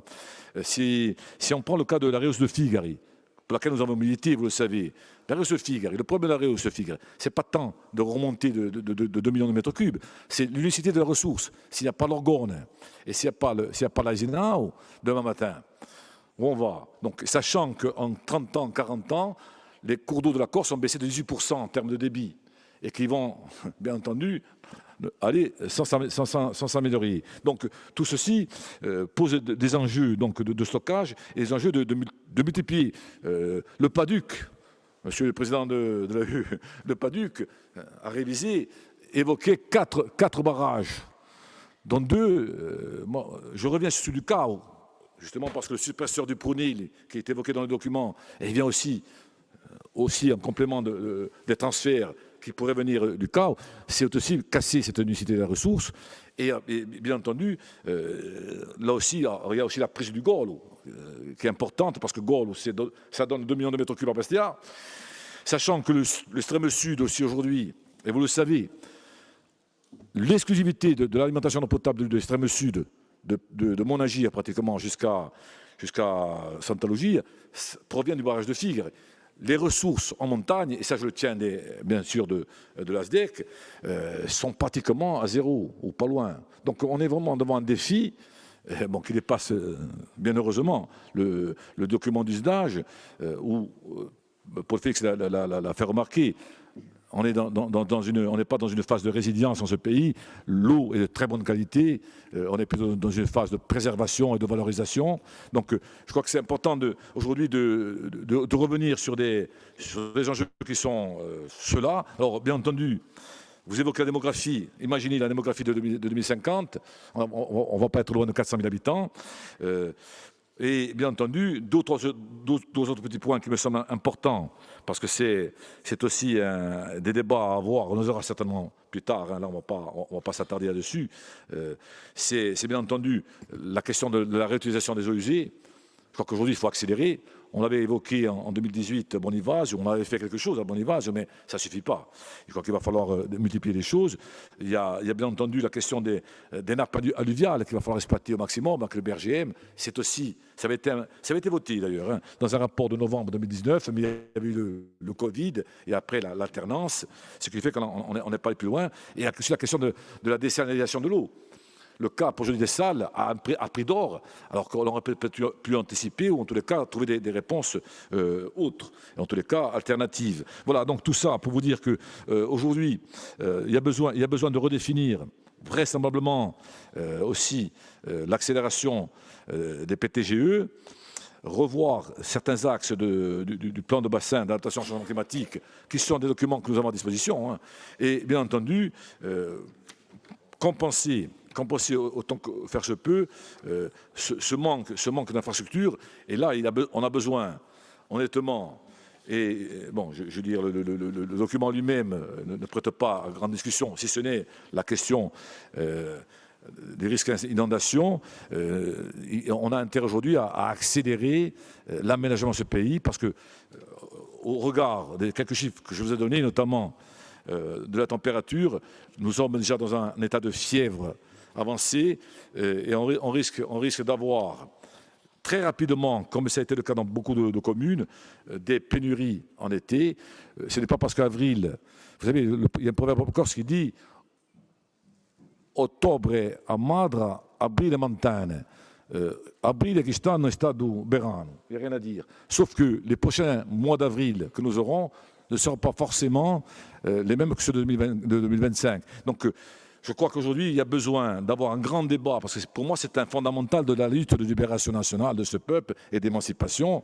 L'eau, aux côtés de la langue, de la culture et de la terre, c'est un combat majeur. Donc, pensons au-delà du SDAGE, qui est un document donc, que nous voterons certainement fin 2027, pensons à cet aménagement du territoire. Et il faut à ce moment-là, je pense, mettre les bouchées doubles. Oui, merci Madame la Présidente. Moi, je voudrais revenir très rapidement sur l'Agence locale de l'eau. C'est un dossier qui, me semble-t-il, est déjà passé dans cet hémicycle et pour lequel il a été voté à l'unanimité. Donc, il y a une volonté manifeste d'une agence locale de l'eau. Je crois me souvenir, mais je vous laisse me contredire si mes souvenirs sont erronés, que on encaissait entre 13 et 15 millions d'euros et que l'agence Rhône-Alpes nous a reversé que 7. Donc, si, avec une agence locale de l'eau, on récupère entre 13 et 15 millions, je pense qu'on n'aura pas trop de soucis pour une gestion locale, pour répondre à certains questionnements. Mais moi, ma question, c'est, je ne sais pas si je dois me réjouir, comme mes collègues, du fait que la compétence eau n'ait pas été transférée aux EPCI. Parce que comment allons-nous gérer une agence locale de l'eau? C'est une question que je vous pose. Si on a 2 vitesses de facturation, si certains sont toujours à la redevance, je maîtrise très mal. Je pense qu'une agence locale de l'eau va devoir avoir une tarification unique, un taux unique et une gestion unique.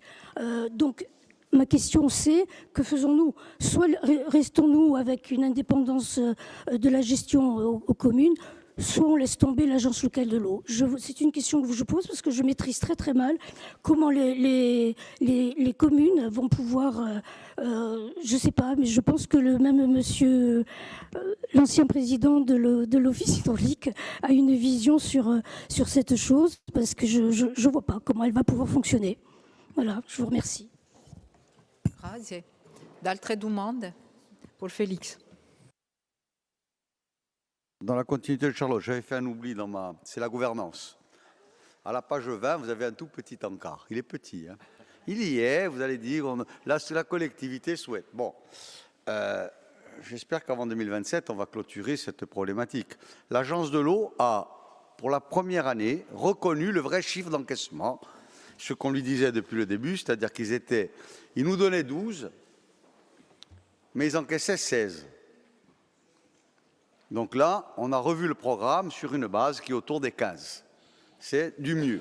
Ça veut dire que si on récupère toutes les finances de la taxation de l'eau telle qu'elle est aujourd'hui, on aura un disponible complémentaire à ce que mettrait la collectivité de Corse sur les aides aux communes de 15 millions d'euros.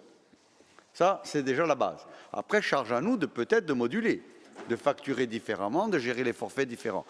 On a réussi à leur faire admettre la logique de laisser aux communes qui sont légalement au forfait, parce que le forfait, c'est une habilitation de la collectivité territoriale. Il n'y en a pas beaucoup qui ont régularisé la demande. Mais celles qui l'ont, on a acté qu'elles ne seraient pas surfacturées sur les taxes de prélèvement ou sur les majorations au forfait, au volume reconstitué. Ça, on y veillera, on regardera. Ça a été une longue bataille parce qu'ils ne voulaient pas le faire. Maintenant, la logique de demander la création d'un comité de bassin Corse, ça ne dépend pas de la loi sur l'autonomie. Hein.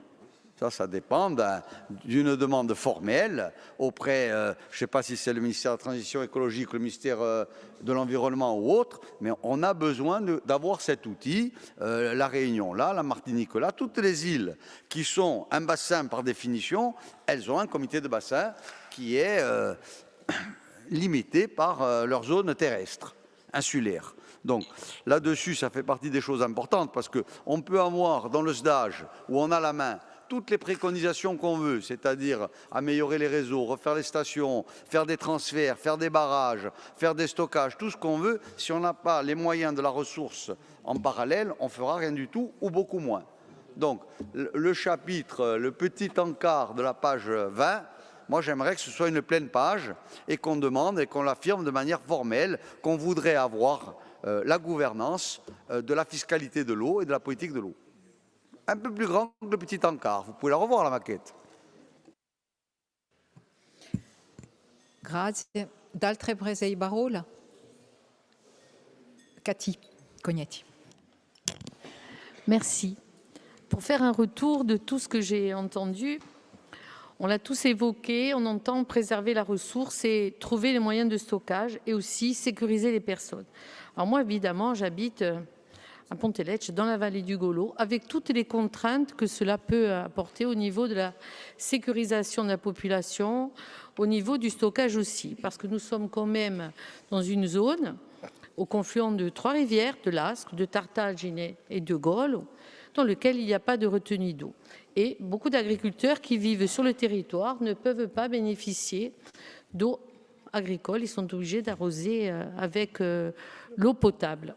Et ça, c'est regrettable et sur toutes les cartes, vous pourrez le vérifier, nous sommes un secteur quand même qui n'a pas de possibilité de pouvoir irriguer les sols et vous le savez, donc nous avons des vignes, c'est une zone blanche.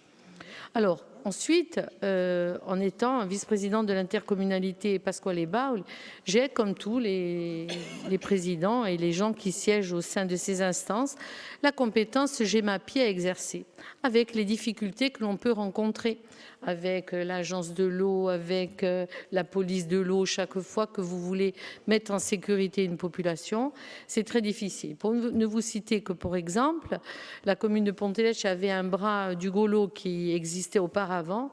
Nous avons mis des années pour pouvoir réouvrir ce bras, parce qu'à chaque fois, on avait des lourdeurs administratives et on nous évoquait différentes choses. Quand il y a eu le Casaluna, avec la perte donc du pont, il y a eu des embâcles qui se sont stockés sur Piedigrigio. Donc pendant des années, il fallait enlever les embâcles, c'était gênant, ça pouvait mettre en difficulté Ponte Novo, Ponteletxe, etc. Quelques années après, cette année, on apprend que les embâcles, c'est plus un problème, on peut les laisser sur place. Donc, à chaque fois, vous avez une nouvelle instance, une nouvelle version des choses. Donc, la sécurisation, elle passe aussi, à un moment donné, on fait les choses, on doit les faire, c'est important, parce que préserver les agriculteurs, c'est très bien, mais préserver les populations. Sur un village comme Pontège, c'était 600 familles qui étaient concernées, avec des embâcles qui attendaient, des difficultés, etc.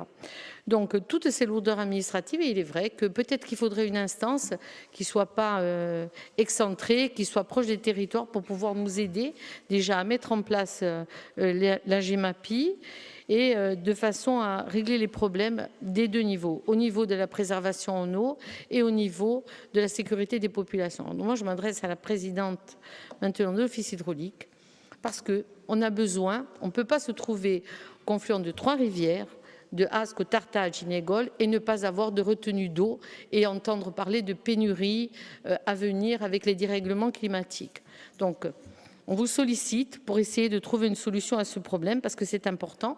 Et je vais évoquer aussi un autre problème qui se situe sur la commune de Val et d'Irostine, où à chaque fois on fait venir les services, à un moment donné il y a des habitations, il y a la route territoriale qui est inondée et on ne peut pas faire ni mettre des alluvions pour éviter que le Gol déborde, et à chaque fois on a des problèmes à ce niveau-là et ça ne met pas en sécurité les gens qui habitent sur ce territoire.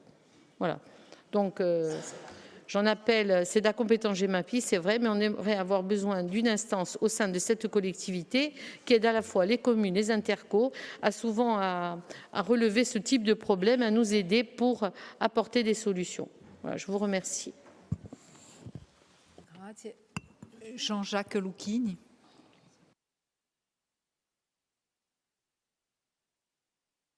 Merci Madame la Présidente.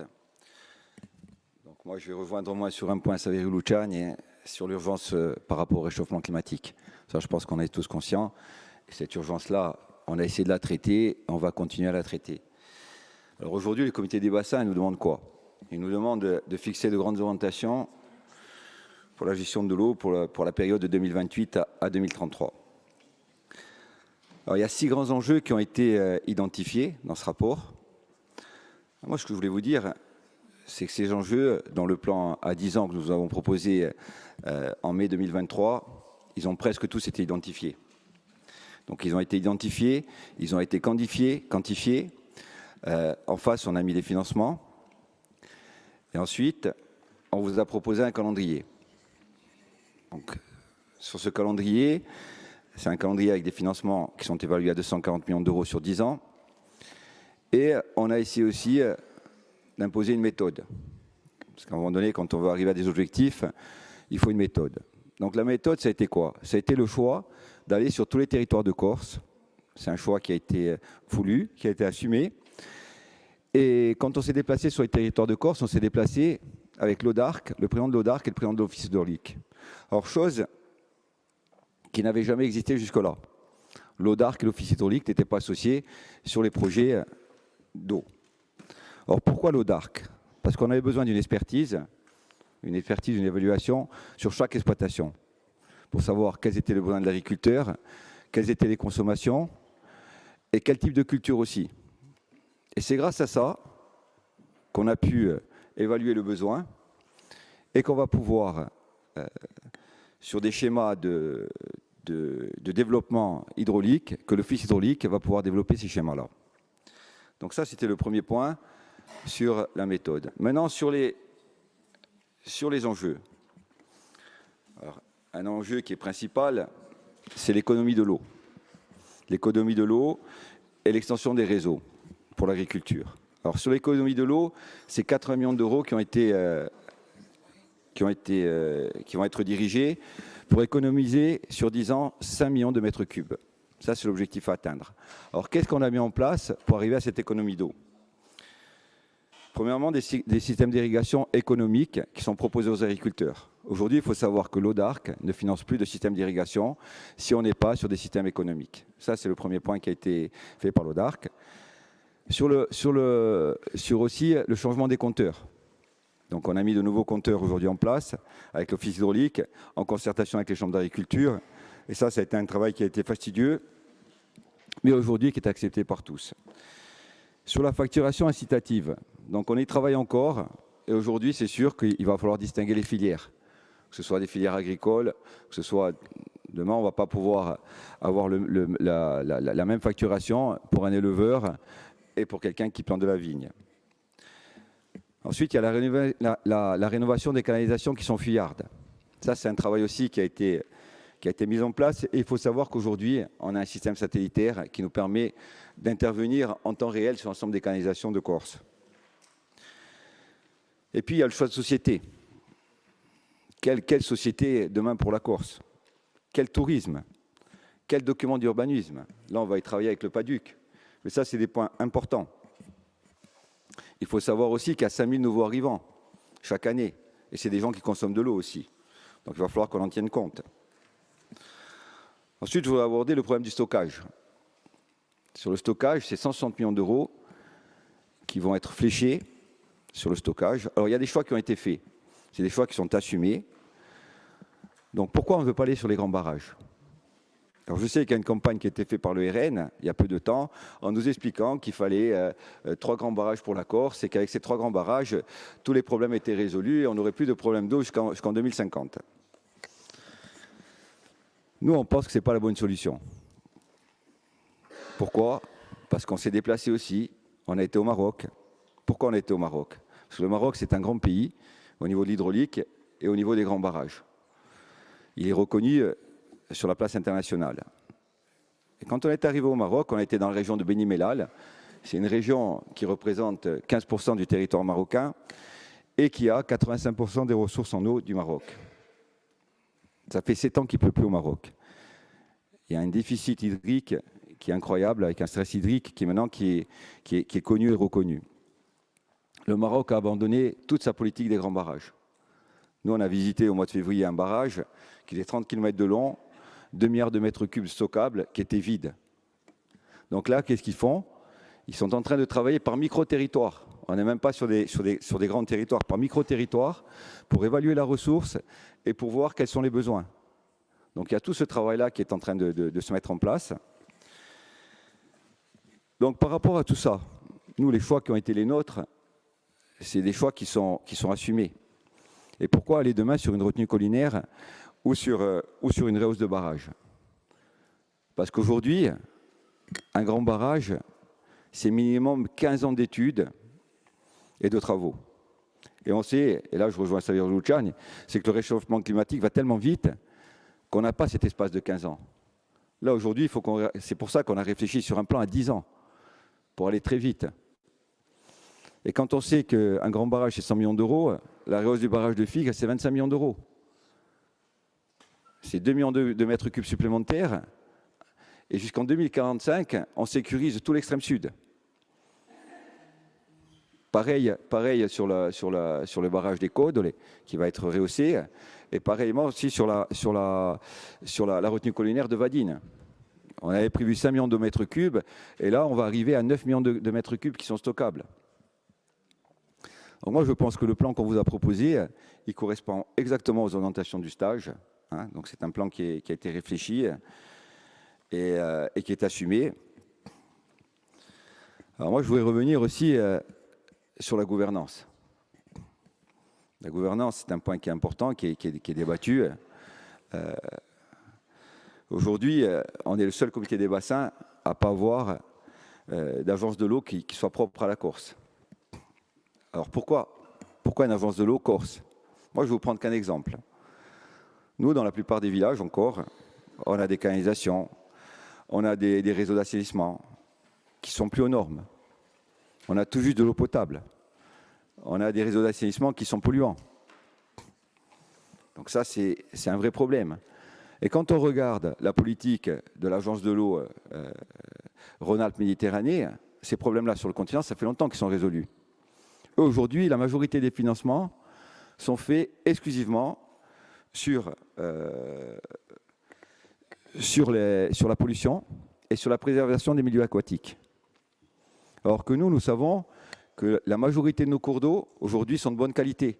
Donc on n'a pas ces besoins-là. Et donc on n'a pas accès au financement qu'on aurait besoin. C'est pour ça qu'aujourd'hui, il est urgent de travailler sur la réappropriation d'une agence de l'eau pour la Corse. Donc ça, c'est un des enjeux.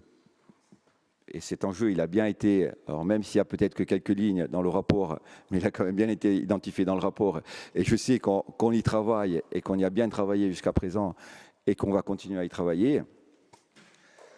Ensuite, sur les orientations du SDAGE. Ce sont nos orientations politiques, ce sont les orientations du plan à 10 ans. C'est quoi? C'est l'économie de la ressource, c'est le stockage, c'est les choix économiques et sociétals, c'est les documents d'urbanisme qu'on va réviser avec le PADUC, c'est la gouvernance avec une agence de l'eau pour la Corse. Et ces enjeux-là qui sont retranscrits dans ce SDAGE. C'est ce que nous avons commencé à mettre en musique avec le plan à 10 ans. Donc on ne peut pas nous reprocher d'être en retard. Et quand on a, je vais reprendre ce que disait Saverio Luciani, à 2050, il faudrait qu'on ait 30 millions de mètres cubes stockés supplémentaires. Nous, à 10 ans, on va être à 25 millions de mètres cubes stockés supplémentaires. Puisque dans le stockage qu'on vous propose, avec les deux REOS, avec Vadine, et avec sur l'ensemble des territoires, des retenues collinaires qui sont prévues, puisqu'on y travaille, il y a des projets sur chaque territoire de Corse, on va atteindre 20 millions de mètres cubes de stockage. Avec l'économie qu'on va faire avec les économies d'eau qu'on va faire, on aura 5 millions de stockage supplémentaires. Donc, à un avenir qui est très proche, qui est l'avenir de 2035, on va être à 25 millions de mètres cubes de stockage. Sans savoir que sur des territoires comme l'extrême sud, on continue à travailler, puisqu'en 2026, c'est tout près 2026, on a déjà prévu de travailler, je vais prendre l'extrême sud. Il y a 3 sites qui ont été je vais dire, approchés. Et dès 2026, on va commencer à travailler sur ces 3 sites, dont le barrage du Cave. Mais il y en a d'autres aussi. Ça peut être sur la commune de Monachi, ça peut être aussi, Xavier, tu seras mieux que moi, sur Tioadazine. Donc voilà, ces projets-là, ils sont concrets. Et dès à présent, on ne va pas s'arrêter à dire, bon, on a sécurisé jusqu'à 2045. Non, on va continuer à travailler. Et cette politique-là, c'est la politique qu'on retrouve aujourd'hui dans le SDAGE qui vous est proposé. C'est pour ça que nous votons volontiers ce rapport. Merci.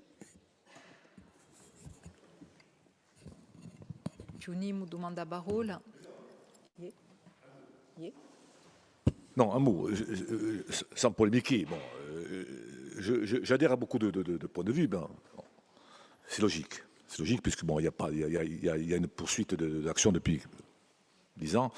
Simplement, j'ai entendu quelque chose qui me contrarie pas. Hein. Mais bon, il n'y a pas eu de rapport entre l'Office hydraulique et l'ODARC avant 2021. Je ne vais pas faire de révisionnisme. Mais c'est se faire injure au travail que j'ai engagé avec François Sargentini, Lionel Mortini, les agriculteurs. Je rappelle que les filières, vous le savez, le président le sait aussi, enfin je dis le président parce qu'il a continué, les filières qui ne se réunissaient plus depuis des décennies se sont retrouvées dans mon bureau et depuis, il y a eu un plan qui a été fait en collaboration avec les filières agricoles. Donc bon, je ne peux pas laisser dire qu'il n'y a pas eu de contact entre nous, il y en a même beaucoup.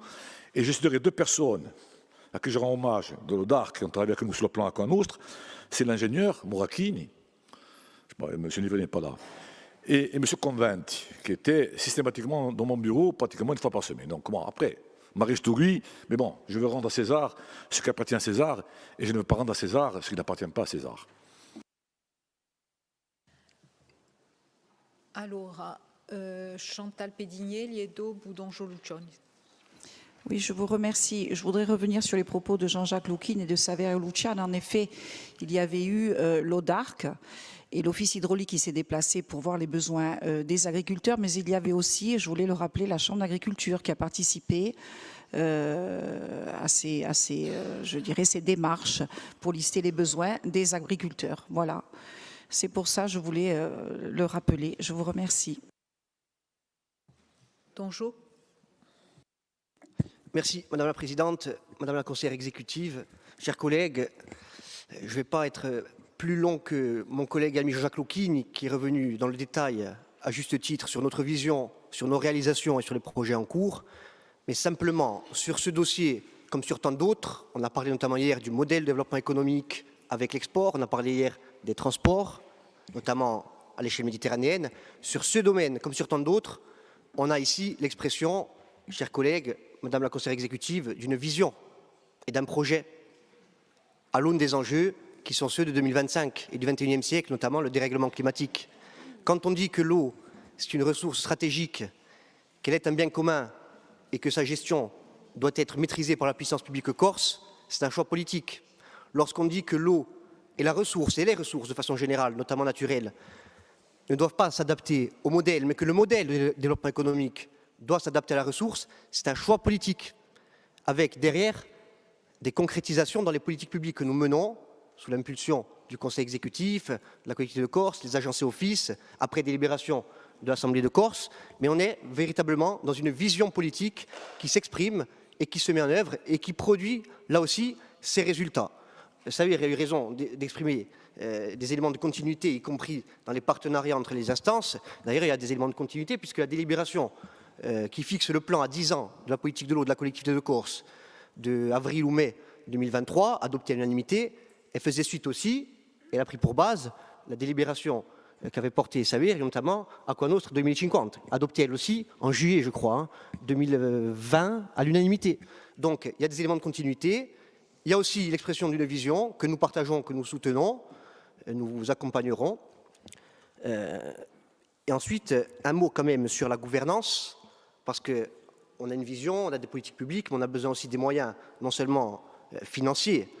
On est sur un plan de 240 millions d'euros, 220 millions d'euros par 240 millions d'euros sur 10 ans, mobilisant notamment pour partie le PTIC, donc la CDC s'est aussi mobilisée un certain nombre de fonds, contrairement à la petite musique qu'on entend ci ou là, mais passons. Donc on voit bien qu'on a besoin de ces moyens financiers, on a besoin des moyens budgétaires, on a aussi besoin des moyens normatifs et institutionnels. Et ce n'est pas être dans le dogme. Là aussi, on est dans une question d'opérationnalité de la revendication d'autonomie. Alors bien sûr, Paul Félix a raison, on n'a pas besoin forcément de l'autonomie pour créer une agence de l'eau en Corse. Mais on a besoin d'une loi. Et quand on voit la situation politique française, la situation politique au Parlement français à Paris et la situation internationale, légiférer pour créer une agence de l'eau en Corse, je pense que ce n'est pas la priorité du calendrier parlementaire à venir. Or, si la collectivité de Corse et cette Assemblée étaient compétentes en matière notamment de pouvoir législatif, et on pourrait même étendre le levier fiscal, on créerait les outils, notamment une agence de l'eau adossée au comité de bassin Corse, parce que c'est une anomalie aujourd'hui. La Corse est le seul comité de bassin sur le territoire hexagonal qui n'est pas adossé à une agence de l'eau qui lui est propre, malgré toutes les spécificités et le statut particulier de la Corse que l'on connaît tous. Je pense qu'on irait beaucoup plus vite avec une autonomie. Donc là aussi, on n'est pas dans le dogme, on est dans l'autonomie opérationnelle comme sur tant d'autres sujets. Donc nous vous accompagnerons, bien sûr, Madame la conseillère exécutive, et saluons aussi le travail de Saver, de Gilles Johanangi, qui doit être un petit peu nostalgique, je pense, aujourd'hui. Voilà. Ringraziavi. Grazie. Allora, dopo un dibattito assai rico, vi lasciamo la parola, Presidente. Assai rico, et bon, alors, je pense que tout a été dit. Hein, moi, j'ai deux petites précisions, hein, en fait, puisque d'abord, je vous remercie tous hein, pour ce débat très riche. Sur le SDAGE, réellement, je pense qu'on n'a rien oublié sur les 6 enjeux, je pense qu'on est tous d'accord dessus. Et on va essayer effectivement de le faire beaucoup plus simple, beaucoup plus pragmatique. C'est pour ça qu'on a intégré cette délibération de 2023 pour qu'il le soit. Donjo a répondu sur l'agence de l'eau Corse. Vous dire aussi qu'il y a un chantier qui va être entamé là, dans pas longtemps, sur ces négociations pour une agence de l'eau Corse. Merci. Président, c'est pas l'usage, c'est le SDAGE. Mais je vais me permettre quand même d'intervenir, parce que j'ai eu le plaisir, l'honneur de m'occuper de ce sujet pendant 3 ans, à la suite de Saver. Je veux le faire aussi sur un sujet essentiellement d'infrastructure. Ce n'était pas le sujet du débat, mais on y est venu de manière forte, je crois aussi, comme on a l'habitude, parce qu'on est passionné. Moi, je veux répéter une chose. Nous sommes des politiques. Nous sommes des politiques. Et je crois que notre mission, c'est à un moment donné de choisir. On a souvent ces débats-là sur le fait qu'on nous demande, vous choisissez pas, vous êtes dans dans la posture et dans l'indécision.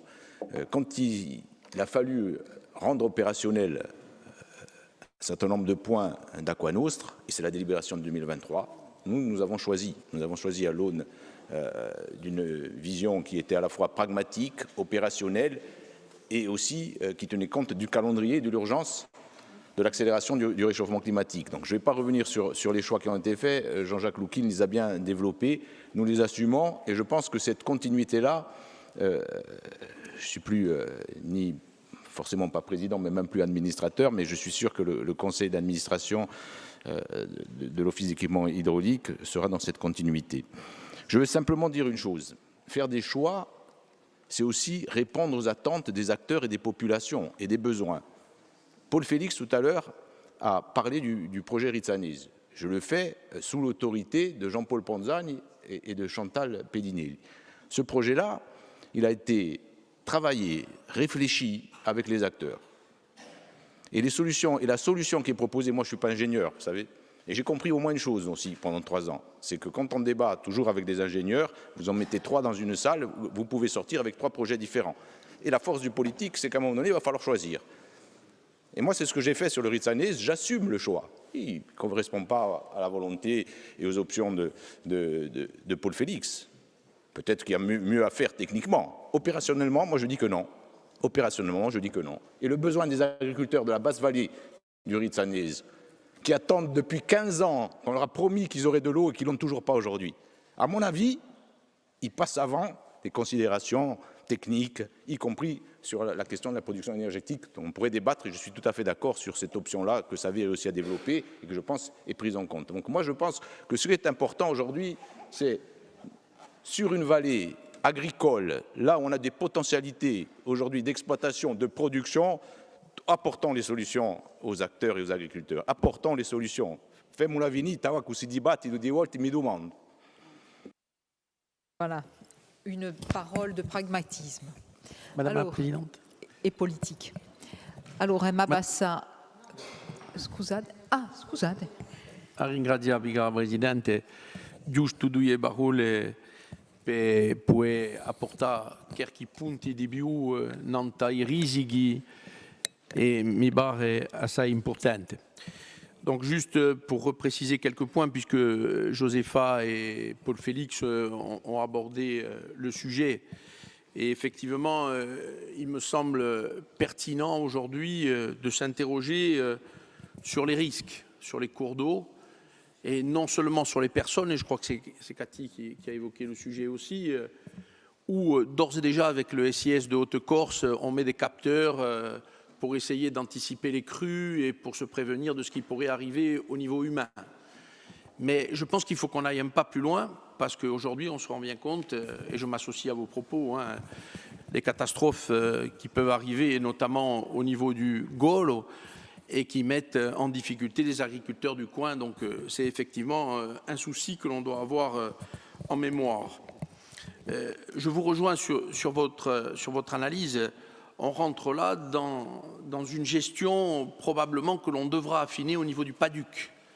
Vous avez évoqué les thématiques qui sont, à mon sens, extrêmement importantes de citer.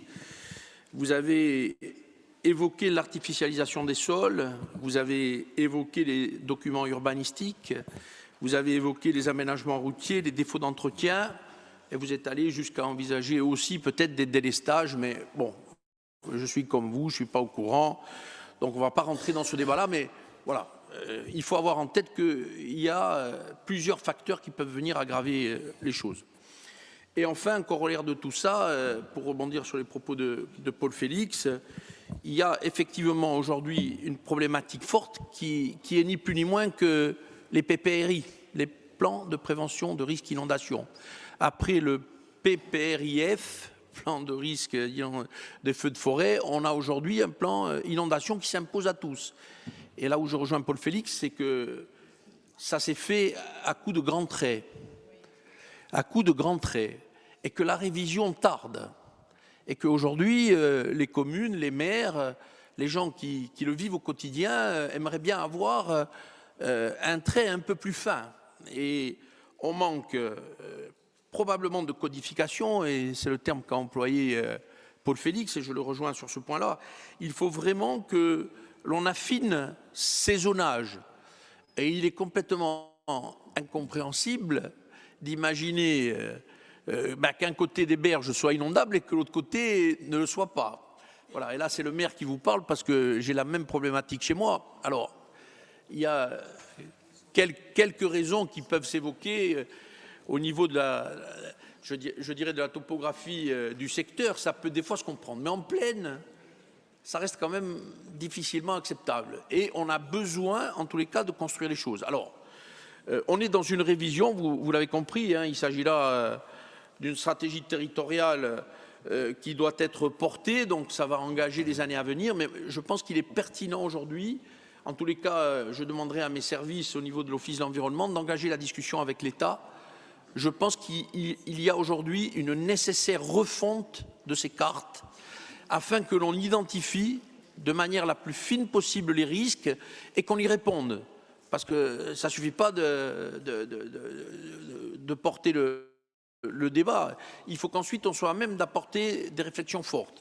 Alors, vous l'avez compris, la réflexion forte, elle porte sur un ensemble de facteurs externes qui viennent compliquer les choses. C'est ce que vous avez évoqué, ni plus ni moins. Donc oui, moi je vous rejoins sur ces points de vue-là et je pense qu'il est grand temps que les PPRI que l'on a en Corse, qui se sont faits à grands traits lors des grandes crues que nous avons eues la décennie précédente, je crois qu'il est grand temps de les réviser. Ringraziabi. Ringraziabi. Allora, ora passiamo a voto. Voto contro, non partecipazione, astensione. Présidente, juste non-participation, enfin je dois me déporter en raison de ma présidence de la commission locale de l'eau. C'est noté. Vote favorable.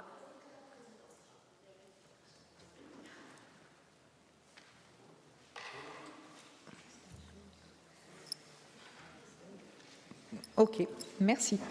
Allora, ci fermano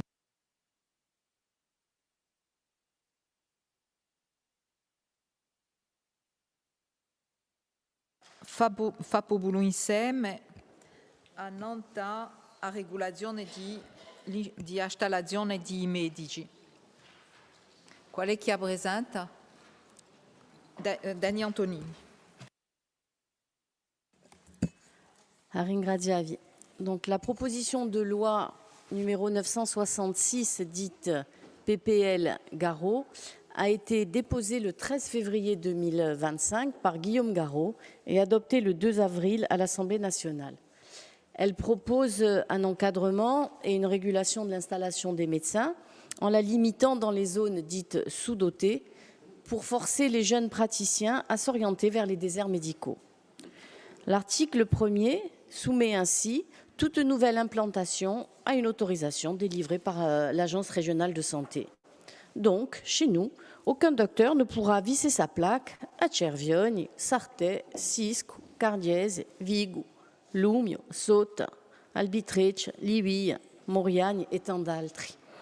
Cette loi, bien que visant à améliorer l'accès aux soins sur l'ensemble du territoire national, aura des conséquences particulièrement néfastes pour la Corse en imposant encore une fois des règles uniformes qui ne tiennent pas compte de nos spécificités insulaires, qu'elles soient géographiques, démographiques et en compromettant de manière encore plus criante l'accès aux soins, notamment dans les zones rurales. En effet, l'exercice en territoire, souvent vécu comme isolé et difficile, sera définitivement délaissé par les jeunes médecins, et cela au détriment de la prise en charge de ceux qui en ont le plus besoin. Et ce, d'autant que nos jeunes consoeurs et confrères ont une approche différente de leur carrière par rapport aux générations précédentes et connaissent ce que l'on pourrait appeler un mal-être professionnel grandissant dont les causes sont multiples. Je citerai la lourdeur des études, l'intensité de la charge de travail, la complexité croissante des pathologies liées au vieillissement de la population, les exigences administratives chronophages, la judiciarisation des pratiques, la saturation des établissements hospitaliers. Alors, pour conserver un équilibre entre vie professionnelle et personnelle, beaucoup choisissent désormais des exercices alternatifs comme une activité partielle, des remplacements prolongés, la médecine esthétique ou l'expertise, voire le salariat dans des structures de soins privées ou publiques. D'autres voient que la régulation sont possibles. Et nous espérons fortement que nos politiques le comprendront, sous peine de dégrader encore plus un système de santé, de soins qui est onéreux et surtout au bord du précipice. Moi, je conclurai en affirmant que nous devons continuer à défendre la médecine exercée par les professionnels libres de leur choix, dévoués à leur patientèle, mais aussi plus généralement et surtout à obtenir une gestion qui sera autonome et adaptée à la santé sur notre territoire, en incluant bien sûr, évidemment, la création d'un CHU. Donc, par ailleurs, avant de conclure, j'apporte juste à votre connaissance, d'une part, le préavis de grève nationale illimité qui a été déposé par l'intersyndicale nationale des internes à compter du lundi 28/04, qui concerne l'ensemble des activités des internes, docteurs juniors et FFI, c'est-à-dire faisant fonction d'interne, et d'autre part des rassemblements qui sont prévus le mardi 29 à 8h30 devant les centres hospitaliers d'Ayatch et Bastille. Donc à présent, je vais juste vous lire la motion, vous faisant grâce bien sûr des vues et des considérants. Donc l'Assemblée de Corse exprime son opposition à l'application uniforme en Corse de la proposition de loi visant à lutter contre les déserts médicaux d'Igaro et demande son aménagement afin qu'elle tienne compte des réalités de la Corse et de ses besoins en matière d'accès aux soins.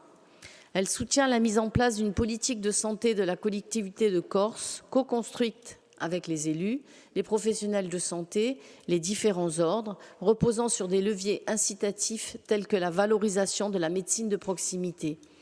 Elle réaffirme qu'au cœur de la stratégie de santé portée par la collectivité de Corse, le projet de création d'un centre hospitalier universitaire, selon un modèle innovant centré sur les coopérations entre les établissements de santé publics et privés, qui, par le développement de la recherche et de la formation des médecins à l'Università di Gorsiga, renforcera l'attractivité de l'île et contribuera nécessairement à l'installation de nouveaux médecins en Corse. Elle s'associe à toutes les démarches engagées par les élus corses et les professionnels de santé pour défendre un égal accès aux soins pour tous les Corses. Ringraziavi.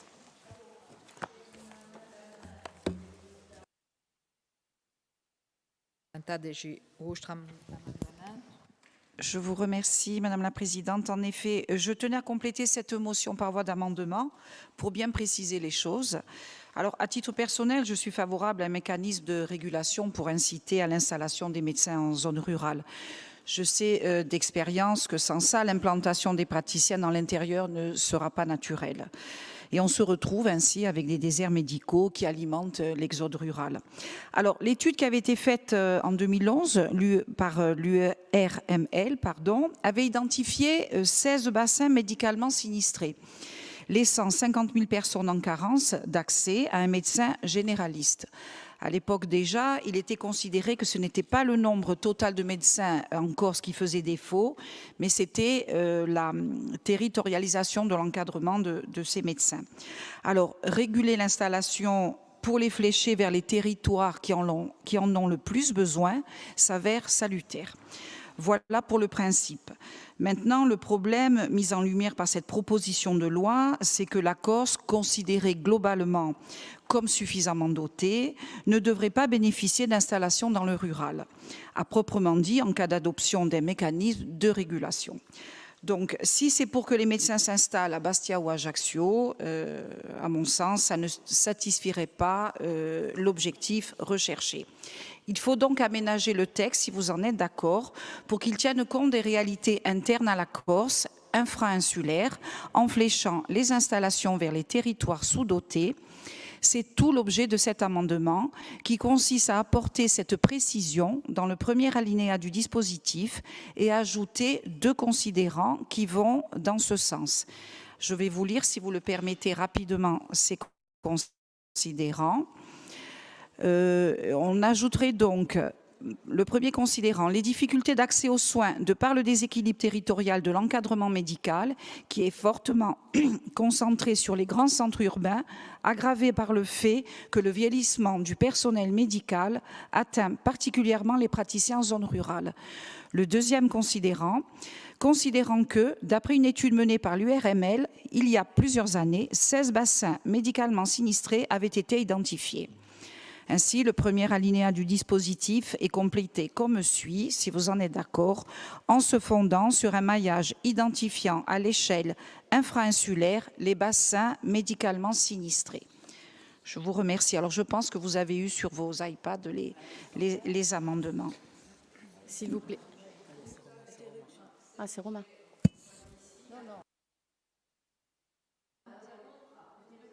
Ah non, non, pardon. Dobbiamo discutere, prima ma domanda, fai-moi discussione, prima domandiamo... No, ma contro non c'è niente. Non c'è niente. Allora, quale chi pia parola per... No, nemica pro. Qui ci sono l'emendamenti che sono depositati, semplicemente per dire che li sono giunti a ora, senza contestare per ora la legittimità o mica, di una mozione importante che abbiamo lavorato di poi parecchi giorni, vorremmo 2 minuti per pigliare conoscenza in modo appacciato e chiaro e sereno dell'emendamento per poter discorrere con quella che porta a mozione, perché giunge giusto a ora. Ma va un'interruzione a iseanza o... Allez, 10 minuti. Il y a d'autres motions, si vous voulez, Madame la Présidente. Je ne sais pas, mais...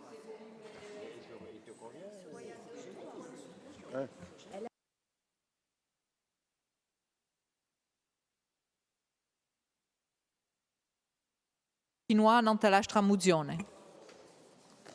Per piacere.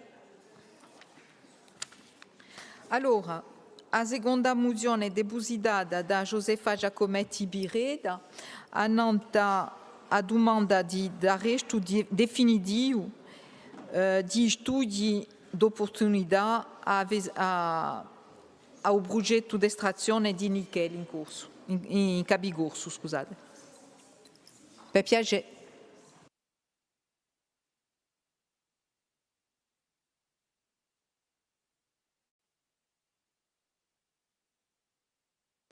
Vi ringrazio, Madame la Presidente, in più una più quasi più voce, per la vostra più grande gioia sarà più corta. Da voi qualche mese, dunque sapete che la società Orania porta una volontà forte di esploitazione di nickel. Vous savez donc que cette volonté portée par la société Orania de mener à bien son projet d'extraction de nickel dans le Cap Corse. C'est un enjeu, bien entendu, de niveau mondial sur l'approvisionnement et les besoins en nickel, mais ce sont aussi des intérêts spéculatifs totalement extérieurs à la Corse, avec une prédation affichée pour nos ressources naturelles. Ce projet et cette opposition a déjà été évoquée dans notre Assemblée. Et depuis le 11 janvier dernier, suite à la conférence de presse de Nazione, beaucoup ont eu à se prononcer, notamment à travers la création d'un collectif qui, à ce jour, a recueilli près de 25 000 signatures. L'association des maires, le 13 mars dernier, l'association des maires, les maires directement concernés, mais aussi les communautés de communes, par la voix de Guy Armanet, le Conseil exécutif a affirmé son opposition ferme et définitive à ce projet. Donc, je crois qu'il y a une très large unanimité que le peuple corse également s'est très largement exprimé. Malgré ces déclarations initiales, la société Orania compte poursuivre et persiste. Je dis malgré ces déclarations initiales, puisqu'elle avait affirmé que si les populations, que je traduirais par le peuple corse, les populations ne souhaitaient pas et rejetaient clairement ce projet, elle ne poursuivrait pas. Bien entendu, elle a peut-être obtenu des garanties en haut lieu, et puis je pense que c'était aussi une volonté d'affichage et un effet de manche de communication. Je crois qu'aujourd'hui, face à l'opposition unanime, il est très clair qu'on ne va pas se soumettre au bon vouloir de la société Orania. Il est d'autant plus clair aussi qu'il nous faut être très déterminés également dans l'ordre des responsabilités. puisque, et c'est l'objet de cette motion, la responsabilité incombe dès aujourd'hui, dans le cadre réglementaire existant, elle incombe à l'État, réglementaire, législatif existant, il incombe à l'État de pouvoir cesser toute étude, qu'elle soit d'opportunité ou de faisabilité, dès aujourd'hui, par le biais notamment de la DREAL. Je crois que si l'État voulait montrer dans ce dossier un signe d'apaisement, il doit aller en ce sens, puisque sinon nous irions au-devant de mobilisations.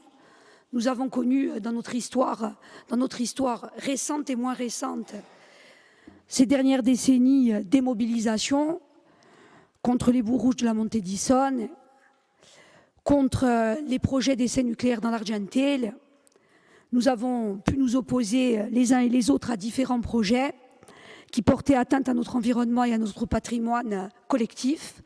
Je crois que nous saurons encore le faire s'il était nécessaire, mais un signe simple d'apaisement, que j'espère sera relayé aussi par cette Assemblée, serait de la part de l'État d'assumer toutes ses responsabilités et de mettre fin dès aujourd'hui à toute étude de faisabilité ou d'opportunité. En conséquence, et si vous allez dans ce sens, demande à l'Assemblée de Corse d'exprimer son opposition ferme et définitive au projet d'extraction de nickel dans le Cap Corse porté par la société Orania, exige l'arrêt immédiat et définitif de toute étude visant à promouvoir et démontrer la faisabilité de ce projet, mandate la présidente de l'Assemblée de Corse et le président du Conseil exécutif afin d'exiger de l'État français qu'il mette fin à toute étude préalable à la réalisation de ce projet. Biringrad. Biringrad Yanké, ou collègue qui est contre? À Barol, Christelle et Daube Juliette. Oui, Madame la Présidente. Alors, nous ne sommes pas contre sur le fond votre motion. D'ailleurs, il y a quelque temps, nous avions déposé une motion similaire. Nous, c'est juste sur la forme. On aurait souhaité alléger, rendre un petit peu plus neutre votre texte sur deux points. Alors, le premier, ça serait retirer le dernier considérant. Et la deuxième modification qu'on propose, c'est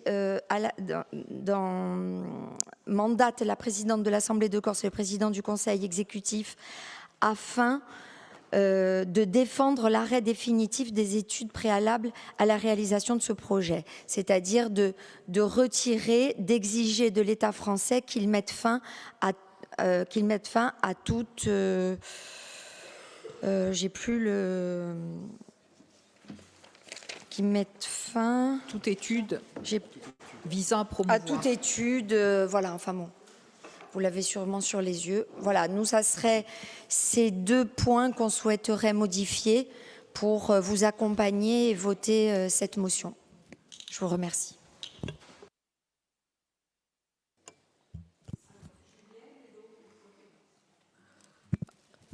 Aringradia, dans le droit fil de la motion que nous avions défendue et votée à l'unanimité le 29 novembre dernier, nous souhaitons nous associer à la motion portée par notre collègue et amie Josefa Giacometti qui demande l'arrêt immédiat et définitif de toutes les études préalables au projet d'extraction de nickel dans le Cap Corse. Ce projet n'est pas seulement une menace environnementale, il est une provocation. Une tentative d'imposer une fois encore à notre terre des logiques étrangères à nos intérêts, à notre culture et à notre volonté collective. Notre terre est le socle de notre identité, de notre mode de vie, de notre histoire.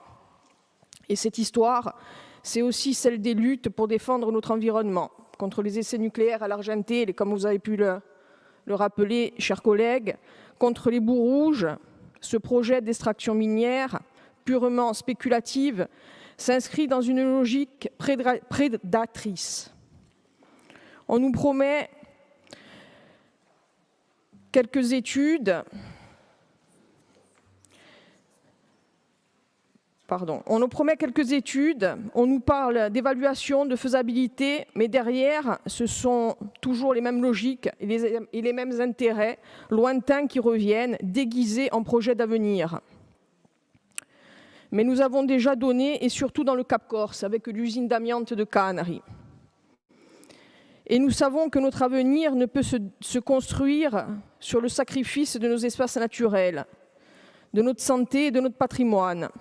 La mobilisation du 13 mars dernier des maires de Nonza et d'Oliastro, de la communauté des communes du Cabigors, de l'association des maires, de la prise de position ferme du président de l'Office de l'environnement et du Conseil exécutif de Corse sont des signaux clairs. Ils disent tous la même chose. Cette terre ne sera livrée aux appétits d'Orania ou de tout autre groupe d'ici ou venu d'ailleurs. Il est temps ici, collectivement, de réaffirmer cette évidence. Notre terre n'est pas une zone industrielle. Ce n'est pas un laboratoire à ciel ouvert, c'est un lieu de vie, de mémoire et de futur.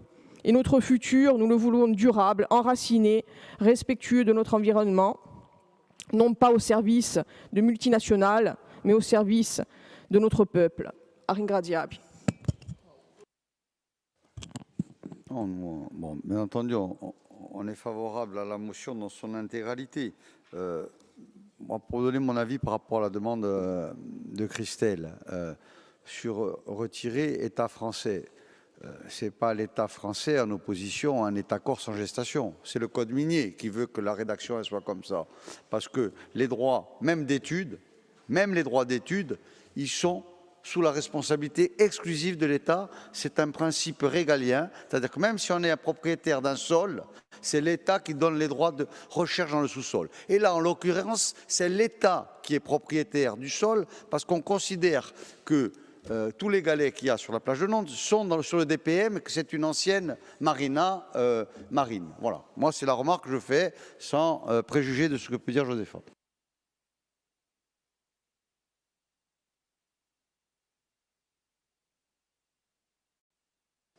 Alors, en effet, la réponse a été donnée, mais moi, vous savez très bien que bon, l'État français, pour moi, è lo Stato francese, quello che in faccia, mais là, pour la question de la rédaction, c'est tout à fait...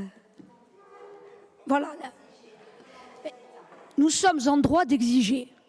Je crois que nous sommes en droit d'exiger dans le sens où, ça a été rappelé, il y a des projets spéculatifs extérieurs à la Corse, que je crois qu'aujourd'hui, il y a très certainement des accords qui ont été obtenus en haut lieu et des garanties qui ont déjà été obtenues dans haut lieu. Parce que l'atteinte à notre patrimoine collectif, l'exploitation de nos ressources, c'est un projet d'essence coloniale. Aujourd'hui, il est porté par une société canadienne. Je crois que cette société canadienne, elle a très certainement, et je le répète, obtenu des accords en haut lieu par celui à qui nous demandons et duquel nous exigeons qu'il cesse toute étude, c'est-à-dire l'État français. Alors, Juliette. Nous avons déposé un amendement. Yeah. Je pense que vous en avez eu connaissance. La même. Donc, je n'ai pas besoin de le... Je l'avais moi-même omis, donc très bien que vous l'ayez ajouté. Allez, très bien. Alors, Emma Bouddha prima annanta l'amendamento presentato da Fapo Bulu insieme che ricorda che una mozione è stata adottata di novembre. Dunque, passiamo al voto. Présidente, notre groupe, avec l'accord de l'oratrice, souhaiterait s'associer au texte.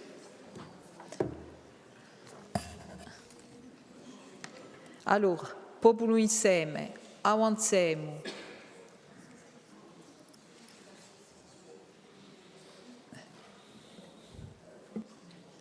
Sono associati al testo, mi cadastri?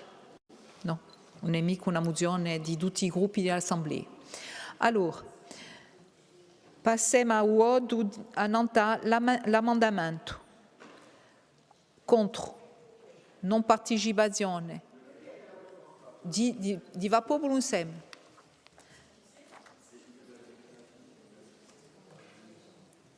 In due è passato. C'è più niente.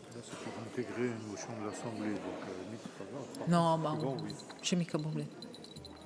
Di un avviso, abbiamo abbastanza.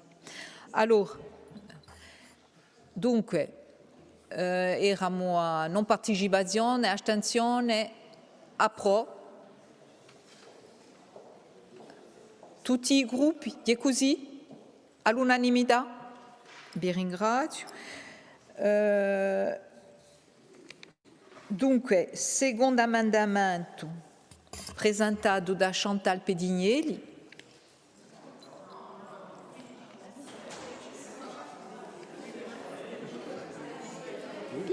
Di Chantal. Ah, Dieu. En effet, je devais le présenter, je l'ai donné à ma collègue Christelle, no, ma puisque j'étais avec Dani. Non, io mica letto. Vabbè. Allora, quello che è stato presentato da Christelle Combet. Après ou avant? Madame la Présidente. C'è qualche ici a dit. Madame la Présidente, excusez-moi, du coup on le retire l'amendement. D'accord. Bon, allez, casque, e ridirado. Allora, c'ho le lavis ou di les egoudi ou be piaget? Ringraziabile, cara Presidente, cari colleghi. Je pense qu'il est sur ce sujet-là très très important de rappeler les choses et je considère que cette piqûre de rappel est nécessaire et elle le sera tant qu'on n'aura pas les garanties d'aller au bout. Donc oui, je vous confirme, dans vos propos, le peuple corse est contre ce projet. C'est une évidence. Et nous sommes bien évidemment, non pas déterminés, mais très, très déterminés à ce que ce projet n'aboutisse pas. Et nous avons nous-mêmes demandé à l'État de ne donner suite à aucune étude et possibilité d'étude sur ce secteur. Ringraziabile. Allora, stavolta budeva annanta udesto presentato da Josefa Ciagometti, si sono associati un fa popolo insieme e avanziamo, passiamo a voto, non partecipazione, astensione, contro, a favore. Vi ringrazio. È definita a mozione di i medici, installazione di medici. Allora, l'avviso di les egoudi. Et il faut qu'on intervienne aussi. Ma è stato presentato già. È stato modificato dopo. Allora, visto ma santa, non sta usotto emendamento. Voilà, donc nous avons gardé le premier considérant. Le deuxième est enlevé. Celui qui prenait état de l'étude qui avait été faite en 2011. Madame Antonine ne veut pas s'appuyer sur cette étude qui est trop lointaine, donc ça c'est supprimé. Et elle est d'accord pour maintenir dans l'Assemblée de Corse exprime, nous avons rajouté une phrase en se fondant sur un maillage identifiant les bassins médicalement sinistrés. On a juste enlevé le mot infra-insulaire, un sous-amendement de l'amendement. Voilà. L'avviso stavolta di un consiglio esecutivo. Bien sûr, un avis favorable sur cette motion et défavorable à la proposition de loi relative à la régulation de l'installation des médecins, notamment l'impact que ça pourrait avoir sur le territoire insulaire, notamment sur les territoires les plus fragiles de l'intérieur et de montagne sur l'accès aux soins. Donc on est bien entendu favorable à cette motion. Souligner aussi que, une fois encore, dans cette proposition de loi, les spécificités relatives à la Corse ont été ignorées. Ça met de l'eau à notre moulin de la nécessité d'avoir des évolutions institutionnelles, notamment en matière législative, et constater avec regret que d'un côté, on a des avancées, majeures. Je pense par exemple à la loi sur le CHU pour la Corse, ou encore l'ouverture jusqu'à la 3e année de médecine pour l'Université de Corse.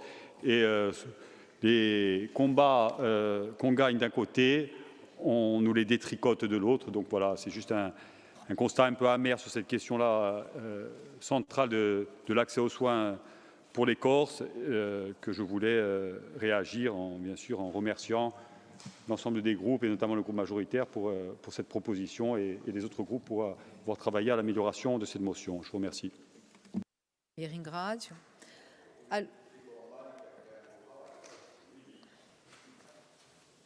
Allora, passiamo a voto di udesto di mozione sottamandata. Contre. Président, là on vote l'amendement ou la motion? D'abord le sous-amendement et après le texte. D'accord, parce que je souhaiterais faire une intervention. Voilà. D'abord on vote.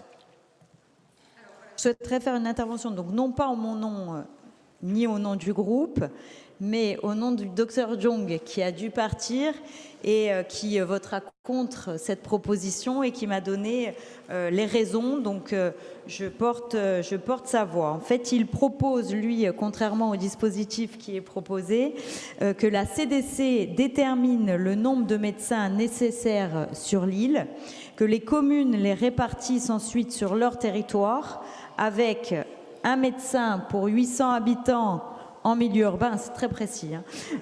Un médecin pour 400 habitants en milieu rural, et les médecins qui souhaiteraient s'implanter en plus donc auraient cette liberté, mais leurs patients seraient à ce moment-là pas remboursés lorsque le territoire serait suffisamment doté. Il propose également que les médecins installés en zone rurale bénéficient d'une exonération de l'impôt sur le revenu. Voilà. Je pense que si le docteur Jong est ministre de la Santé, nous allons faire des économies.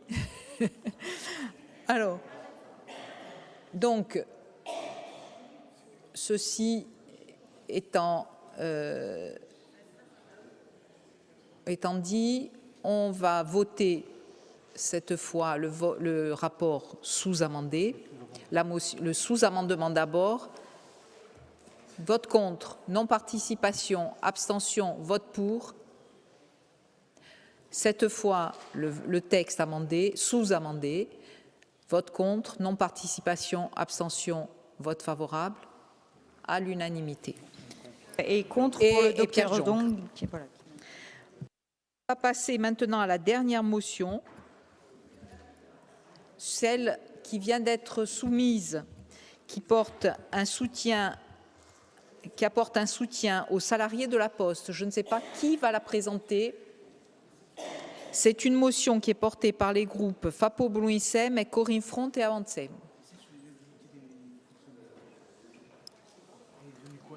Paul Félix. Bon, on a un conflit sur la Poste de Baléone depuis 3 semaines. Avant qu'il ne s'envenime, moi j'estime que la collectivité territoriale, sans se mêler, je dirais, sur le fond du conflit social, mais sur la forme, de demander et d'exiger qu'il y ait une ouverture de négociation qui aujourd'hui n'a pas lieu. Bon, bien entendu, suite à la connaissance de la rencontre de la délégation syndicale à l'Assemblée de Corse, du préfet qui s'en est mêlé, la direction de la Poste a programmé une première réunion de négociation lundi matin. Donc, le fait de préparer la motion a eu un effet bénéfique, mais maintenant il faut qu'elle aboutisse. Et il faut surtout que le négociateur soit quelqu'un de mandaté, parce qu'il y a des discussions, bien entendu, qui sont en termes organisationnels, mais surtout financières. L'objet du conflit, je crois que ce n'est pas le rôle de l'Assemblée de Corse de le juger, parce que chacun a des opinions divergentes, mais par contre, c'est la demande d'une négociation. On ne peut pas laisser, surtout, un bassin de vie, c'est le plus gros centre de distribution postale de Corse. En moyenne, il y a 50 agents temps plein qui travaillent. Il y a aujourd'hui, en gros, un quart de la population de Corse qui est privée de courrier. Il y a eu une attitude déloyale de la Poste qui risque de finir au pénal, qui a organisé je dirais une contre-grève avec un centre de tri clandestin, avec des intérimaires, dans le hangar d'un grand entrepreneur ajaccien, bon, je veux dire, à un moment donné, je crois que force doit rester à la logique du droit social et à l'émergence d'une solution et d'une fin de conflit. Donc, je pense que l'esprit même de la motion a déjà porté ses fruits, mais il faut montrer qu'il faut que ça aille au bout et qu'on ait une logique. Et ensuite, ça c'est mon avis, c'est que la Poste aujourd'hui est en train de créer des micro-conflits permanents. Il y a eu des grèves à Fouriane, il y a eu des grèves à Borgo, et ils font des négociations compartimentées par petits secteurs, alors que logiquement, c'est une seule et unique entité. Il doit y avoir une négociation globale, des contrats globaux et des discussions qui soient homogènes et transparentes pour chaque secteur d'activité. Ce n'est pas le cas. Il y a une espèce de privatisation et je dirais, c'est des micro-conflits et je pense qu'il faut demander aujourd'hui à ce qu'il y ait une vision globale et stratégique et qu'elle soit appuyée sur le comité social d'entreprise général qui est dédié à la Corse et que ce soit l'interlocuteur privilégié de tout. Ça n'a pas été le cas. Donc à partir de là, c'est malheureux, mais c'est la collectivité de Corse qui a dû s'en mêler.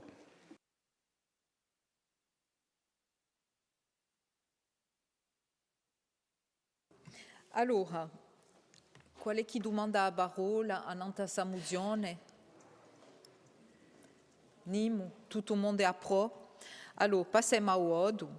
Voto contro, non partecipazione, astensione, voto favorevole all'unanimità. A mozione presentata, depositata da Gorin Fronte a Nanta e droghe e l'addizione ad essere travagliata d'orna e ad arrivare in commissione.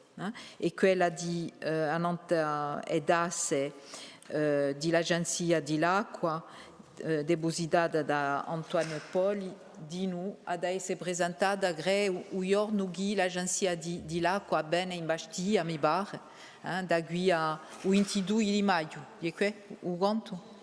O 19 di maggio. Dunque, abbiamo mandato un invito ai membri della Commissione di sviluppo economico. A ringraziare tutti e buona domenica. Il reste une motion. Laquelle? Ma motion. Laquelle? Au nom du groupe. La 010. Bien sûr. Donc une motion de demande pour le maintien voilà. à 100% de l'indemnisation contre le congé maladie pour les fonctionnaires.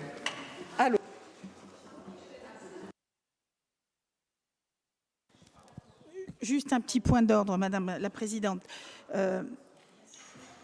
Déjà, il y a eu une CP organisatrice, CPO, qui a validé un ordre du jour. On l'a pas respecté, puisque certains rapports devaient passer aujourd'hui, ils sont passés hier. Donc pour nous, on a dû s'organiser. Là, il y a un respect. Non, mais elle vient à peine d'arriver. Nous, elle n'était pas à l'ordre du jour. On vient de la recevoir maintenant. Non, mais on avait annoncé en CPO qu'il y aurait une motion. Oui, d'accord, mais on vient de la recevoir maintenant. Comme les amendements avant. Enfin bon, c'était pas un amendement en plus exceptionnel, enfin exceptionnel stratégiquement puisqu'on est tombé d'accord. Là, c'est quand même un sujet important qui va peut-être demander des explications. Donc, si maintenant on dépose tout à la dernière minute, on n'a qu'à supprimer le règlement, c'est tout. Allora, di forse un soggetto che non è uguale a tutto il mondo si può ritrovare e io penso che se è possibile di passarlo oggi sarebbe meglio. Paul Félix. Non, après, il faut regarder les notions d'urgence. C'est vrai qu'elle est arrivée au dernier moment suite à une rencontre qui a été annoncée en séance avec les représentants des grévistes qui de notoriété... Non. C'est une autre, celle-là. Ah, c'est pas celle-là. C'est pas sur celle-là. Ah bon. Allez. Un instant. Per piacere, appena in silenzio, per piacere, e dopo Paul Félix est en hypoglycémie. C'est la motion qui porte sur le maintien des dispositions en matière d'indemnisation du congé de maladie ordinaire à 100%. Jean-Christophe Angelini. Heureusement qu'il n'y a que 2 boutons. S'il y en avait 3. Président, Cacciala, on se donne un peu de temps. C'est le Tony, ça fait 4 fois que vous la renvoyez. Bon, c'est là, il débarque, il faut la voter. Et demande un petit débat, on est fatigué, les 16 heures, on en rediscute tranquillement. Voilà.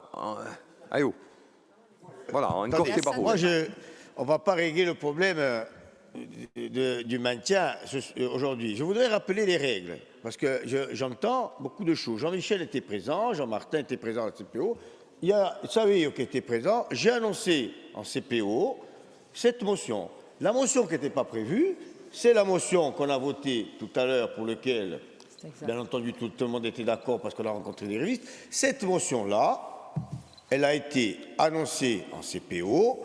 Maintenant, si vous voulez la reporter, on la reporte, il n'y a pas de problème. Par contre, juste pour dire que le maintien à 100% pour des personnes aujourd'hui qui sont confrontées à la maladie et qui vont être confrontées pour se soigner à une baisse de salaire, je ne parle pas des maladies imaginaires, je parle des personnes aujourd'hui, des fonctionnaires, tous les fonctionnaires, et pas que les fonctionnaires de la collectivité de Corse, tous les fonctionnaires de Corse qui sont confrontés à la maladie, qui vont voir leur salaire diminuer pour se soigner, pour prendre l'avion, pour partir et compagnie. Maintenant, si vous voulez la reporter, moi je la reporte, mais franchement c'est quelque chose d'important. Voilà, après je me plie à l'avis de l'Assemblée. Alors, aspettate, per piacere.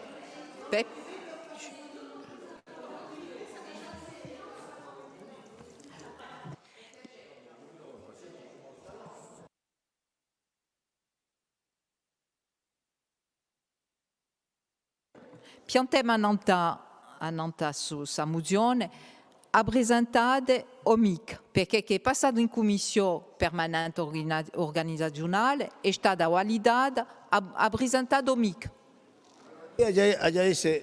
Come d'abitudine, abbiamo mandato ai presenti di gruppo se li sono da consenso, perché è giunta tardi, se li sono da consenso per passare o no. Se li sono da consenso per passare, abbassiamo. Se non sono mica da consenso, pigliamo un tempo di figlia e figlia non è mica importantissimo, mica un mese vicino, ma è importante per la gente che soffre. Allora, per finire, mi indirizzo ai presidenti di gruppi. Paul Félix. Nous, on compte la voter sans discuter. Donc, si elle passe, on vote. Si elle passe pas, on verra. On revotera le coup d'après. Je n'en fais pas un formalisme, mais si elle passe, ça nous arrange. Comme ça, on ne revoit plus le coup d'après. À partir du moment où l'auteur de la motion l'a annoncé en CPO et que ça a été validé, si au nom du groupe il souhaite la présenter, il pourra la présenter pour le groupe.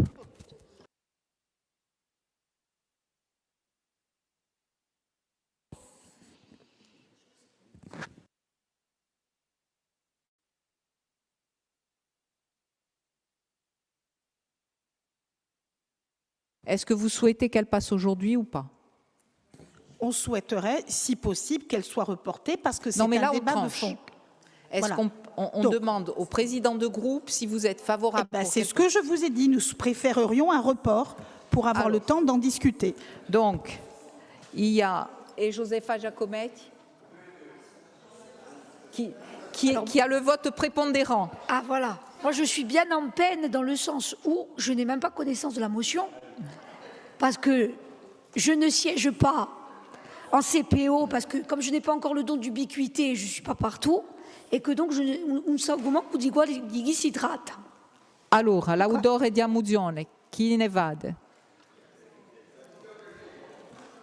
Dans ma grande sagesse, comme d'habitude, on la reporte. Il faut que Josefa en prenne connaissance et tout le monde et on reviendra au mois de mai pour la voter. Vi ringraziamo e a Beggi, buona domenicata. A Beggi.